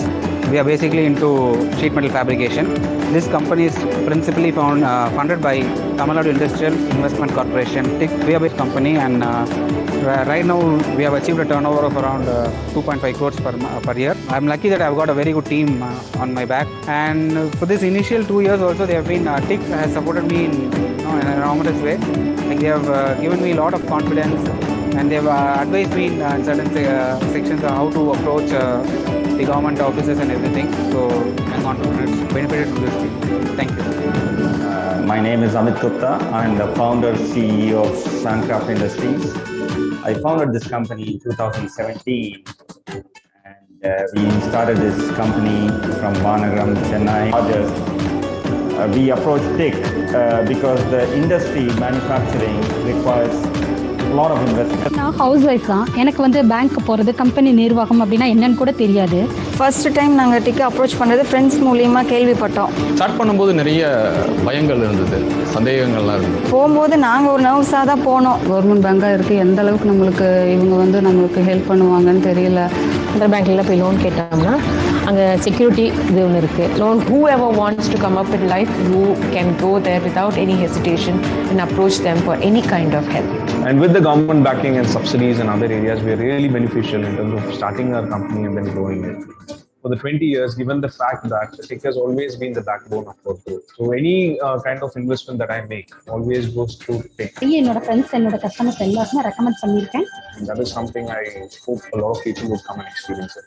TIC was a big help. Loan வாங்குறதா இருந்தாலும் TICல தான் வாங்குவோம். அந்த வெளி பேங்க் போறதா இல்லை. பெண் வந்து ஒரு தொழில் தொடங்கி அதை சக்சஸ் பண்றதுக்கு TICல ரொம்ப சப்போர்ட் பண்ணுவாங்க. அறிவினை என்ப உலகோ கருவியாட் காலம் அறிவு செய்யும்.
great visionaries laid foundation to a robust and independent India.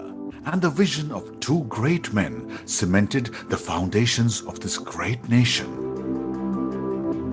India Cements was founded in 1946 by Sri S.N.N. Shankaralinga Iyer and Sri T.S. Narayansamy. The first cement plant was set up in an obscure village called Talayuttu in South Tamil Nadu. From its humble beginnings, it has grown to become a leading player in the industry with plants across the country.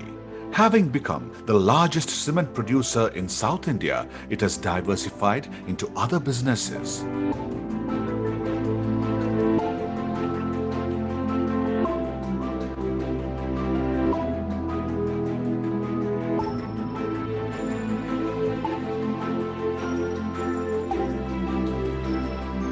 India Cements Capital Limited is a pearl in its treasure chest. India Cements Capital Limited was incorporated as a public limited company in 1985 as Aruna Finance Limited, which later became Aruna Sugar Finance Limited. In 1997, India Cements acquired majority stake and brought it under the banner of India Cements Capital and Finance Limited. ICCL is primarily involved in forex trade and advisory, stockbroking and travel. For exchange, ICCL's foreign exchange division is an RBI authorized category 2 money changer that has been in the business since 1995. What started at one location with 2 staff has now grown into a huge network across the country with branches across the length and breadth of the nation. While the division was basically concentrating only on retail foreign exchange, signing up agreements with American Express and Thomas Cook India Limited to stock and sell without any bank guarantee. Travelers' checks on trust of reputed brands paved way for scaling operations. With a growing demand for plastic, the company signed agreements with Citibank for prepaid cards in 2001, with Axis Bank in 2003, American Express in 2012, with HDFC in 2013, and with Thomas Cook in 2019. The need to add allied services was felt, which necessitated the inclusion of money transfer services like Western Union, a sub-agent of Reliance Money, formerly Sita's, in 1999, Matrix calling cards in 2005, and travel insurance with Tata AIG in 2010. We have added up Reliance and Religare since 2018. It currently has branches in various states across the country, serving thousands of travelers and businessmen traveling across the globe. Travelers to and from the country can buy and sell international currencies instantaneously at the best rates available, hassle-free, that too at your doorstep. All transactions are totally transparent and happen as per government guidelines. Money transfer tie-ups with foreign universities helps students traveling abroad with easy arrangements to pay fees and other charges with least paperwork. ForExchange is an easy-to-use online tool that helps clients estimate currency conversion rates at any given time and helps them in buying and selling currency. ForExchange also offers travel insurance for tourists, business travelers, students, and patients who seek medical treatment abroad. The plans are designed according to the needs of each individual traveler. In addition to currency exchange services, ForExchange also sells MX Traveler checks, prepaid Forex cards of Thomas Cook. They also encash Visa and Masters Travelers checks. In keeping with the tradition of our parent company, the practices followed are highly ethical and does not deviate from the laid norms of RBI set guidelines. ForExchange bagged handling of Hajj Pilgrimage Group, outsourced by ING Vysya Bank, handling a volume of $43 million over 33 days across 11 centers. ICCL did not have branches at 4 locations out of 11, with a team of 75 staff members and man-hours of 2,000, handling 70,000 pilgrims, which resulted in gross profit of rupees 21 lakhs and a net of rupees 14 lakhs. For Exchange has an implant inside Maruti Udyog Limited at Gurgaon since 1998, and even today, our average volume is $2.5 million per annum. For Exchange is the only reputed organization to handle purchase of foreign currency notes and coins from at least 60 to 70 reputed temples, trusts, boards, churches, etc. across South India. Our other clients include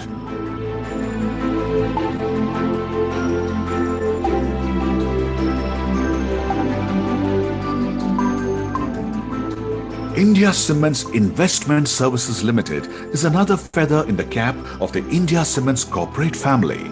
Started in 1994, it is a company with more than 25 years of experience in investment and finance. It provides services in cash, stock and index futures, stock and index options, commodity, IPO, FPO, mutual funds and bonds. They also provide advisory services for clients to build their business portfolio for better returns. The company offers excellent back office support using latest technology, well-versed staff, and an extremely competent team of analysts and experts. ICISL meets with all the requirements of SEBI and RBI guidelines. They are empaneled with United India Insurance Company, Can Bank Financial Services Limited, and State Bank of Mysore. Over the years, ICISL has earned its place in the industry, offering complete transparency, professional services, good returns, and total trust. Midas Advisory is another important division of India Cements Capitals Limited that provides valuable professional guidance for importers and exporters on foreign risk management. A well-equipped dealing room with expert analysts provides access to latest trends in movement of currency value. Reports on movement of various currencies with expert professional comments are made available to clients regularly. Specific and blanket advice are provided as per the client's peculiar business situations to hedge risks in fluctuation of currency value. Coromandel Travels is ICCL's business divisions involved in providing comprehensive travel-related services that include ticketing, hotel booking, car rentals, visa services, leisure tour packages within India and abroad.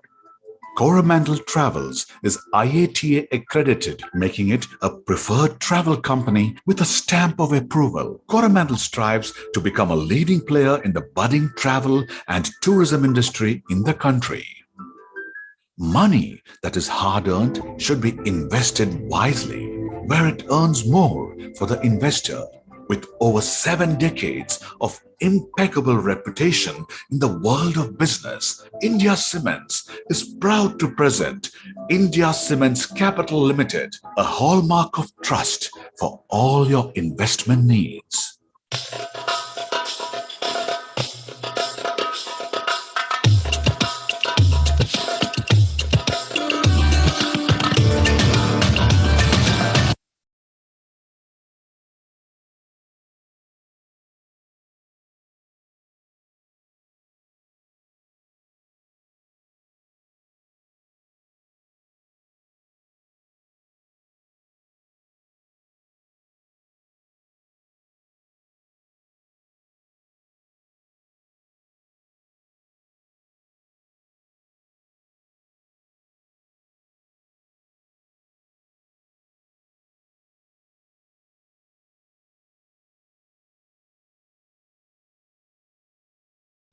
We are going to be starting.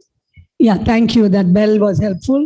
If you need to bring your dessert inside, you're most welcome to make it a sweet afternoon. Please bring it into your table here.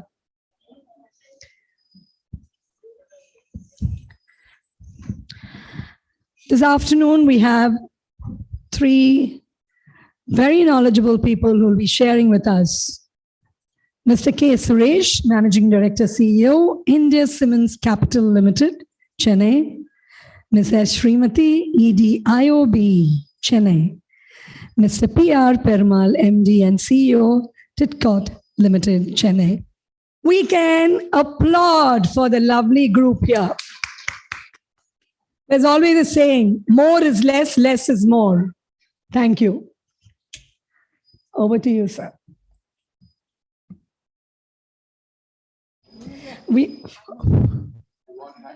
Would you like, do we have hand mics? Okay, this is going to be a little tricky, but we will still do it. Thank you if you can have it there. So can I give you a check?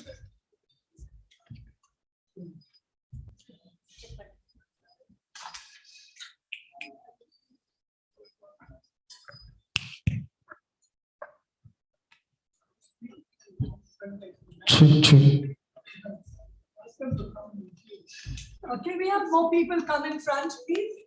I know there are the sofas there, but let's see.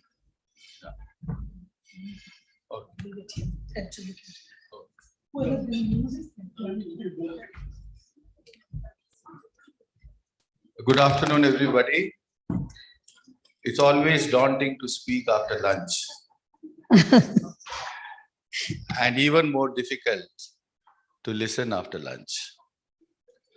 So we'll try to keep it as brief as possible and as succinct as possible so that it also remains useful. So what have we got?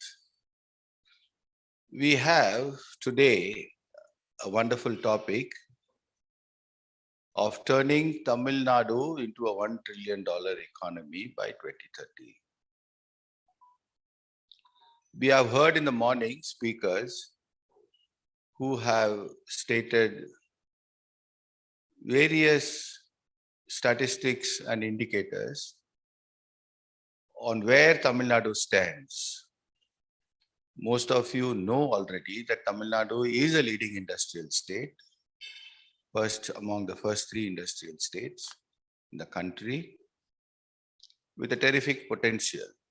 Why I say that is because we have a long coastline, we have a historical tradition of trade in the world, with the world, and we have among the best educational, technical, and other institutions in the country. And we have thriving business. At one point in time, Madras port catered to more than 60% of the southern states' trade, export and import trade. So you have actually the wherewithal, the networking, the communication, and the strength to turn Tamil Nadu into a $1 trillion economy. And where we stand, that you heard from the morning from various speakers, different indicators have been told to you.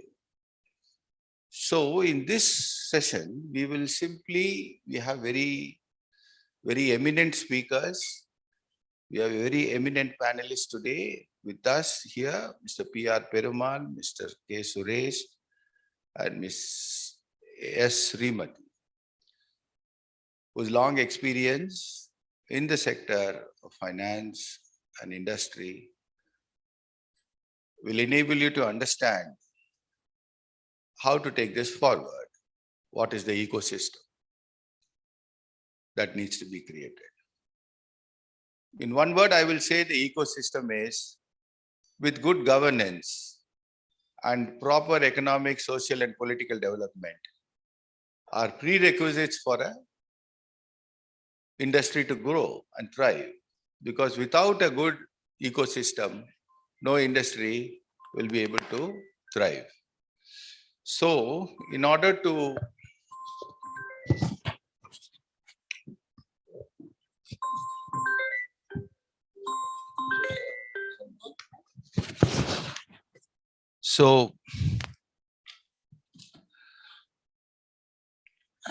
it is important, therefore, to understand the underlying needs of business and industry. given this ecosystem, for the takeoff in the next 15 years, what is required? That's what we'll discuss. How to go about asking either the government or the private sector or the civil or infrastructure partners, how to fill in the gaps that are visible towards making this a $1 trillion economy. I would like initially the panelists to speak up for a few minutes, and then we can have a discussion and open it to the house. If this is all right, then I request Ms. Srimati to give her. Can I share this? Yeah, very good afternoon to everyone. This indeed is the topic is interesting and serious. It's something like somebody also already gives you the target. It's something like you're coming in the second in the run to bat. The score, the target score is given to you. That is $1 trillion. We know the present score. We are about 330 million, if I'm right. 1/3 the distance covered. The asking rate is known. The strengths and weaknesses are known. The strengths first, and how do we leverage our strength? Understand what is the gap and how do we move ahead? The strengths are really, really strong. I think today Tamil Nadu is the second largest economy in the country and is supposed to be the most industrialized, urbanized, and it's got an excellent mix of manufacturing, service, and tourism, everything. Anything we talk about, it's an advantage for us. The tourism is great, giving us a big revenue. The exports are good. The industries, many of the industries, I think we have the biggest presence and they contributed to the economy, right? From your textiles to your heavy engineering to your agri, to your anything you call, the leather, this thing, everything is there. And the service sector is growing at a very fast pace. Now, where is the gap? And what do we do? My personal feeling is, for an ambitious target like this, what will work is collaborative working. Sir was already mentioning about maybe the government or the corporate governance and the ecosystem that needs to be in place. I would say, added to that, we all need to work in a very collaborative manner. The industry leaders, they were there, the government machinery, the financial institutions, and all other machinery. When we work together, when we collaborate, add our strengths, that's where the answer to this question is going to be. From the financial segment, I can tell that the banks are also evolving and evolving very, very fast. From the brick and mortar type of a branch banking we had, where you go there and sit with, the number of application forms and the procedures and the processes move from a branch to the regional office, to there, to the head office and all that. I don't know like how many of you are aware of how it is moving. We are moving fast into the digital side. We are moving very, very fast. It's an end-to-end digitization that banks are all working with. And there was a notion that only the private sector banks are there in the computer environment. The public sector banks are catching up very fast, and even, I won't be surprised in a very short time we overtake that. It's called end-to-end digitization. That is a borrower, the prospective borrower, whether it is a corporate borrower or an individual borrower, sitting in the comfort of your house or your office with your clicks on your mobile or your laptop, you can apply for a loan. It's not only the processing at the bank side, it is the drawal of all the information that is required, right from your credit history to your credit scores to your backward histories to your GST related informations to your other the account aggregators, what we call the information through the other banks. Everything is now available digitally. You really don't have to come and give us scores and scores of papers.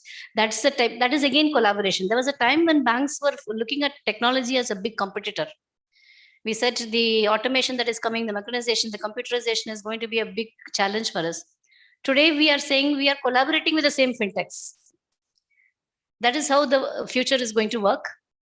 When we understand the needs of at the other side, where the finance is required, when the government, again from the government side, they can play any economy, if you look at the country level or at the state level, the biggest trigger of any economic activity is going to be the governmental spending.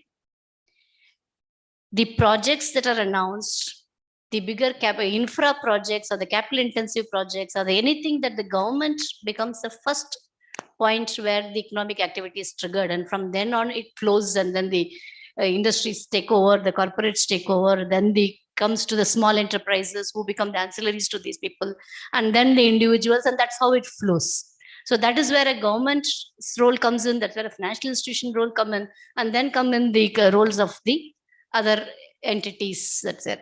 So my answer, my feeling will be, how are we going to collaborate and take it forward, reach where we need to? Very well stated, madam. So now we are looking at Mr. K. Suresh to tell us about capital formation and the role of the private sector and what he thinks are the major gaps to enable a $1 trillion economy. After that, madam, we can discuss. Good afternoon. Good afternoon to all.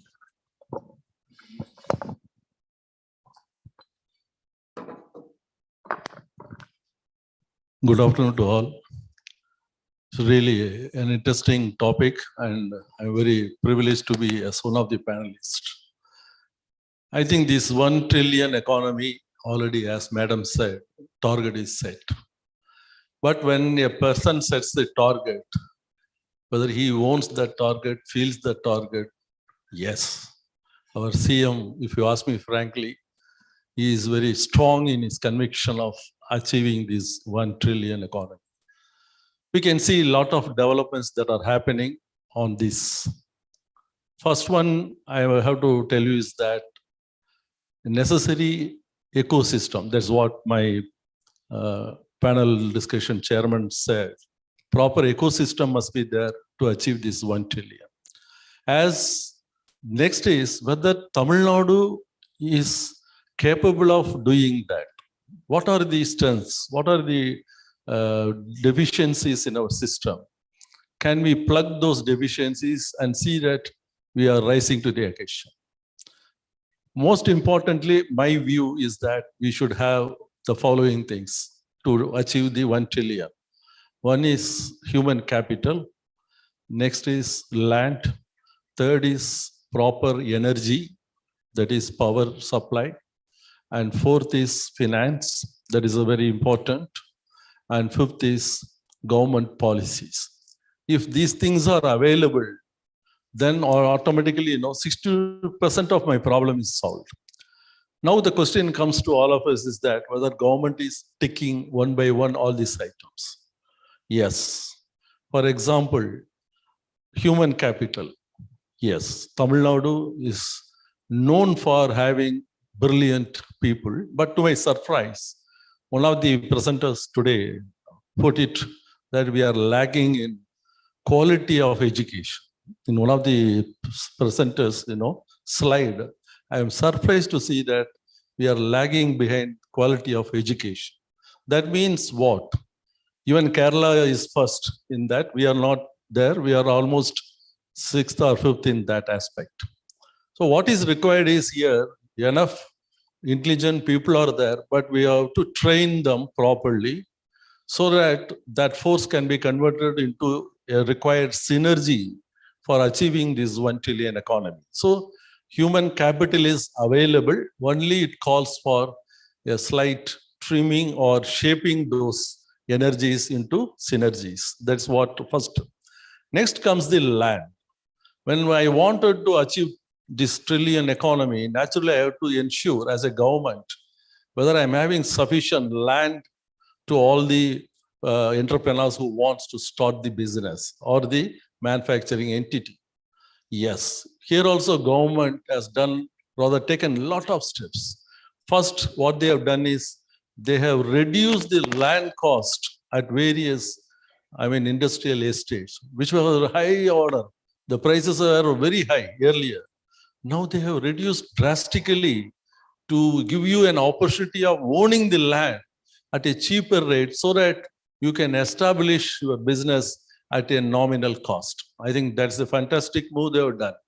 Another good sign from government is that they have already started naming each place or district to have some specific clusters, which is also a very good sign from my point of view. As Madam said in her introductory speech, we need ancillary industries. Please understand, Tamil Nadu, as far as the whole India is concerned, second in MSME sector.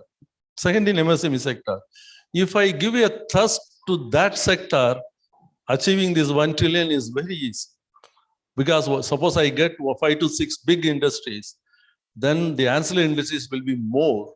That itself will give a great thrust to this 1 trillion target. That's why government has made beautiful arrangement of a separate ministry first for MSME.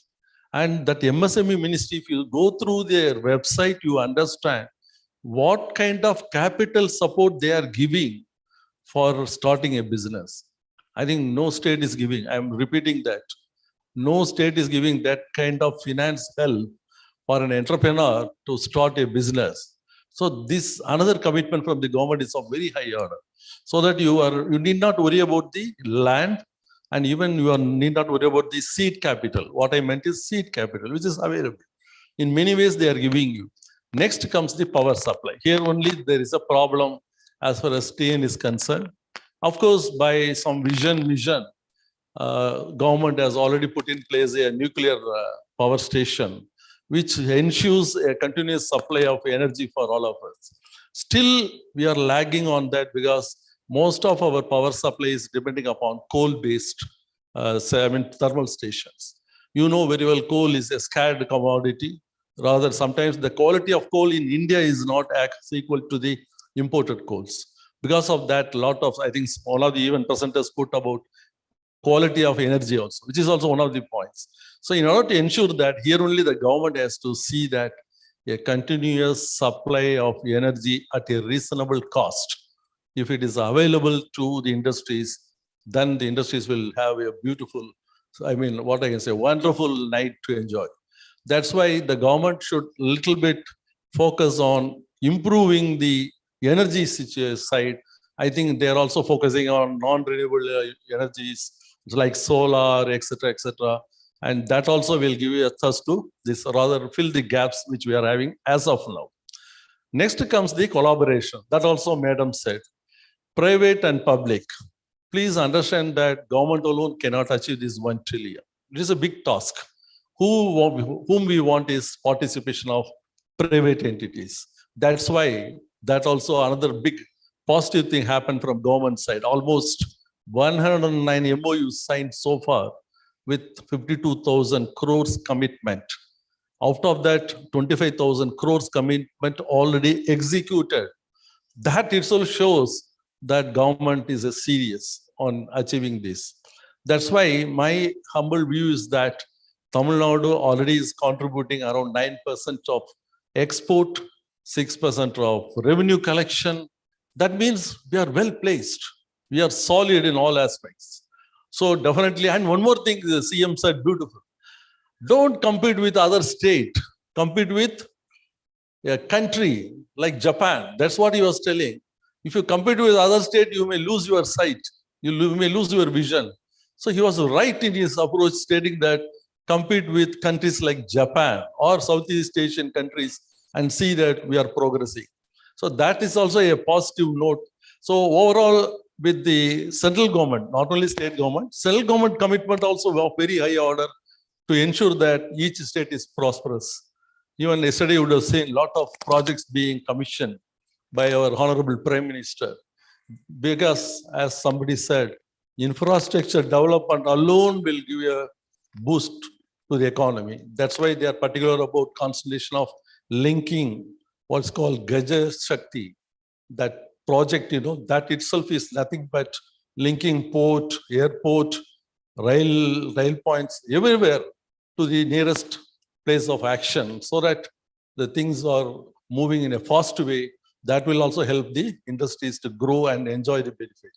I think if you ask me totally, a proper ecosystem is being provided, given, and only thing is now the private participation as well as the treating of this energy will definitely make this to achieve. That's what my view, sir.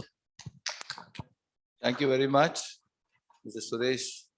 So Tamil Nadu is a hub of textile, automobile, and small engineering industries.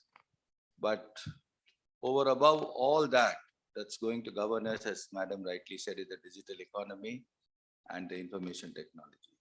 So we have Mr. Perumal, MD ITCOT, who will tell us his views on how to go about. Respected Chairman, my fellow panel members and participants, good afternoon to all. At the outset, I am immensely pleased to be part of this important deliberation of making Tamil Nadu 1 trillion economy in 2030. In the morning also, ministers and expert members, they talked at length on various issues required to be addressed to achieve this target. Actually, as a consultancy body of the government, we are involved in various infrastructure projects and also many PPP projects for banks also. So based on our experience, we have gained a certain insight, which I would like to share with you. So yes, our panelist had mentioned, see, we are in a very good position in terms of education, in terms of MSME, in terms of power, in all metrics. See, inclusive growth, in all education, in almost all metrics, socio-economic metrics, we are in a better position. To make from 300 billion to 1 trillion, we have to, from good to, we are in good position, we should be great, we should become great. Then only we can achieve, our journey should be a great journey. Then only we can achieve this vision. You see, yes, Chairman, it's really a daunting task. Almost we have to achieve 16% combined annual growth. Then only we can reach such a vision. So for that, see, there are certain, important strength the government Tamil Nadu is having that we have to leverage. One of the important thing based on our experience is that our MSMEs. We have around 50 lakhs MSMEs spread across the state. Unlike other states, we have, the industries throughout the state. So we have, Chennai, Coimbatore, Madurai, Hosur, like that. The industries are spread and inclusive. So what we can, is the main, the thing is that we are proposing is a corridor and cluster approach. See, the cluster, the worldwide, it is proved that the cluster approach is the major initiative to provide a competitive advantage for industries. So in that basis, government of Tamil Nadu is implementing 4 industrial corridors. One is Chennai to Kanyakumari, Chennai to Bangalore, then a defense corridor, then Chennai to Salem, Bangalore to Cochin. See, all these 4 industrial corridors are going across Tamil Nadu. See, what we need to do, we need to create industrial clusters to provide competitive advantage. See, in Tamil Nadu, more than, if you see, more than 1,000 industrial clusters in MSME sector, handicrafts, and many other, industrial domains it is there. See, we need to strengthen to become, to make them contribute to this 1 trillion economy. See, one example in our experience, for developing cluster, Kaya is one of the things which we have been working. See, we provided the common facility centers for the clusters, 20 common facility centers for Kaya clusters from Kanyakumari to Hosur. See, it ranging from investment ranging from 5 to 10 crores per cluster. See, earlier, all the coir fibers used to go to Kerala for value addition. Now, almost 50% of the coir fibers are utilized for value addition. See, the value is around 1,000 crores. Like that, if you even 20 clusters, I am telling, if more and more clusters are provided such a common facility, which will provide them competitive advantage.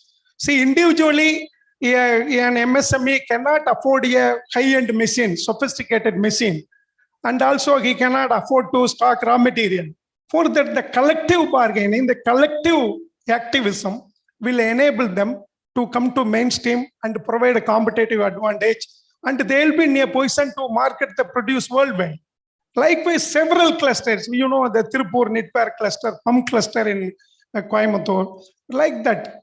See, there are very strong clusters are available. So the government has already announced several measures to improve these clusters. Now in Chennai, see that 5 mega clusters they are implementing. One is Chennai Precision Engineering, where the 100 crores have been sanctioned to develop common facilities like 3D printing, the state-of-the-art testing centers like that, which will provide you know, the hand-holding and the support, technical support for precision engineering units. Likewise, pharma also one of the mega clusters identified, where with all the common facility, government is putting up a pharma park near Dindivanam, which is, you know, with the state-of-the-art the testing centers, effluent treatment, like that. Thereby, the individual enterprises are competitively placed to make the products.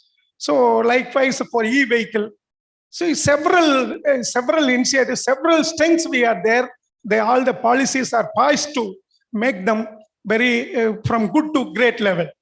See, another one thing I would like to share is about the clean energy, which we are working. The viability of putting up green hydrogen production in Tamil Nadu. Based on our detailed study, we found we have zeroed in Thoothukudi is one of the potential location for setting up such a plant, because for green hydrogen, it is an electrolysis process. The chemically electrolysis process, the entire energy requirement should be from renewable energy. Fortunately, Thoothukudi with the good solar energy and wind energy will be able to manufacture green hydrogen. Among the centers in India, the Thoothukudi is the best location we find. Logistically also, we have the airport like that. So all the several good things are available with us. We have to make it great by you know, intervening the cluster. You know, there are various other things like education, training and all is happening. But this is the corridor and cluster approach is one of the initiative we feel can contribute in a great way to this 1 trillion target. Thank you. So these initial remarks would have given you a bird's eye view, simple opening kind of thing to what a $1 trillion economy entails. If you can take a little more questions just to clarify what all has happened, maybe it will help a little further to make Tamil Nadu go from good to great, as said by Mr. Perumal. The first thing I will ask is, Madam, you mentioned very correctly the need for collaborative efforts. Now, that is very important, whether for innovation, research, implementation, and even policy correctives, remedies. Do you have any suggestions of how this collaboration can be furthered? What is the weakness in the present day and how it can be overcome? I'll just take it from where Shri Perumal left it. He was talking about a cluster-based approach. Supposing you come out with a cluster, for example, in my bank, very recently we came out with a policy for ship breaking industry. Ship breaking, that is not in Tamil Nadu, I'm just talking about. So that is a very specific type of an industry. The units in that industry have their own special characteristics, specific problems, specific advantages. So what we do from the banking side is we customize our loan products to this industry, which need not be like any other product. You know, their requirements are specific. We have our Tirupur cluster, we can have our Ranipet cluster, we can have industry-wise sector. We have some ancillary, say if there is a BHL, BHEL is there are very many ancillary industries supplying to BHEL. The Hosur cluster, we can have clusters, then work out what are their specific needs, where a bank has to customize their loan products to that industry. So that is a collaboration we can think about from the institute like yours, the government missionaries, or the industry. The very clusters also can approach, and we can do that. Is one way I can think of our collaborative approach can come. Another point I think sir was mentioning about the venture capitalists. See, the seed capital you are talking about. Again, banks are there in that space. There is this thing called that there is a seed capital or the venture capitalists that the banks can give. The startups, there are specific themes. So these are again where we all can collaborate. If there is an idea that is coming up the startups, how do we incubate them? How do we give them the seed capital? How we move? There are n number of ways in which we can collaborate. Thank you very much. And I think that should be one of the recommendations, that we need multiple collaborative centers in each of the clusters, so that the various needs of the micro, small, medium industries are met in those clusters. So that is a very good recommendation that we can carry to government from going from good to great. Now I will ask Mr. Suresh, because he raised a very important point, 2 points rather, which struck me as very important. One is the human capital, and the second is the power scenario. Are there solutions to power scenario?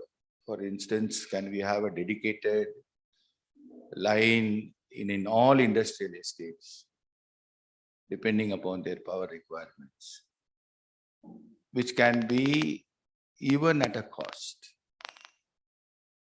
Then how are we to link technical education and industry towards creating this, what you call the qualitative manpower requirements of the industry?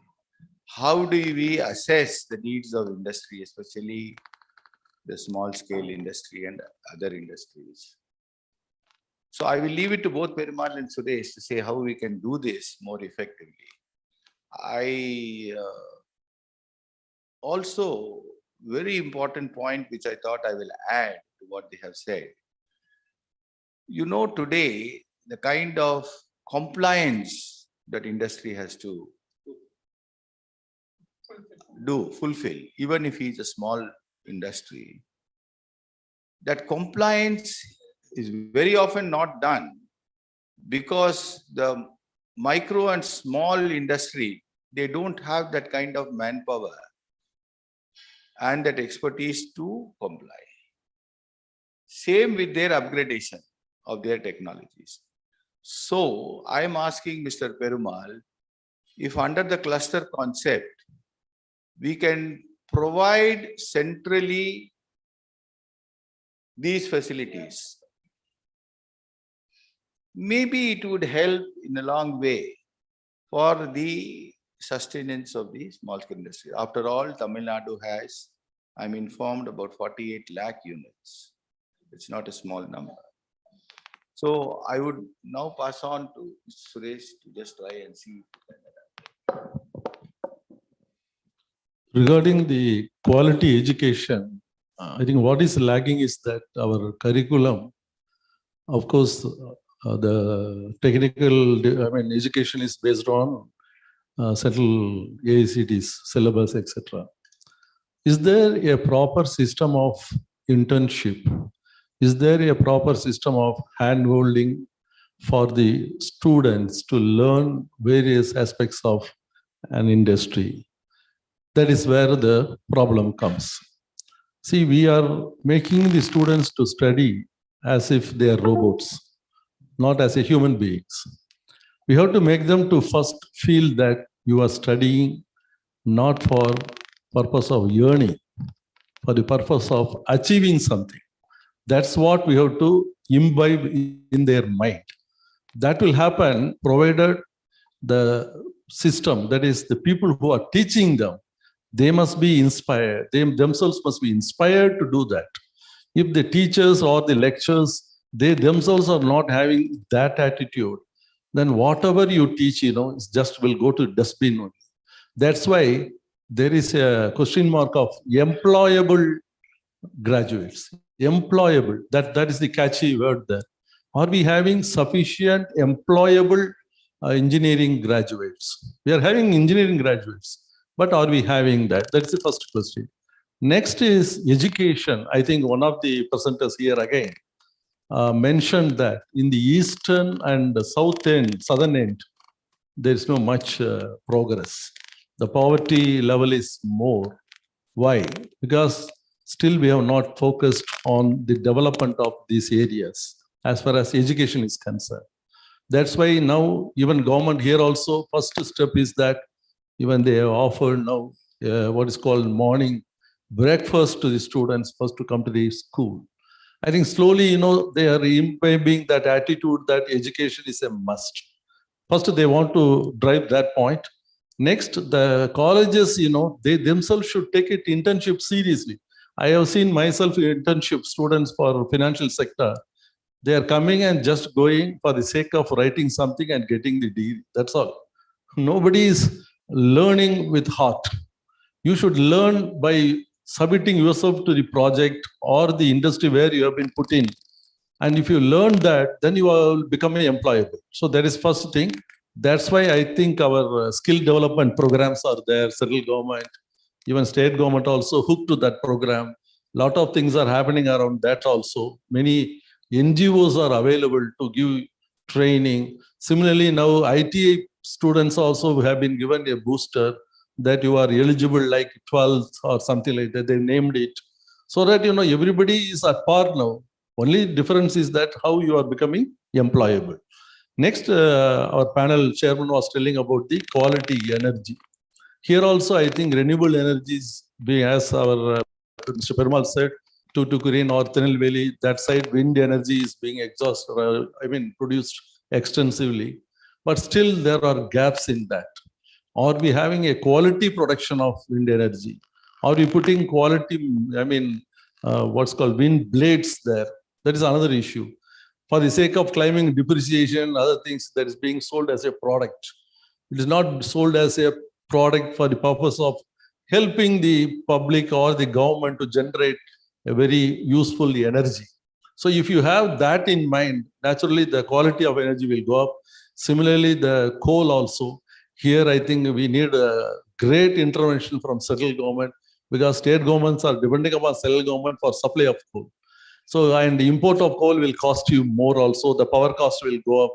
That is another issue. I think even here also, non-conventional energy production models can be stimulated or tried in districts where there is no industry at all. I think we can try some other way of creating that. And he talked about green hydrogen, I think. That is another big project which will also ensure a quality energy and other things. And these are my observations that education should not be just for the sake of education. It should go beyond that. For that, every institution should commit. Then only the purpose will be solved. Otherwise, the institution should not become like a business model and get fees and earn profit and go away. That is not going to help. That's why the practical training aspect should be more rather than the bookish model. We are always having bookish model in India, but it should be more practical model rather than the bookish model. Please. Yes, sir. So I think we can make a recommendation that internship should be part of the collaborative effort, connectivity, curriculum. And also I think an important thing that emerges as a recommendation is that every graduate must be given a course on entrepreneurship development program. How to become a good entrepreneur. I think this is another recommendation that we can give. Sorry. Chairman asked about the compliance of micro enterprises. As I already mentioned, the common is a clustering is the only way to wade through this cost of compliance, reduce the cost of compliance. I'll tell one example. The pharma cluster is for pharma units. Government of India Drugs Controller made it mandatory that they should have own testing lab to test the raw material and finished goods products.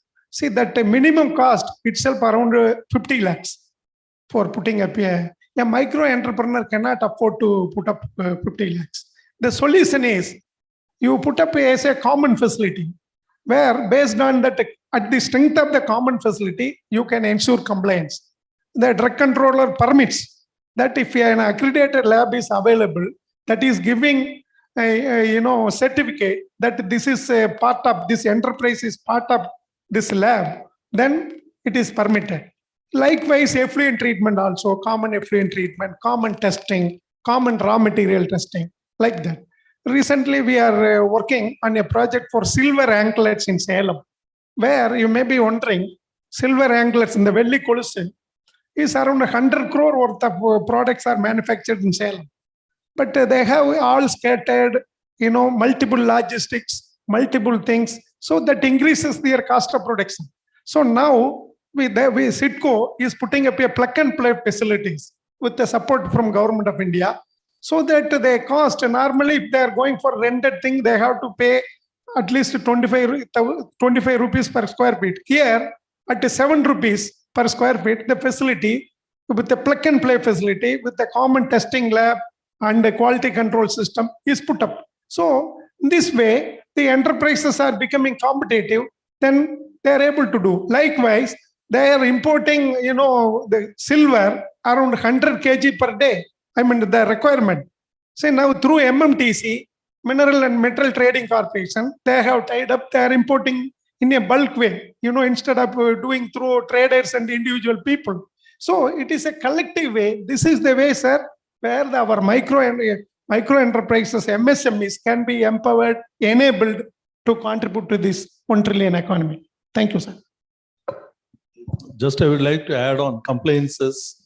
Rather than what Mr. Perumal said is regarding clusters activity will minimize the investment cost for testing, etc.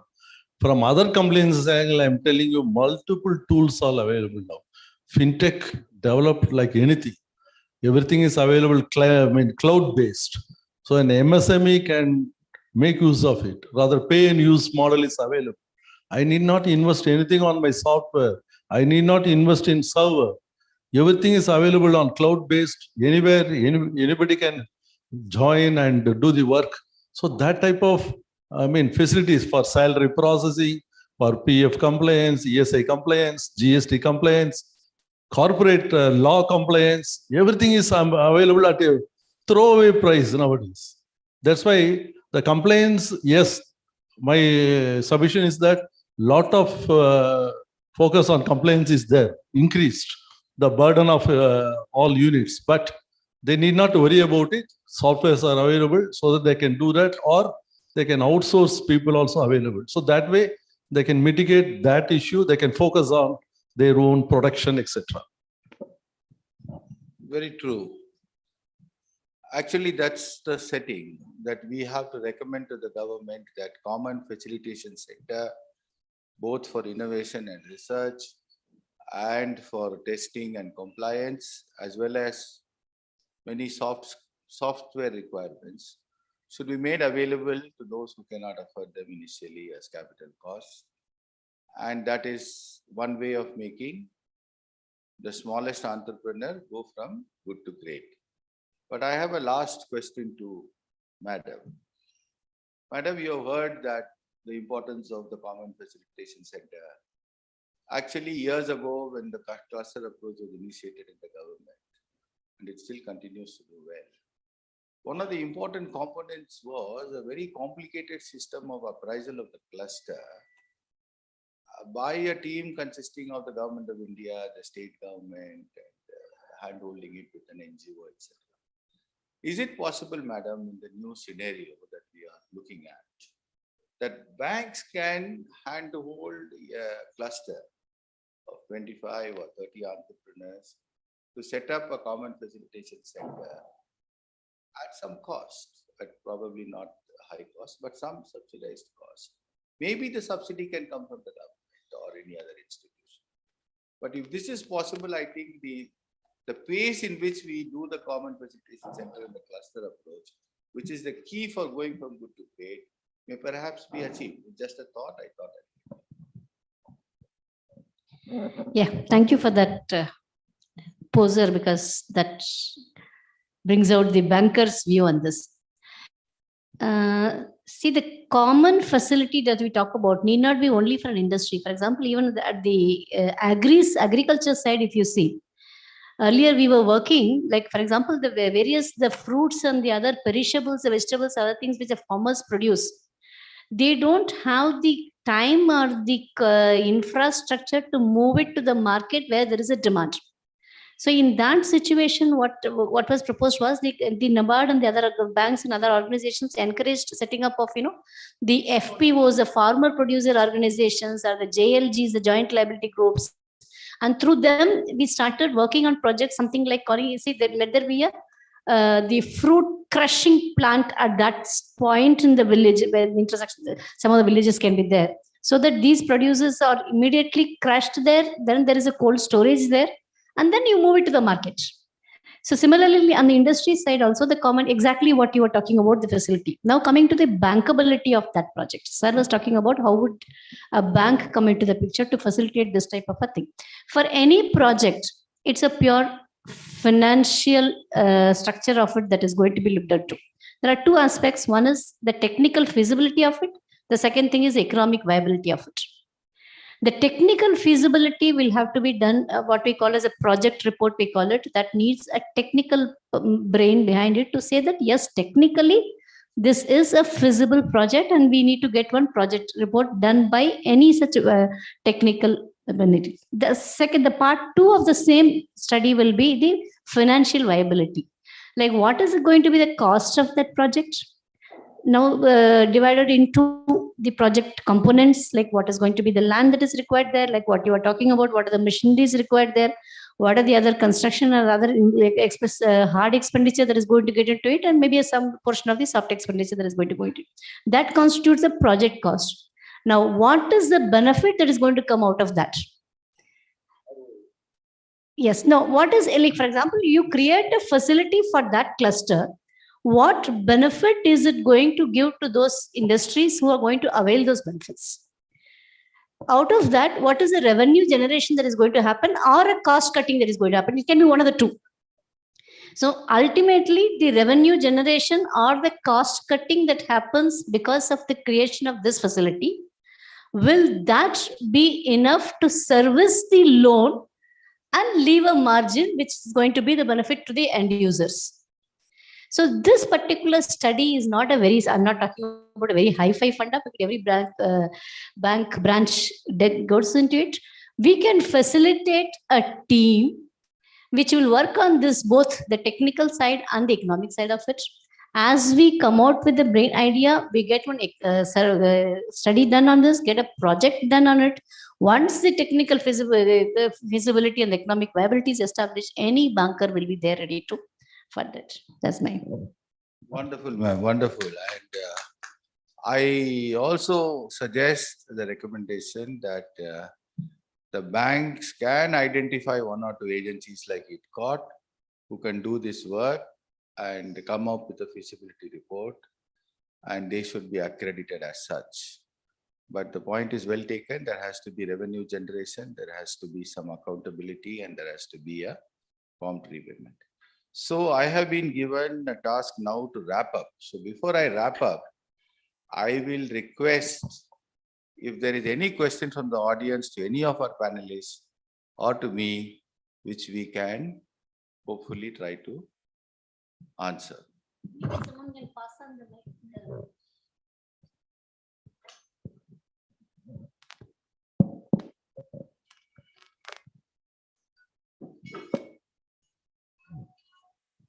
If you can just wave your hand out, we'll get the mic to you. Thank you. Hello.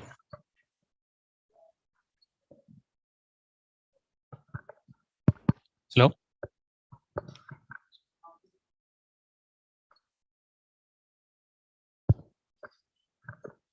Hello, good evening, panel members. It was a wonderful session. Achieving 1 trillion economy by 2030 as the vision of the state and of the Honorable CM. Chennai has been the front runner in almost all industries ranging from healthcare or education or in the automobile or textile or whatever it is. And having listened to the minister's speech of Dr. Mano Thangaraj, IT industry constitute 10% of achieving this $1 trillion economy. It's almost like 100 billion. IT includes the fintech growth. My question here is either to Mr.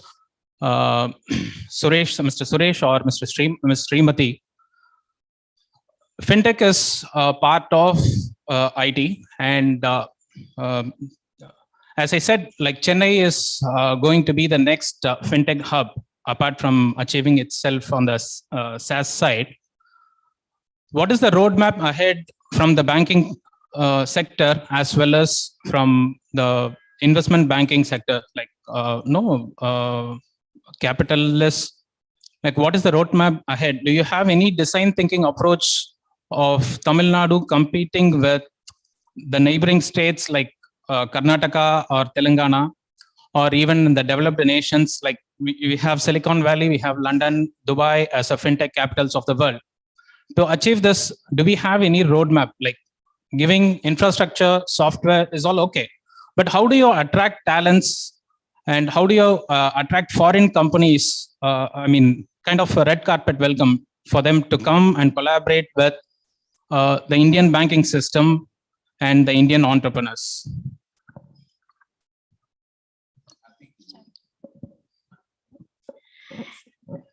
Thank you for that wonderful question. Yes, fintechs, they are the flavor of the season. They are there, here, there, everywhere. Any area you think today, the fintechs have taken it to a different level. Right from as a homemaker, from the time I order my provisions to you order your food to you today, from the sitting in the bank board, every level of my banking needs is only through a fintech. You are talking about how are the fintechs going to be encouraged in any free economy. The demand is enough to drive to get capital or the brain or the entrepreneurship, anything. The more there is demand, automatically there's going to be encouragement, there's going to be business. And today, that's why, as I said, every area of whether it is an industry or a service sector or a financial sector, everywhere there is space for collaborating, joining, partnering with the fintechs, and that, according to me, is enough to encourage and take the fintechs up. Thank you, ma'am. Only one question. I'm sorry, but I just thought that if there is anybody else, yes.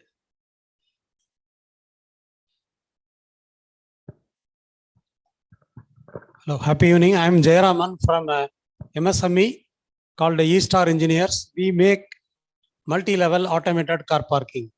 With hard effort, we have got a patent also, Indian patent.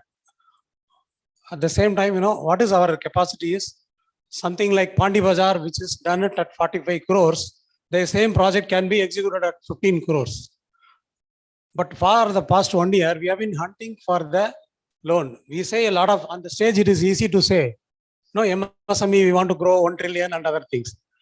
I have a property, I have got a patent, I have got a technology, which is a global challenging. I say Indian technology for the global challenges. In spite of all, I could not get even a 5 crore loan by having a property of 10 crore. I have a project of around 10 to 15 crores. I am really pathetic, where to complain, where to go. And to be frank, I borrowed a loan of 36% from a financier. That fellow, he simply get from a bank. I don't know what is their arrangements. Literally, I am struggling, madam. Okay, so This is happening. You say 50 lakhs MSME is there. Kindly tell me how many percentage of people are very happy to be an MSME. We are not, satisfied to be an entrepreneur. I agree. My patent is appreciated by US company. I understood your Sir, it is a pathetic situation. We can even prove it. 50 lakhs MSME, not even 5 lakhs MSME will be satisfied. I don't know what is the, banks are saying this, that everything is okay. There are two parts to your thing. One is your own individual case, which I definitely do not find it right to comment at this stage. I have already given my card. You're free to approach me. We'll sort it out, because definitely we are not going to discuss any individual company or concerns issues here. Coming to the second part of it, why are the entrepreneurs or people finding it difficult to get a bank loan? Just as you expressed the industry side, let me put across a few points from the banker's point of view. The one is, we have already talked about the bankability of a project. The second point is, I'm only giving you something. I'm not trying to justify. I do not even know your case. I'm not trying to give an answer to your question. That is something that we only need to, a banker and a prospective borrower have to discuss and sort it out separately. There are one or 2 points. One is your credit history, your credit score, and your ratings. Internal, we have something, there are credit agencies which rate you externally. And wherever the credit ratings externally are not available, or even where they are available, the banks do their own internal rating. And the credit decision. See, credit decision is something where you can never ask a banker why you sanction this or why you don't sanction this. It's a credit call. But please understand, the banks are also there to do the business of banking, and lending is a very, very important business to us. So I leave it there. Will not be proper for me to address any particular concern or a person's issues here. Your question is very interesting. But the point I want to tell you is, that's what we are trying to address. As you said, rightly said, about 50 lakh micro and small entrepreneurs are there. And not even 5 lakhs are getting enough. But according to statistics, about 16 lakhs have got some support system, and the rest haven't got, which itself is a small number. My answer to you is exactly what we are saying here. There could be million reasons why a particular enterprise does not get investment support. One could be insufficiency of technology, insufficiency of labor. When you do a project report to a bank, which is a very professional organization, there could be much lacuna. That is why we are insisting on what is called a collaborative effort. Somebody to support the entrepreneur to make an appropriate presentation to a financial institution, to vet the process and to take it further. This is the whole idea, that we are able to give better projects to the financial institutions and investment companies so that the micro enterprises grow. Understand? But your point is well taken.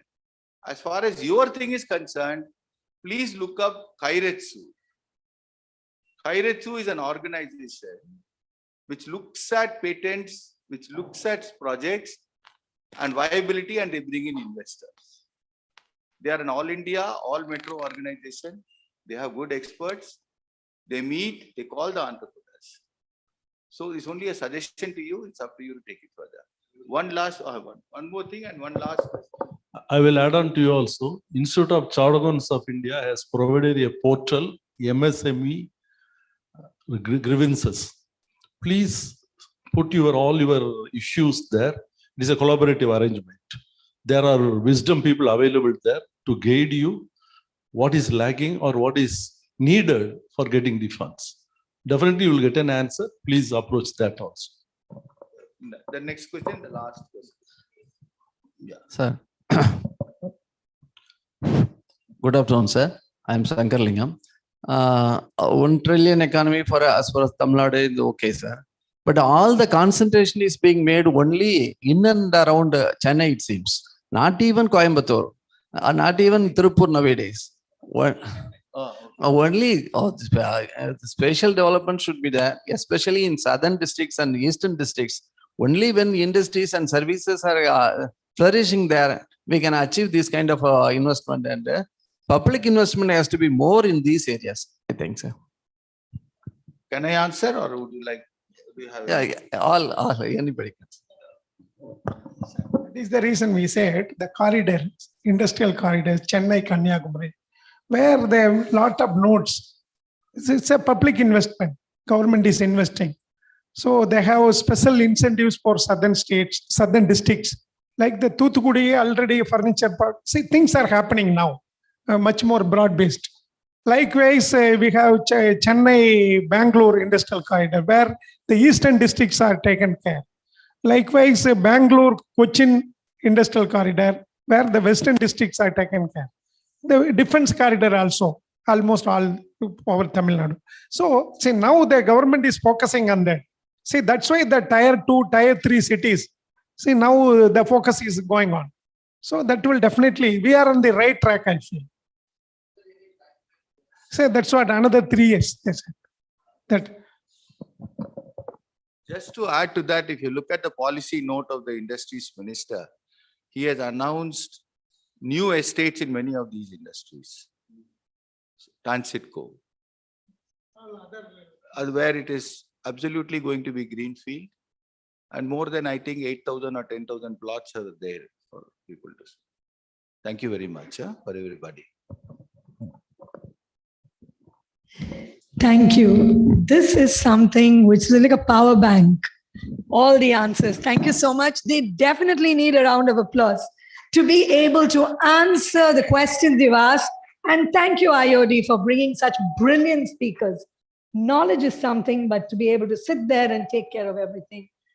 Of course, what do we expect from somebody as the subject matter expert, IAS Skandan? May I request Dr. Sundari to kindly come and felicitate IAS Skandan, sir, and who will then, he will felicitate the other speakers on the dais. We can clap. We can definitely, they are worthy of clap.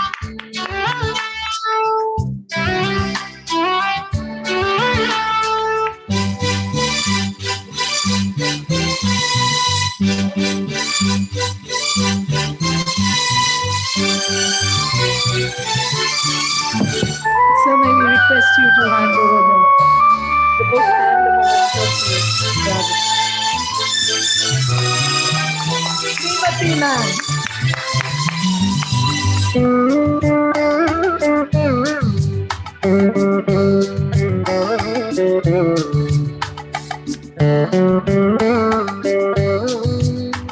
They are all receiving the handbook that has been published by the IOD. Next is Mr. Suresh. Thank you so much, industry experts from India Cements.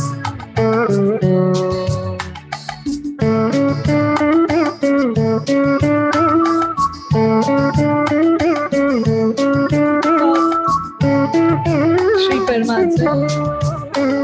Thank you so much.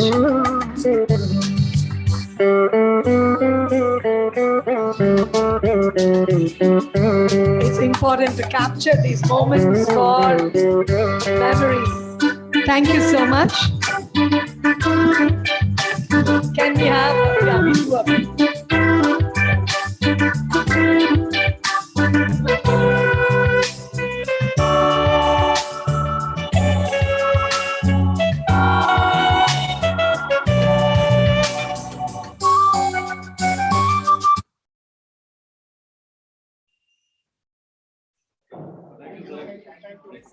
Thank you very much.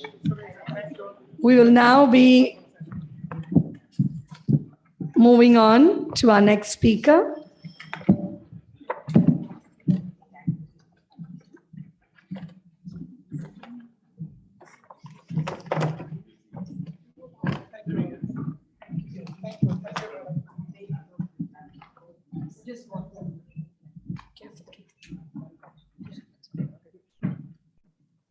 Our next speaker is Dr. Vijay Shankar, neurologist from the Apollo Hospitals, Chennai.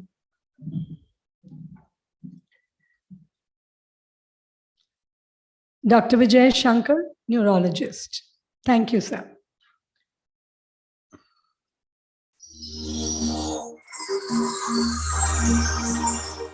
Dr. Vijay Shankar Paramanandam, MD General Medicine, DM Neurology, Fellowship in Movement Disorders, Toronto, Canada, Fellowship in Deep Brain Stimulation, Movement Disorders, Surgical, Toronto, Canada, Fellowship in European Board of Neurology. He is an internationally recognized neurologist, movement disorders, and deep brain stimulation specialist. He is an expert in diagnosing and treating Parkinson's disease and other movement disorders like tremors, dystonia, chorea, myoclonus, and ataxia. He is the first person who underwent dual international fellowship training in movement disorders and deep brain stimulation from Tamil Nadu, India. Dr. Vijay has completed his neurology training from Stanley Medical College, Chennai, Tamil Nadu. He underwent a short-time training in epilepsy with Professor Norman Delanty, Beaumont Hospital, Dublin, Ireland. He is an active member of many professional organizations, including the American Association of Neurology, AAN, International Movement Disorder Society, MDS, Movement Disorder Society of India, MDSI, and Indian Association of Neurologists, IAN. He has formed state-of-the-art advanced integrated movement disorders clinic in Sri Ramachandra Medical College, Chennai, Tamil Nadu. His excellent education, training, and experience has helped to build a strong foundation in the field of neurosciences. His goal is to provide compassionate, highest quality of care and to overcome the barriers to live the life to the fullest.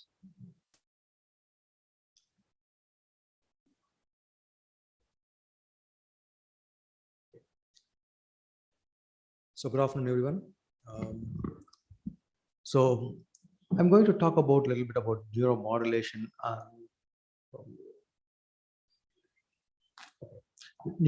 and healthcare system, which is how we are going to help out with the 1 trillion technology, like dollars. So I'm looking like this is more of I'm like an odd man out here, like because you are talking about more about how to improve that system. But here I'm going to talk about how we are going to contribute, how like how we can contribute here as a healthcare system, because we all know that the healthcare system is one of the very good industry in Tamil Nadu. And from Apollo, you know that we have a presence in all over India, and we bring most of the patients from abroad as well as in Tamil Nadu. Can you skip the slides? Is it possible? Yeah. So coming to the thing, see, everybody talked about the system. So just as a postmortem, initially I prepared a little bit differently. So just as a postmortem time, I don't want to talk too many statistics about things. So just I include some patients to make things interesting. So you all get interested about what is medicine something and what we are doing. I want to talk about like as a neurologist, we always think about only the headache or giddiness or back pain or sometimes like a burning pain. This is what neurologists see, how we can contribute. That's what everybody asked. When I talked to my friend, I have a talk like this, immediately ask me, what are you going to talk? How can you contribute with this about the $1 trillion technology for Tamil Nadu? So then I told them, I'm going to talk about neuromodulation. He also asked me, what is neuromodulation? What is this? He's another physician. I told him, say, I am an expert in neuromodulation. What is neuromodulation?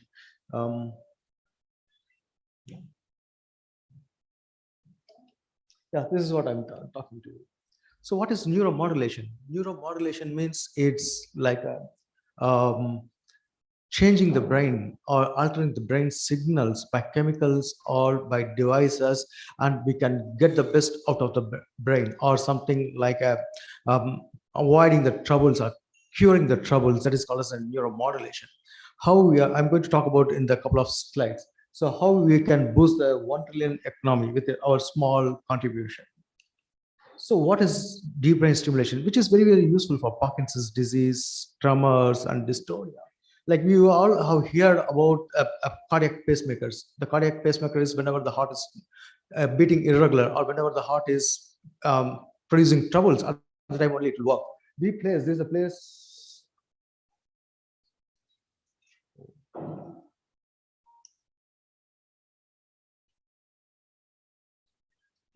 Okay.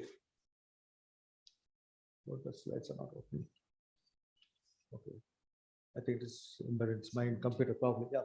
So good.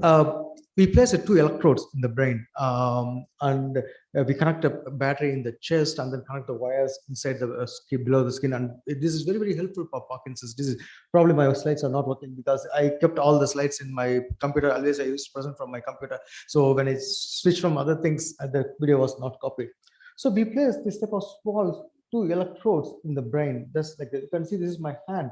You can see how small it is, like a small, like a microtip pencil or a little bit like a rifle. You can see this is my finger. You can see this electrode was inside the just like my crease, and this is the battery. We place it in the chest. So this is one of my patients who came from. Oh my God, all the slides are not. Is it possible to present from my computer? No, the slides are everything in my computer. When I change it to the power bank, so it is not embedded properly. Just one. Let's get.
Yeah, this is what I'm talking about. This is the area where basal ganglia, where the dopamine is secreted, which when the dopamine is less, this is like a dopamine is like a petrol for the body. So when the dopamine is less, they'll develop Parkinson's. We place a small battery here in the chest and connect the battery with the wires. This battery is connected to the 2 electrodes inside the brain, deep in the subthalamic nucleus. This electrode will work 24/7 to improve the symptoms of Parkinson's disease. So as I told you, the small electrodes which we place it. This is not a big surgery. This is like a keyhole surgery. So this is one of the patients which he came from. He was a young onset Parkinson's. He was practicing. He was doing business in Spain when he's developed Parkinson's. Lots of tremors. He has become slow and he is not able to walk. He's around 42 at the time. So usually Parkinson's is around a disease of 60 or 70. Because of his Parkinson's, he is not able to walk. So slowly he came from Spain. He could not do the business. And you can see he could not move at all when the tablets are not working. He is pretty slow and he has a lot of difficulties. So he came to us because he has on 8 tablets and he could not move. So the tablets are not working. So we have done the surgery. After this, you can see he's absolutely fine. Just a small surgery. From here to which he could not walk, and he has become absolutely fine. Sorry, I mask the face just to prevent the identity of the patient, because privacy is very, very important. I respect that one. So from he is not able to walk and he is able to walk. See, he is a breadwinner and he is a phenomenal businessman. He could transform like anything. Similarly, he is a gentleman who is from Bangladesh. So he is also having young onset of Parkinson's. You can see there are significant tremors in his legs, and he is slow and he is not able to walk. The important thing is he's a very good small school teacher, and he takes classes very well, and is a very dedicated person. So the people love him, and because of his disease, he had lots of troubles. The people sponsored the students, and the parents of the students and his friends sponsored the money, and they sent to us. So before surgery, when the tablet is working, he has lots of abnormal movements. When the tablet is not working, he is not able to walk. Just after the surgery, he is absolutely fine. He's normal, and he went back to Bangladesh, and he's taking classes. He always sends us messages. How well he is. This is another lady. You can see she is having a phenomenal tremors. She couldn't do anything. He is a housewife. She is the caretaker of her wife, son, and her husband. Lots of tremors. Just after the surgery, you can see absolutely the tremors are gone. This is like a magic. Somebody who is having lots of trouble, they cannot live their normal quality of life. When they turn it to almost like a normal person, their life is rewind back almost 5 to 10 years back. We give the life to the patient. They are not somebody else. They are like our parents. They are like our friends. They are like our colleagues who has trouble. So similarly, this is one of my patients. He has similar problems. He could not walk without support. See, his son is supporting him even for walking. He's bending like this. This condition is called as dystonia. He couldn't walk without support. He has significant day-to-day. He could not perform all his day-to-day activities. Just after the surgery, you can see this gentleman was able to walk without support, and he was very happy that he wanted to show that he was able to run without support. So now you can see he is running now from this state to that state. This is a phenomenal recovery which we can offer this one. So similarly, somebody has a long severe problem. Sometimes we place something like a spinal cord stimulation when somebody is not able to undergo surgery, or when somebody is not a candidate or not willing for surgery, lots of complications. So we place a small electrode in the spine like here, and then keep it in the, sometimes depending upon where the place of pain or the peripheral nerve burning sensation, we keep this electrode and connect it with the battery. We stimulate this one. This is a phenomenal response. This will give 70 to 80% improvement in patients who are not improving.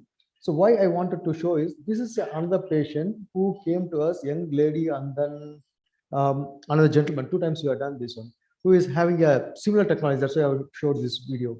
Who is having a severe bladder problem, and she could not control the stools without incontinence. They have lots of incontinence, which is troublesome as well, embarrassing for adult, because they cannot control. They pass urine. They'll be always wearing something like diapers. So we just put the electrode in the sacral spine, and they had almost 70 to 80% improvement, which is very, very significant. When they don't have a control to almost 80% of the day, they can predict the outcome and they can improve the thing. Just we placed it exactly here, the sacrum, the hip. So they have a phenomenal response.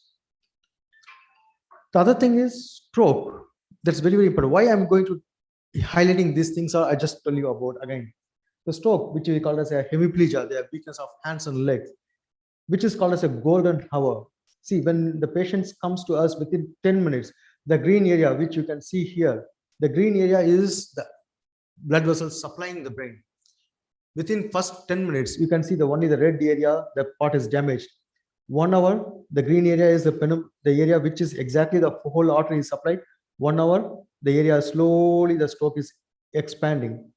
3 hours, the stroke is expanding again, and 4 hours, it is fully occupied. The whole artery supply is gone. The why it is important, the golden hour, when somebody develops a stroke, if you catch at this point of time, if you catch here, we can save the exact green area. We can only lose the red area. So the important thing is, find out the patient early, start the treatment early, we can save the green area. Only we can lose a small area, that's fine. Within 2 or 3 weeks, we can recover, but almost 75% of the brain is saved. What we do for those things? See, why a stroke is happening is a blockage in the brain, blood supply. So if a blockage is happening, we give first initial treatment like thrombolytics. If that is not possible, we send a stent into the brain and then open the stent retriever just to avoid the clot, and then slowly open the stent retriever and hold the clot tightly. So just what we do is expand, like the same the cardiac stenting. You put it in the brain and then remove the stent, remove the clot. So we can reperfuse the blood supply again back to the brain. We can prevent the stroke. So you can see this is a deck vessel. You can see this is the blue area here. Almost 80% of the blood vessels are blocked. With the stent retriever here, we can almost restore the blood vessel. So another 10 years, they will not have another stroke.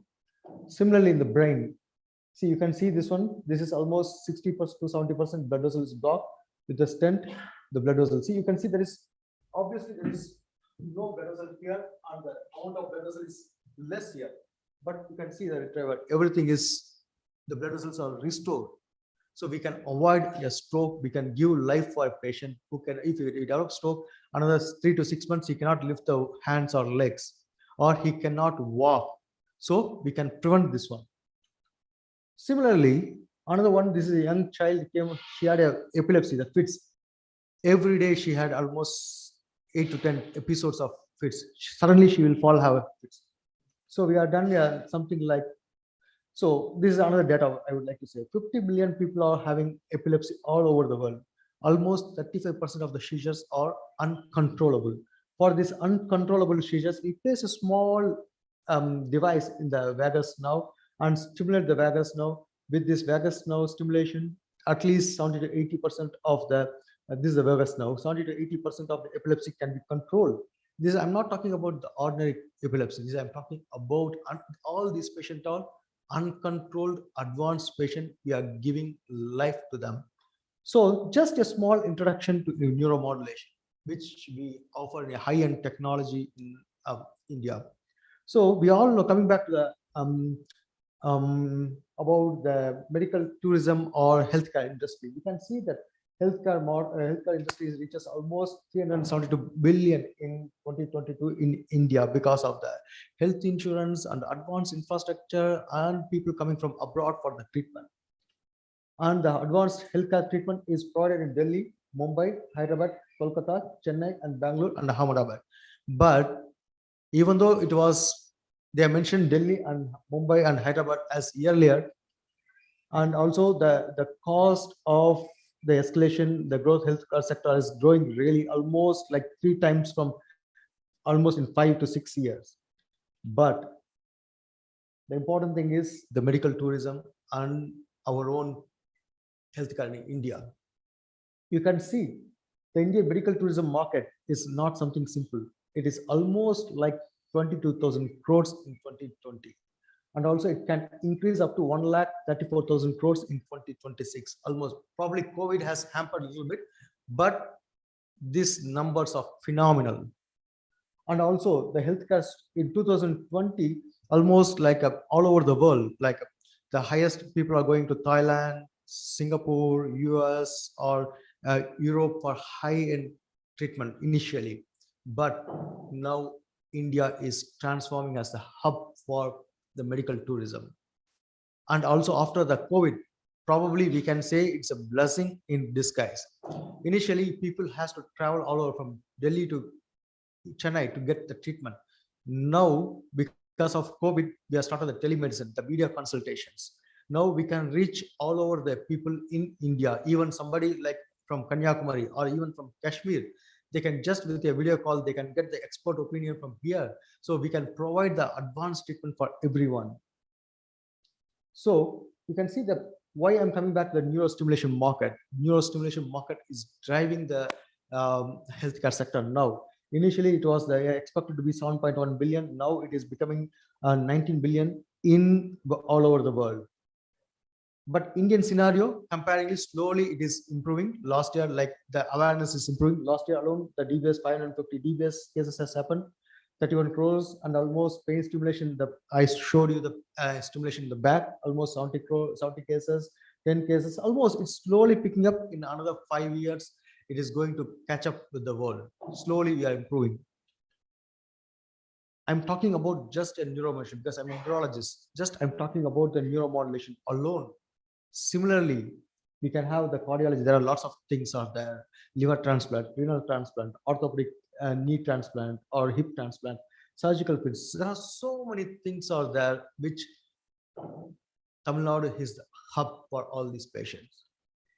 So how to improve neuromodulation? There are other healthcare systems. We all know that these are all life-changing for everyone. But honestly or unfortunately, which is more expensive, which is not possible for all. I request if we can include these technologies, if we can include this treatment in our Chief Minister insurance, obviously, at least if you can get 5 to 10 lakhs, that would be really, really helpful for somebody who is a breadwinner for the family. I'm not talking about the billionaires. I'm not talking about somebody from the abroad. I'm talking about our own people who Parkinson's disease or other the common diseases, stroke, everything is very, very common. At least 40 to 50% of people. I'm talking about the old age people. They are struggling with these diseases. If we can include, we can provide a change of life to these patients. And also there is lots and lots of tax for it because most of the devices are imported from abroad, and we also have at least 100%, 50%, 70% tax for these people. So at least the devices, if it is going to be 3 or 4 lakhs, and the tax itself can be another 1 or 2 lakhs. So it is very difficult for the common man to afford. If you can, with that, because you all know about how the things work. If you all can pitch in, we can reduce the tax a little bit, which we can make a little bit cheaper for our patients. And also the raise of awareness. If somebody has a stroke, most of the people, they're like, my hand is not working. No, most of the people doesn't know the golden hour. If you come to hospital within 4 hours, we can save the hands or leg, which nobody knows. After 1 or 2 days, they'll come back. Even last week, I saw a young lady from Andhra. She had a weakness of hand and leg, and our people told that something has happened. Something she is acting. So in the night around, it happened in the morning and the evening around 8 o'clock or 9 o'clock, she had thrown a couple of fits. Then they got, oh, something is happening. When they came to the hospital, we saw there was a huge bleed in the brain that is producing stroke. Because she is young, nobody thought it could be a stroke. So the awareness is very, very less. The time is very, very important. So those awareness is very, very lacking in our patients. We should raise the awareness. And also, a couple of slides I made, it was missing. I'm sorry for that. Okay, so how to improve the infrastructure? The important thing is we lack the infrastructure. We should increase, like we have a couple of centers like first tier cities like Chennai, Coimbatore, Madurai, and Trichy have the infrastructure. But how we are going to be able to reach to the people in the second-class tier cities? We are bringing so many people from abroad, but what they expect from us is, are they able to get the highest standard of quality of care like the abroad? We don't have the hospitals. We don't have the same care which we cannot give. Like in Apollo, we can give very, very advanced technologies, advanced treatment. Like that amount of care is not able to provide in the government hospitals, which we need to get the accreditation. We need to spend some more money. Thanks for COVID, we are improving our infrastructures in government hospitals, which is not happening earlier. So that is improved one. 2, how we are going to reach the connectivity. Like somebody, if he develops a stroke or somebody who has a fall accident, reaching first to the local hospital is very, because time is important. Somebody bleeding in the brain, how many times we get an ambulance immediately, which is not possible. So we should increase the infrastructure from the baseline. See, all the patients who are coming to the cities, they are all stable patients. But we need to increase the infrastructure at the second or third tier cities just to treat the acute conditions, stabilize the patient. Then we can shift the patients to the advanced center. That's what my uncle who was in UK at the time, he had a bleed at the time. So he is a doctor. Suddenly he had a fall and he had a bleed. Immediately he was shifted to the local hospital. Stabilize the patient. Immediately they shifted the patient immediately to the in the helicopter. He was shifted within 45 minutes. He shifted to the National Institute.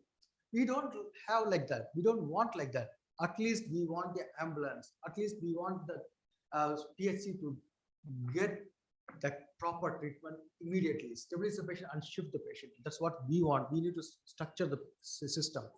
And also, we need to have the technologies which we have here. We are really happy to spread the awareness. We are really happy to teach the people who are in the other centers, and we want to, like, we are in the private sector, but we are happy to help the patients who are poor, and we wanted to like, if the government is willing to procure all these things, we can do a couple of surgeries there, and we can help the patients there, we can improve the quality of life. And also we have the vision here. The Chief Minister wants to improve the $1 million, $3 billion technology, economy. So, and you are all here with your support, and we have the infrastructure and our knowledge, we can do this happening. So we can create that 1 trillion technology economy by 2030. It's possible. Thank you.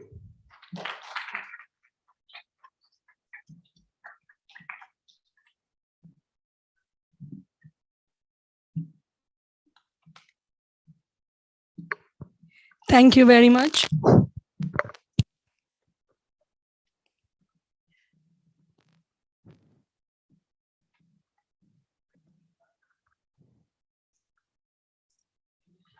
Thank you very much, Doctor. That was indeed very informative to see where we are taking it on with the $1 trillion. Now, Dr. Sundari will be presenting the book and a token of our appreciation, felicitating Doctor.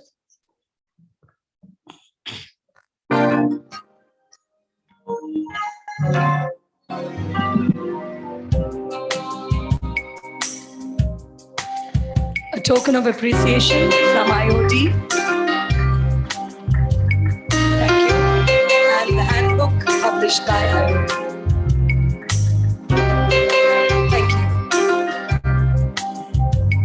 Now, as we are getting close to the end, may I request Ms. Anuraj to kindly come on. He is from Sydney and he will be sharing certain highlights which I'm sure will be useful for many of us. Thank you very much.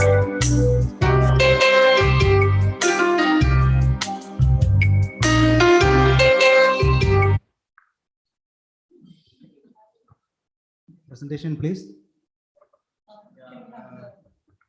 Good evening, ladies and gentlemen. So, thanks for the opportunity. I thank IOD for giving me SIDBI the opportunity to present about our schemes.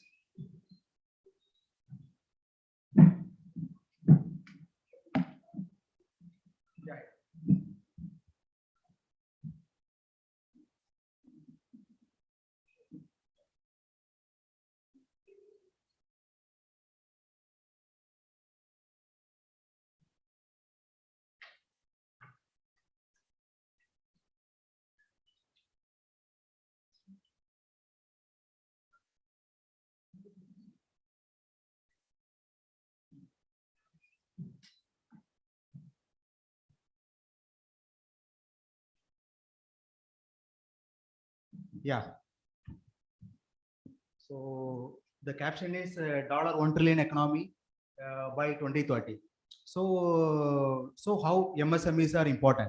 If you see, MSMEs is giving more than 25% of India's GDP is coming through MSMEs only, and the second largest employer next to the agriculture will be the MSMEs only. So MSMEs are very, very important, and they play a very vital role in economy.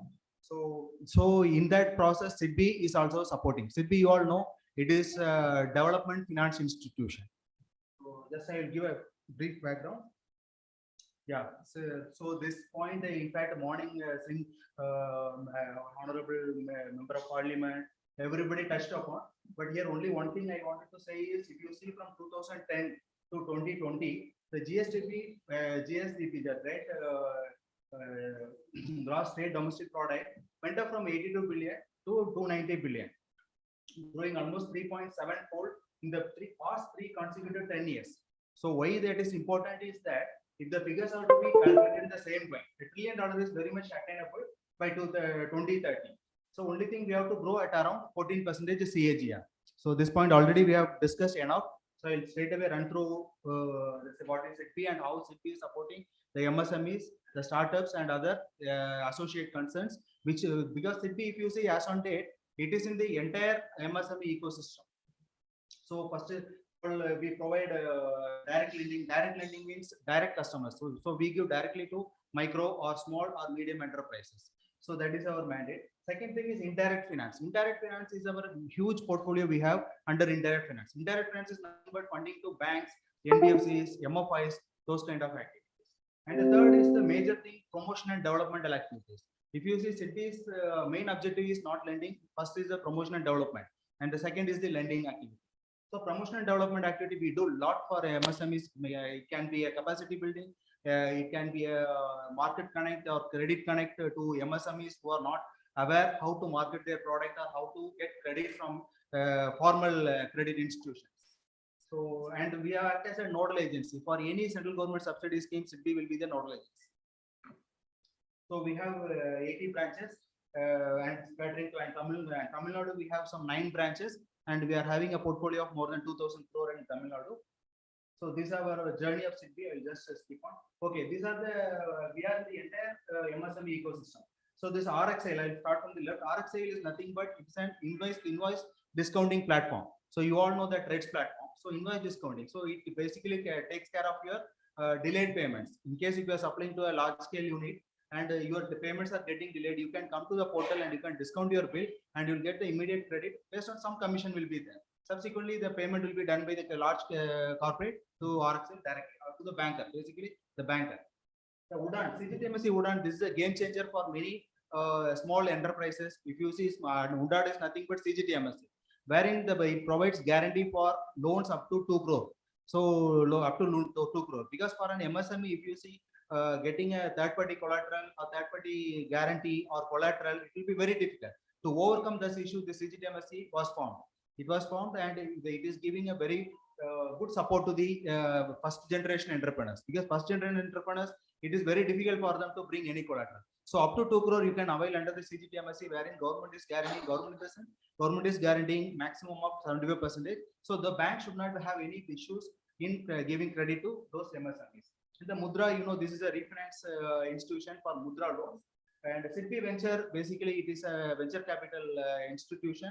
We operates fund of funds and invest in startup entities. Acute, it is nothing but these MERA ratings. It was the exclusive MSME rating agency which was formed by SIDBI. And the second thing, ISARC. ISARC is nothing but the ISARC reconstruction company. So wherever bad assets are there, it takes out bad assets and it used to sell, and that is the purpose of ISARC. ISTS is the technology company, so which was founded by SIDBI. For any company or any innovative products you have to technology studies, you want to technology reports, everything will be done through this organization. They support in giving technology. And online PSB loan, of course, many of you might be aware, because it is a totally fintech platform wherein it fetches the data from the credit information companies like CIBIL, Equifax, Experian, and the GST and the balance sheet analyzer, ITR statement analyzer, and the bank statement analyzer. Entire thing will be clubbed, and finally it will be giving you a in principle loan sanction. That is the portal. So this is the sphere of activities. Institutional finance, I said, we are doing refinance, direct lending, promotion and development. Of course, I have touched upon. So these are the products we have launched in the recent past. So here, if you see, without collateral, it will be very difficult for a bank or anything to give. Otherwise, CGTMSE cover needs to be taken. So to overcome this issue, SIDBI has formed various products wherein 100% funding will be given based on some cash collateral. So if you are approaching any bank, you have to give at least minimum 20 to 25% from your as a promoter contribution. You have to invest in the project. So what SIDBI says, you have to invest, okay, the 25% you give to SIDBI, it will be placed in the form of a fixed deposit, which is an interest bearing fixed deposit, and SIDBI funds to 100%. Under this product, you can take maximum of 5 crore, 500 lakh you can avail. So there is no collateral required up to 5 crore loan amount. That's the big advantage. And these are the products we give. Working capital also. Working capital we have tie up with some 3 banks. We have tie up through that bank. Through those banks we give working capital. We have OEM partnership. We have some almost 50 to 60 OEMs like LMW, AS, and even many what you call foreign manufacturers who have their setup in India. We have entered into an OEM and MOU, and those customers, they will be getting very competitive rates. And in the processing, that basically the turnaround time is very shorter in respect of OEM scheme. That is within 3 days we used to fund sanction and disburse also. Since there is no collateral involved, that is our turnaround time is very faster in those schemes. So this is a scheme I said 100% funding. The speed plus again, that is speed is 2 crore and here maximum 3 crore. This Pratham, wherever we have not entered into OEM, but still we are giving 100% funding for customers. So under that, collateral is only cash collateral. Whatever, because you see, there is no pain for any MSMEs.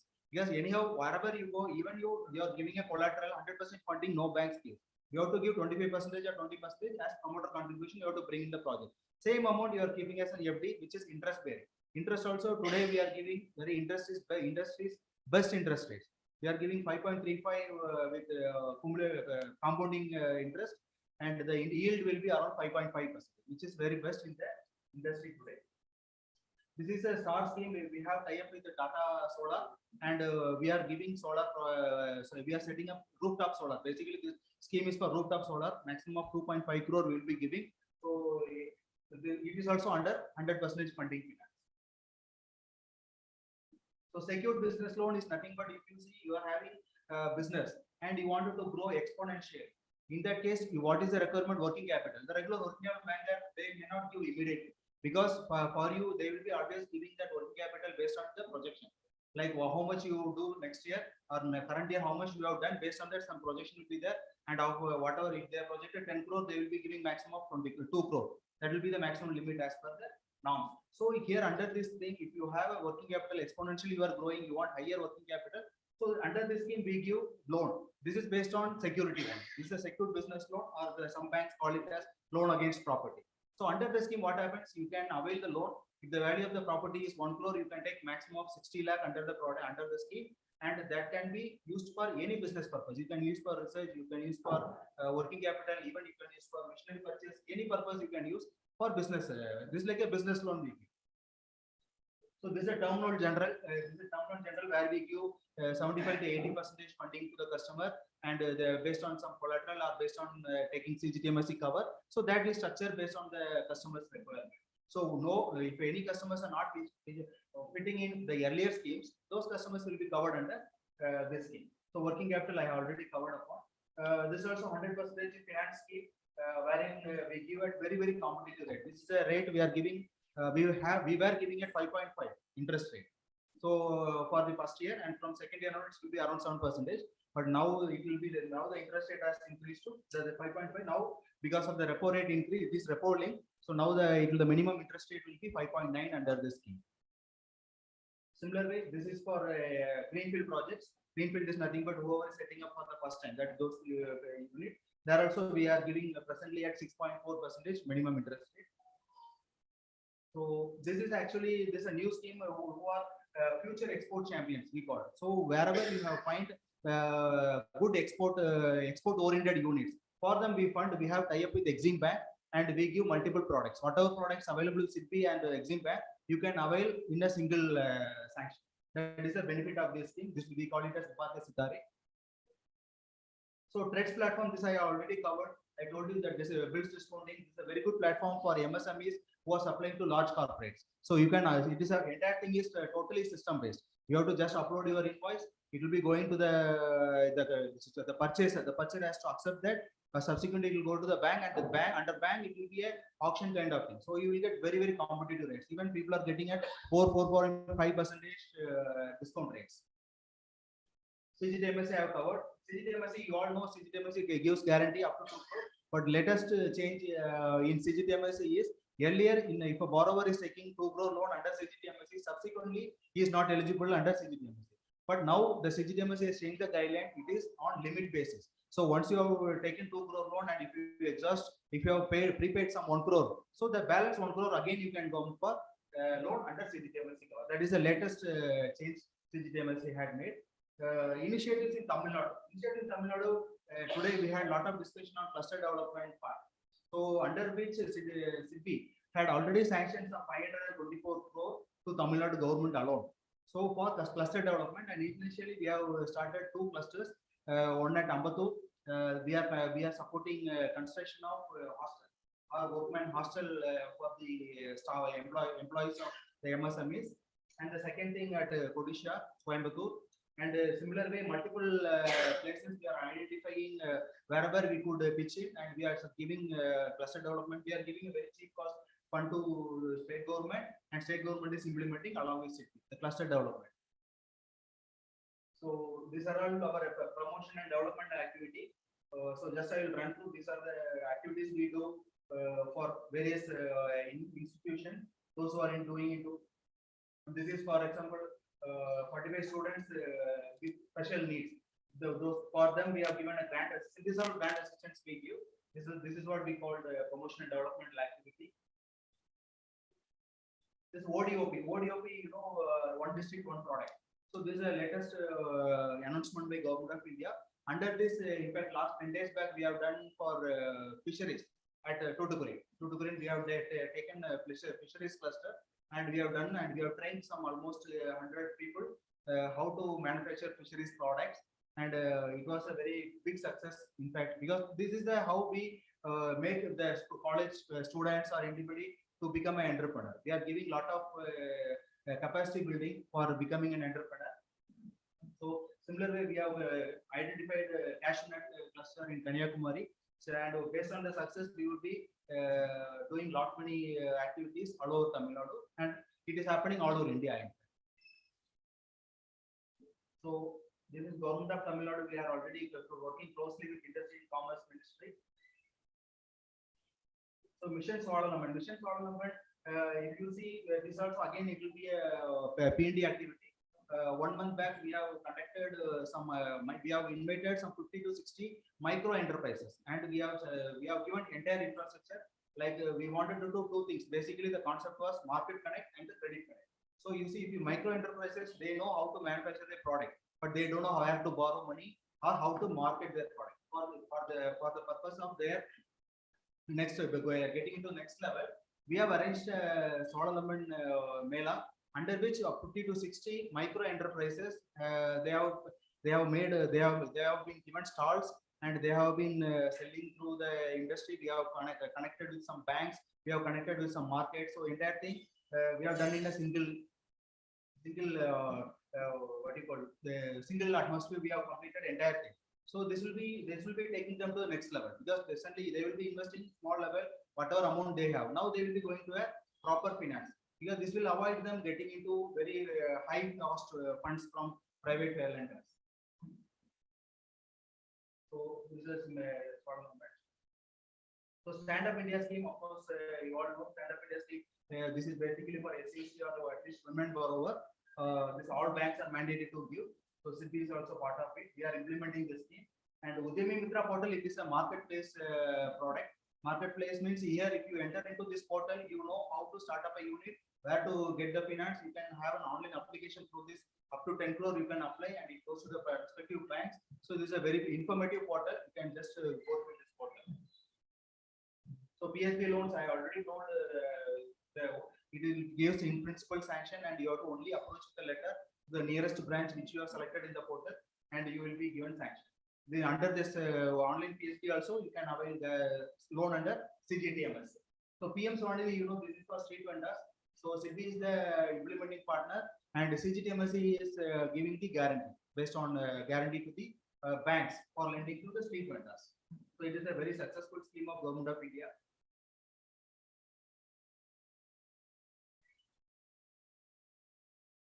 So MSC CDP, this I have touched upon. Nodal agency also, SIDBI is a nodal agency. Okay, thank you. Because of paucity of time, I could complete touch upon. So, thank you very much. Thank you. Just wait.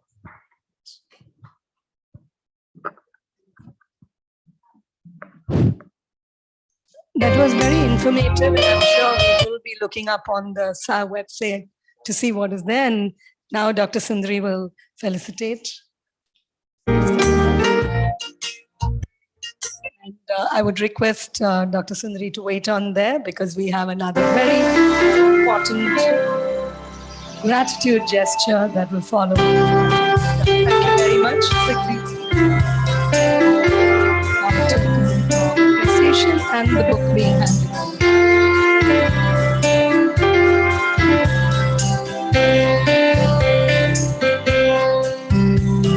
We've come to the end of it. A stronger applause will be nice. Encouraging to the speakers. May I now request our lovely Dr. Sundari to call upon sponsors for their presentation.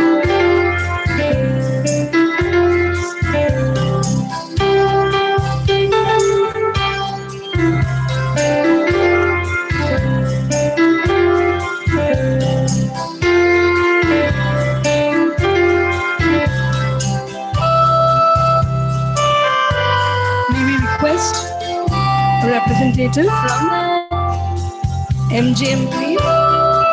MGM Is there somebody there? Yes. Thank you very much for being a co-sponsor. I'm just going to call out the names so we are able to. The next would be DD. Okay, we're going to meet. DD Projects.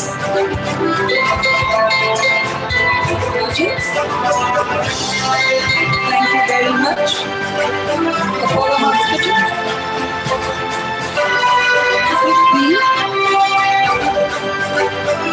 Apollo Hospitals.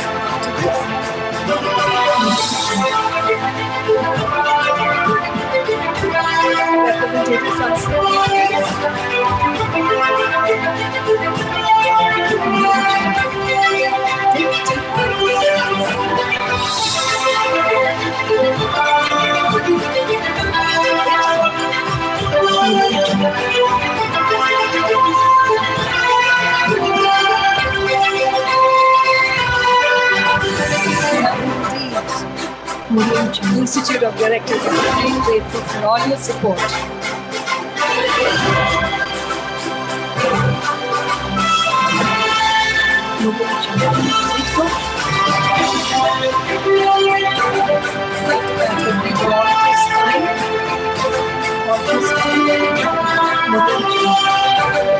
India